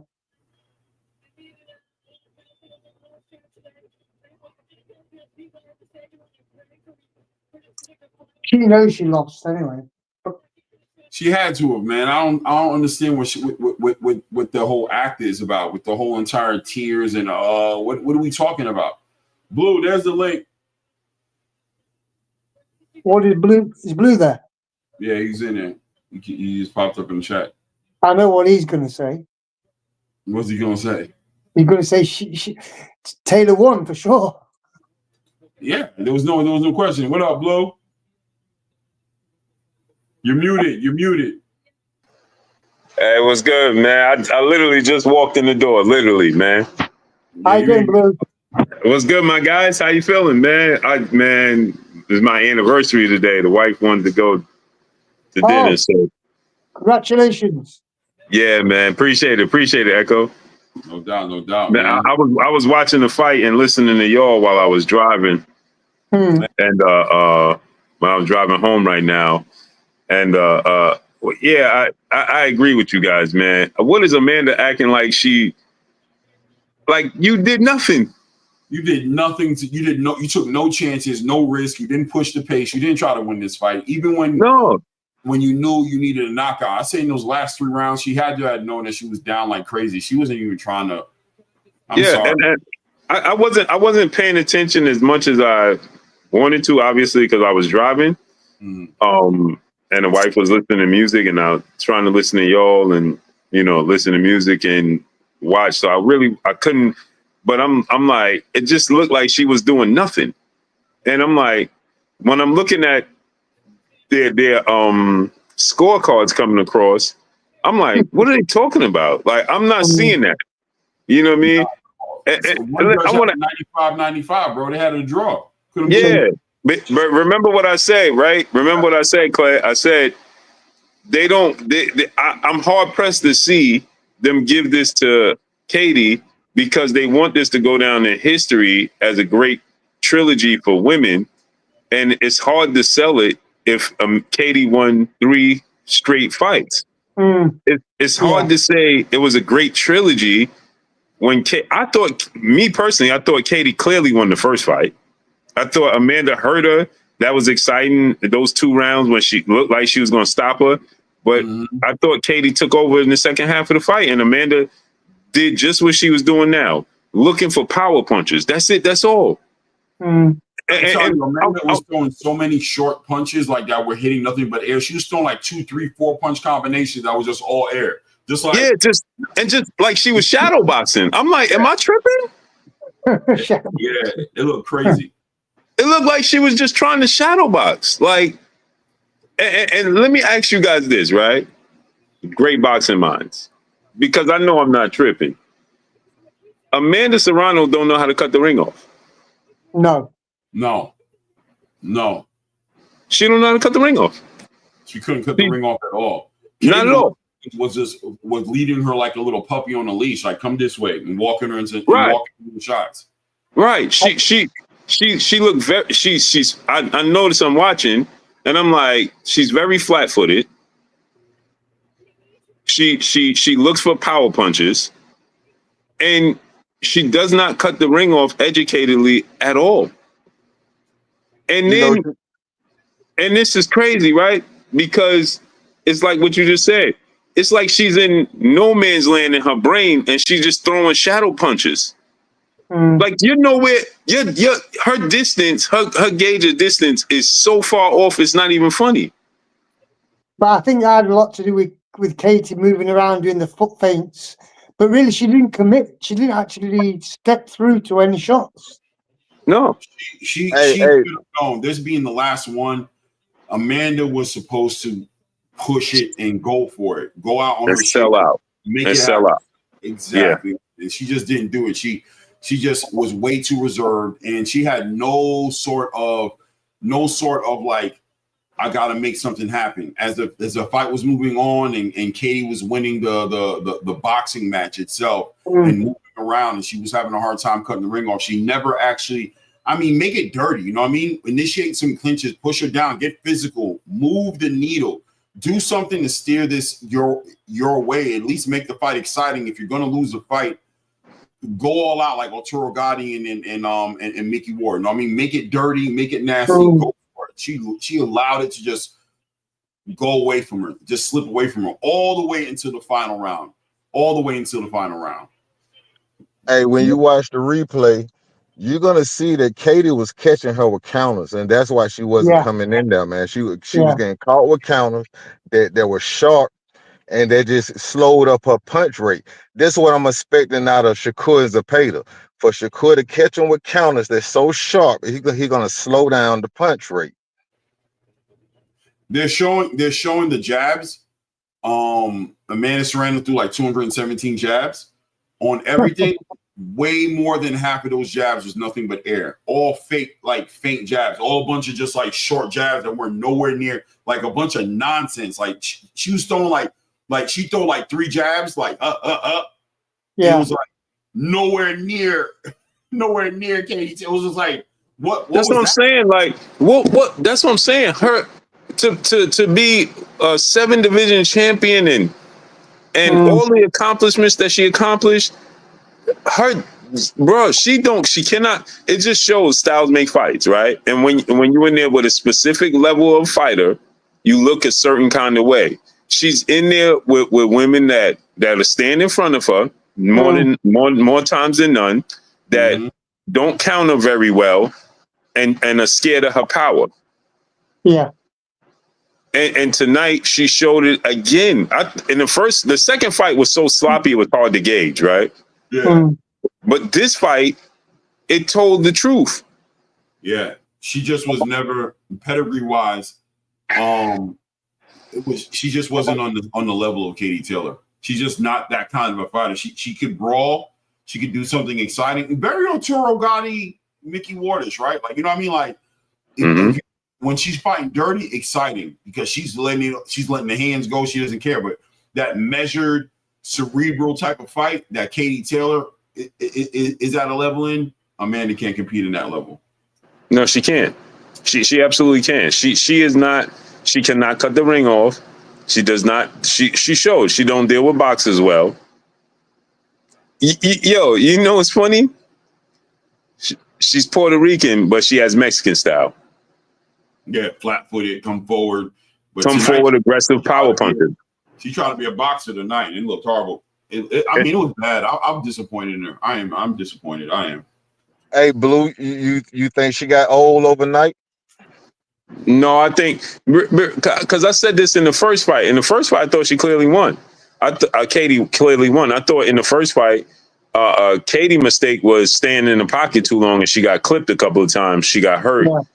She didn't gauge her power. I don't know if Katy. I know she knew Amanda had power, but I don't know if she knew her power was like that. And when she felt it, she got hurt, and Katy got a big heart, so she decided to fight, right? And she got clipped a couple of times. She got hurt. It almost looked like she was going to get stopped. But when you go back and watch the first fight, I watched it earlier today. When I was in the gym, I was watching it, and I'm watching the first fight, and I'm like, yeah, she couldn't cut Katy off when Katy was boxing her. The problem is that Katy gave her opportunities. You know what it reminded me of tonight and the first fight? It reminded me a lot of Floyd versus Madonna first fight and second fight. Floyd gave Madonna opportunities in the first fight. He didn't give him in the second fight. Katy gave her opportunities in the first fight that she didn't give her tonight, and it showed big time. It showed big time, and I don't think Amanda got old overnight, because if you go back and watch a few, I watched a few other fights that Amanda had, and I'm like, bruh, she's a power puncher. You know what I'm saying? And these girls, these women are afraid of her power, and so they always retreating. Right. And then they're not smartly retreating, not educatedly. Right. They're just retreating because they don't want to get hit with it. Katy is not retreating that way. Katy's retreating with the mindset that if you get too close, I'm going to counter you. Right. I'm going to turn you. I'm going to pivot you. Right. Mm-hmm. So she makes her look amateurish. And so she just tries to walk Katy down. You're not going to walk Katy Taylor down. That's not going to happen. Amanda looked so bad. She looked like she didn't want to win this fight tonight. I don't know how she planned on winning the fight that way. She looked like she was trying to set up that power shot the whole night, like she was trying to set it up. But Clay, I'm telling you, Clay, go watch that first fight, and you're gonna see a lot of similarities tonight. The only difference is Katy just got too close and got too comfortable. And again, remember, that's the first time she fought her, so maybe she wasn't truly aware of her power, and maybe she underestimated it, and she let herself get too close and into somewhat of a firefight at times in that first fight. But if you watch the first fight again, it's going to give you a lot of reminiscent of what took place tonight, except Katy cooperated in the first fight, where that's what Amanda needs you to do, right? She needs you to cooperate. Yeah. That's what it was. Katy participated in the theater to sell an exciting fight and got caught taking chances. This fight. She was disciplined, and Amanda had no answers. Couldn't do nothing with it. With the discipline. No answers, bro. No answers. I wonder if Hamza can get Edgar Berlanga to be in the same type of. I'm pretty sure. It's going to look. That's funny you said that, because I'm like, man, this probably what that's going to look like. I just told somebody that hit me in my inbox, like, who I think going to win. I'm like, hey man, it's probably going to look like this.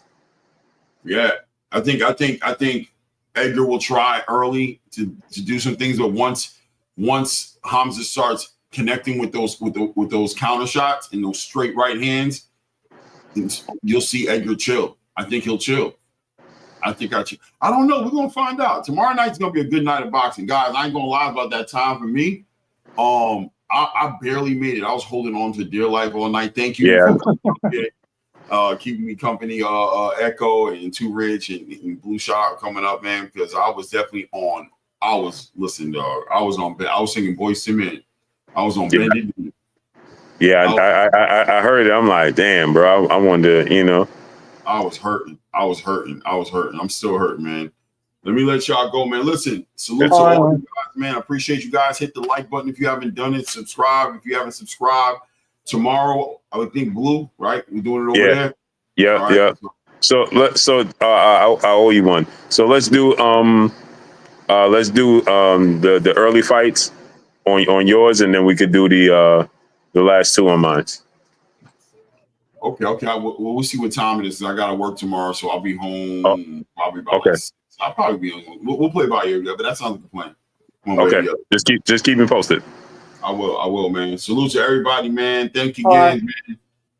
At this point, you know what it is. We out, guys. Yeah. Salute. All right, please. Salute. Echo. Blessings. Peace, Take it Echo. easy. Bye. Peace. Bye.